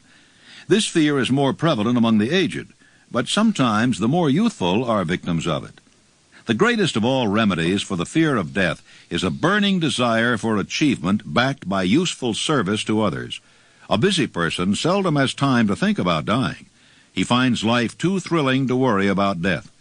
Sometimes the fear of death is closely associated with the fear of poverty, where one's death would leave loved ones poverty-stricken. In other cases, the fear of death is caused by illness and the consequent breaking down of physical body resistance. The commonest causes of the fear of death are ill health, poverty, lack of appropriate occupation, disappointment over love, insanity, religious fanaticism. Old man worry. Worry is a state of mind based upon fear.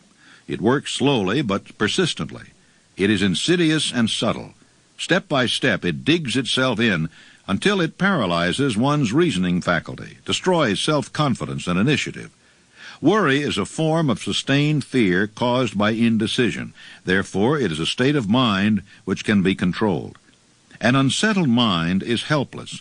Indecision makes an unsettled mind. Most individuals lack the willpower to reach decisions promptly and to stand by them after they have been made. We do not worry over conditions once we have reached a decision to follow a definite line of action. I once interviewed a man who was to be electrocuted 2 hours later. The condemned man was the calmest of some 8 men who were in the death cell with him. His calmness prompted me to ask him how it felt to know that he was going into eternity in a short while. With a smile of confidence on his face, he said, "It feels fine. Just think, brother, my troubles will soon be over. I have had nothing but trouble all my life. It has been a hardship to get food and clothing. Soon I will not need these things. I have felt fine ever since I learned for certain that I must die. I made up my mind then to accept my fate in good spirit." As he spoke, he devoured a dinner of proportions sufficient for 3 men, eating every mouthful of the food brought to him, and apparently enjoying it as much as if no disaster awaited him. Decision gave this man resignation to his fate. Decision can also prevent one's acceptance of undesired circumstances. The 6 basic fears become translated into a state of worry through indecision. Relieve yourself forever of the fear of death by reaching a decision to accept death as an inescapable event. Whip the fear of poverty by reaching a decision to get along with whatever wealth you can accumulate without worry. Put your foot upon the neck of fear of criticism by reaching a decision not to worry about what other people think, do, or say. Eliminate the fear of old age by reaching a decision to accept it, not as a handicap, but as a great blessing which carries with it wisdom, self-control, and understanding not known to youth. Acquit yourself of the fear of ill health by the decision to forget symptoms. Master the fear of loss of love by reaching a decision to get along without love if that is necessary. Kill the habit of worry in all its forms by reaching a general blanket decision that nothing which life has to offer is worth the price of worry. With this decision will come poise, peace of mind, and calmness of thought, which will bring happiness. A man whose mind is filled with fear not only destroys his own chances of intelligent action, but he transmits these destructive vibrations to the minds of all who come into contact with him, and also destroys their chances. Even a dog or a horse knows when its master lacks courage. Moreover, a dog or a horse will pick up the vibrations of fear thrown off by its master and behave accordingly. Lower down the line of intelligence in the animal kingdom, one finds this same capacity to pick up the vibrations of fear. The vibrations of fear pass from one mind to another just as quickly and as surely as the sound of a human voice passes from the broadcasting station to the receiving set of a radio. The person who gives expression by word of mouth to negative or destructive thoughts is practically certain to experience the results of those words in the form of a destructive kickback. The release of destructive thought impulses alone, without the aid of words, produces also a kickback in more ways than one. First of all, and perhaps most important to be remembered, the person who releases thoughts of a destructive nature must suffer damage through the breakdown of the faculty of creative imagination. Secondly, the presence in the mind of any destructive emotion develops a negative personality which repels people and often converts them into antagonists. The third source of damage to the person who entertains or releases negative thoughts lies in this significant fact. These thought impulses are not only damaging to others, but they embed themselves in the subconscious mind of the person releasing them, and there become a part of his character. Your business in life is presumably to achieve success. To be successful, you must find peace of mind, acquire the material needs of life, and above all, attain happiness. All of these evidences of success begin in the form of thought impulses. You may control your own mind. You have the power to feed it whatever thought impulses you choose. With this privilege goes also the responsibility of using it constructively. You are the master of your own earthly destiny just as surely as you have the power to control your own thoughts. You may influence, direct, and eventually control your own environment, making your life what you want it to be. Or you may neglect to exercise the privilege which is yours to make your life to order, thus casting yourself upon the broad sea of circumstance, where you will be tossed hither and yon like a chip on the waves of the ocean.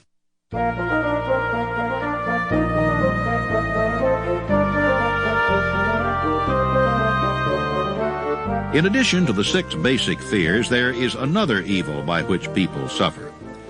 It constitutes a rich soil in which the seeds of failure grow abundantly. It is so subtle that its presence often is not detected. This affliction cannot properly be classed as a fear. It is more deeply seated and more often fatal than all of the 6 fears. For want of a better name, let us call this evil susceptibility to negative influences. Men who accumulate great riches always protect themselves against this evil. The poverty-stricken never do. Those who succeed in any calling must prepare their minds to resist the evil. If you are reading this philosophy for the purpose of accumulating riches, you should examine yourself very carefully to determine whether you are susceptible to negative influences. If you neglect this self-analysis, you will forfeit your right to attain the object of your desires. Make the analysis searching. After you read the questions prepared for this self-analysis, hold yourself to a strict accounting in your answers. Go at the task as carefully as you would search for any other enemy you knew to be waiting you in ambush, and deal with your own faults as you would with a more tangible enemy. You can easily protect yourself against highway robbers because the law provides organized cooperation for your benefit. But this 7th basic evil is more difficult to master because it strikes when you are not aware of its presence, when you are asleep and while you are awake. Moreover, its weapon is intangible because it consists of merely a state of mind. This evil is also dangerous because it strikes in as many different forms as there are human experiences. Sometimes it enters the mind through the well-meant words of one's own relatives.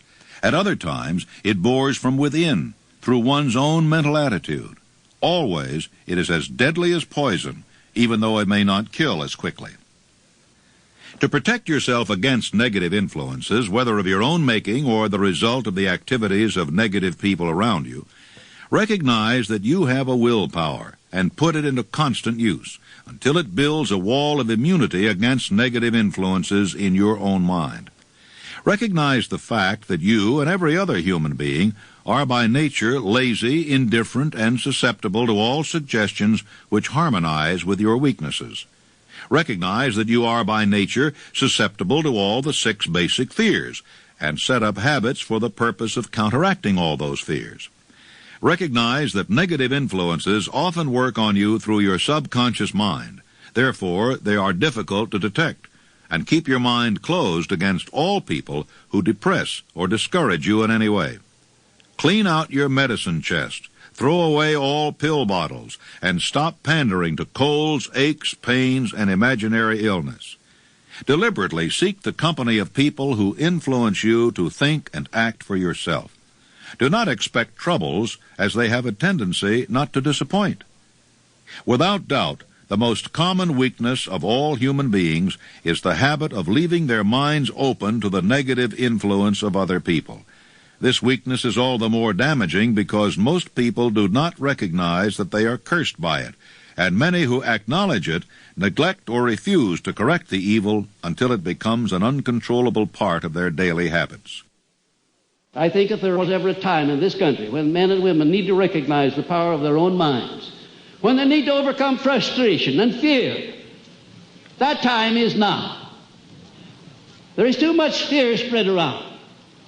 Too many people talking about depressions. We're trying very hard to see if we can't work ourselves into a depression, or if we can't work ourselves into another world war.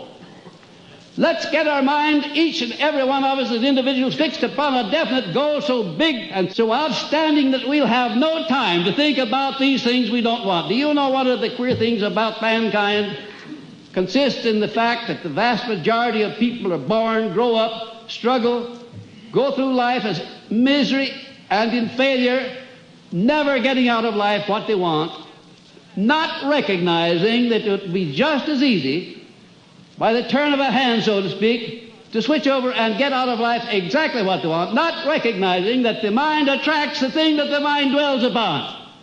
You can think about poverty, you can think about failure, you can think about defeat, and that's exactly what you will get. At this point, you may wish to do the self-inventory in the action guide that accompanies these cassettes. The list of questions has been prepared to help those who wish to see themselves as they really are. Read the questions and state your answers aloud so you can hear your own voice. This will make it easier for you to be truthful about yourself. Please stop the tape now to do the inventory.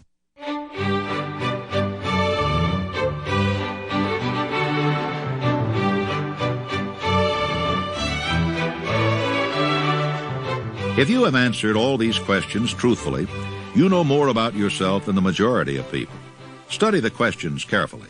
Come back to them once each week for several months, and be astounded at the amount of additional knowledge of great value to yourself you will have gained by the simple method of answering the questions truthfully.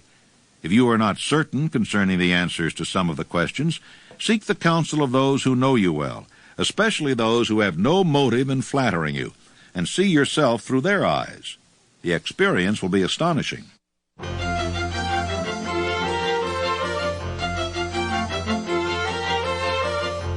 You have absolute control over but one thing, and that is your thoughts. This is the most significant and inspiring of all facts known to man. It reflects man's divine nature. This divine prerogative is the sole means by which you may control your own destiny. If you fail to control your own mind, you may be sure you will control nothing else. If you must be careless with your possessions, let it be in connection with material things. Your mind is your spiritual estate. Protect and use it with the care to which divine royalty is entitled. You were given a willpower for this purpose.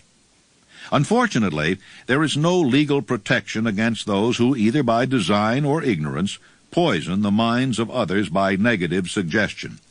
This form of destruction should be punishable by heavy legal penalties, because it may, and often does, destroy one's chances of acquiring material things which are protected by law. Men with negative minds tried to convince Thomas A. Edison that he could not build a machine that would record and produce the human voice, because, they said, no one else had ever produced such a machine. Edison did not believe them. He knew that the mind could produce anything the mind could conceive and believe, and that knowledge was the thing that lifted the great Edison above the common herd. Men with negative minds told F.W. Woolworth he would go broke trying to run a store on 5 and 10 cent sales. He did not believe them. He knew that he could do anything within reason if he backed his plans with faith. Exercising his right to keep other men's negative suggestions out of his mind, he piled up a fortune of more than $100 million. Doubting Thomases scoffed scornfully when Henry Ford tried out his first crudely built automobile on the streets of Detroit. Some said the thing never would become practical. Others said no one would pay money for such a contraption. Ford said, "I'll belt the earth with dependable motor cars," and he did. For the benefit of those seeking vast riches, let it be remembered that practically the sole difference between Henry Ford and a majority of workers is this: Ford had a mind and controlled it. The others have minds which they do not try to control. Mind control is the result of self-discipline and habit. You either control your mind or it controls you. There is no halfway compromise. The most practical of all methods of controlling the mind is the habit of keeping it busy with a definite purpose, backed by a definite plan. Study the record of any man who achieves noteworthy success, and you will observe that he has control over his own mind. Moreover, that he exercises that control and directs it toward the attainment of definite objectives. Without this control, success is not possible. 55 Famous Alibis by Old Man If. People who do not succeed have one distinguishing trait in common. They know all the reasons for failure, and have what they believe to be airtight alibis to explain away their own lack of achievement. Some of these alibis are clever, and a few of them are justifiable by the facts. But alibis cannot be used for money. The world wants to know only one thing: have you achieved success? A character analyst compiled a list of the most commonly used alibis. As you read the list, examine yourself carefully and determine how many of these alibis, if any, are your own property. Remember, too, the philosophy presented in this book makes every one of these alibis obsolete. If I didn't have a wife and family, if I had enough pull, if I had money, if I had a good education, if I could get a job, if I had good health, if I only had time, if times were better, if other people understood me, if conditions around me were only different, if I could live my life over again, if I did not fear what they would say, if I had been given a chance, if I now had a chance, if other people didn't have it in for me, if nothing happens to stop me, if I were only younger, if I can only do what I want, if I had been born rich, if I could meet the right people, if I had the talent that some people have, if I dared assert myself, if I only had embraced past opportunities, if people didn't get on my nerves, if I didn't have to keep house and look after the children,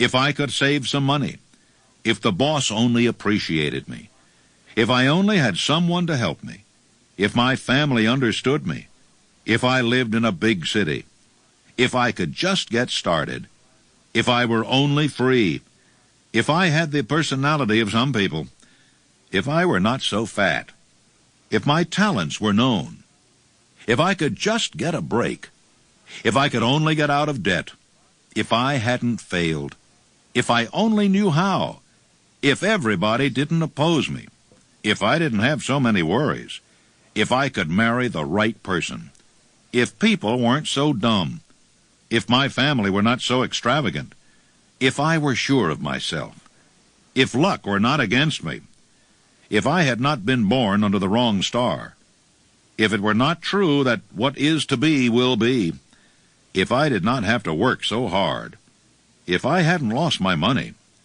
if I lived in a different neighborhood, if I didn't have a past, if I only had a business of my own, if other people would only listen to me, if, and this is the greatest of them all, if I had the courage to see myself as I really am. I would find out what is wrong with me and correct it. Then I might have a chance to profit by my mistakes and learn something from the experience of others. For I know that there is something wrong with me, or I would now be where I would have been if I had spent more time analyzing my weaknesses and less time building alibis to cover them. Building alibis with which to explain away failure is a national pastime. The habit is as old as the human race and is fatal to success. Why do people cling to their pet alibis? The answer is obvious. They defend their alibis because they create them. A man's alibi is the child of his own imagination. It is human nature to defend one's own brainchild. Building alibis is a deeply rooted habit.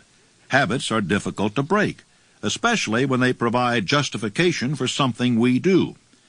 Plato had this truth in mind when he said, "The first and best victory is to conquer self. To be conquered by self is of all things the most shameful and vile." Another philosopher had the same thought in mind when he said, "It was a great surprise to me when I discovered that most of the ugliness I saw in others was but a reflection of my own nature." It has always been a mystery to me, said Elbert Hubbard, why people spend so much time deliberately fooling themselves by creating alibis to cover their weaknesses. If used differently, this same time would be sufficient to cure the weakness, then no alibis would be needed. In parting, I would remind you that life is a checkerboard, and the player opposite you is time. If you hesitate before moving, or neglect to move promptly, your men will be wiped off the board by time. You are playing against a partner who will not tolerate indecision. Previously, you may have had a logical excuse for not having forced life to come through with whatever you asked, but that alibi is now obsolete, because you are in possession of the master key that unlocks the door to life's bountiful riches. The master key is intangible, but it is powerful. It is the privilege of creating in your own mind a burning desire for a definite form of riches. There is no penalty for the use of the key, but there is a price you must pay if you do not use it. The price is failure. There is a reward of stupendous proportions if you put the key to use. It is the satisfaction that comes to all who conquer self and force life to pay whatever is asked. The reward is worthy of your effort. Will you make the start and be convinced?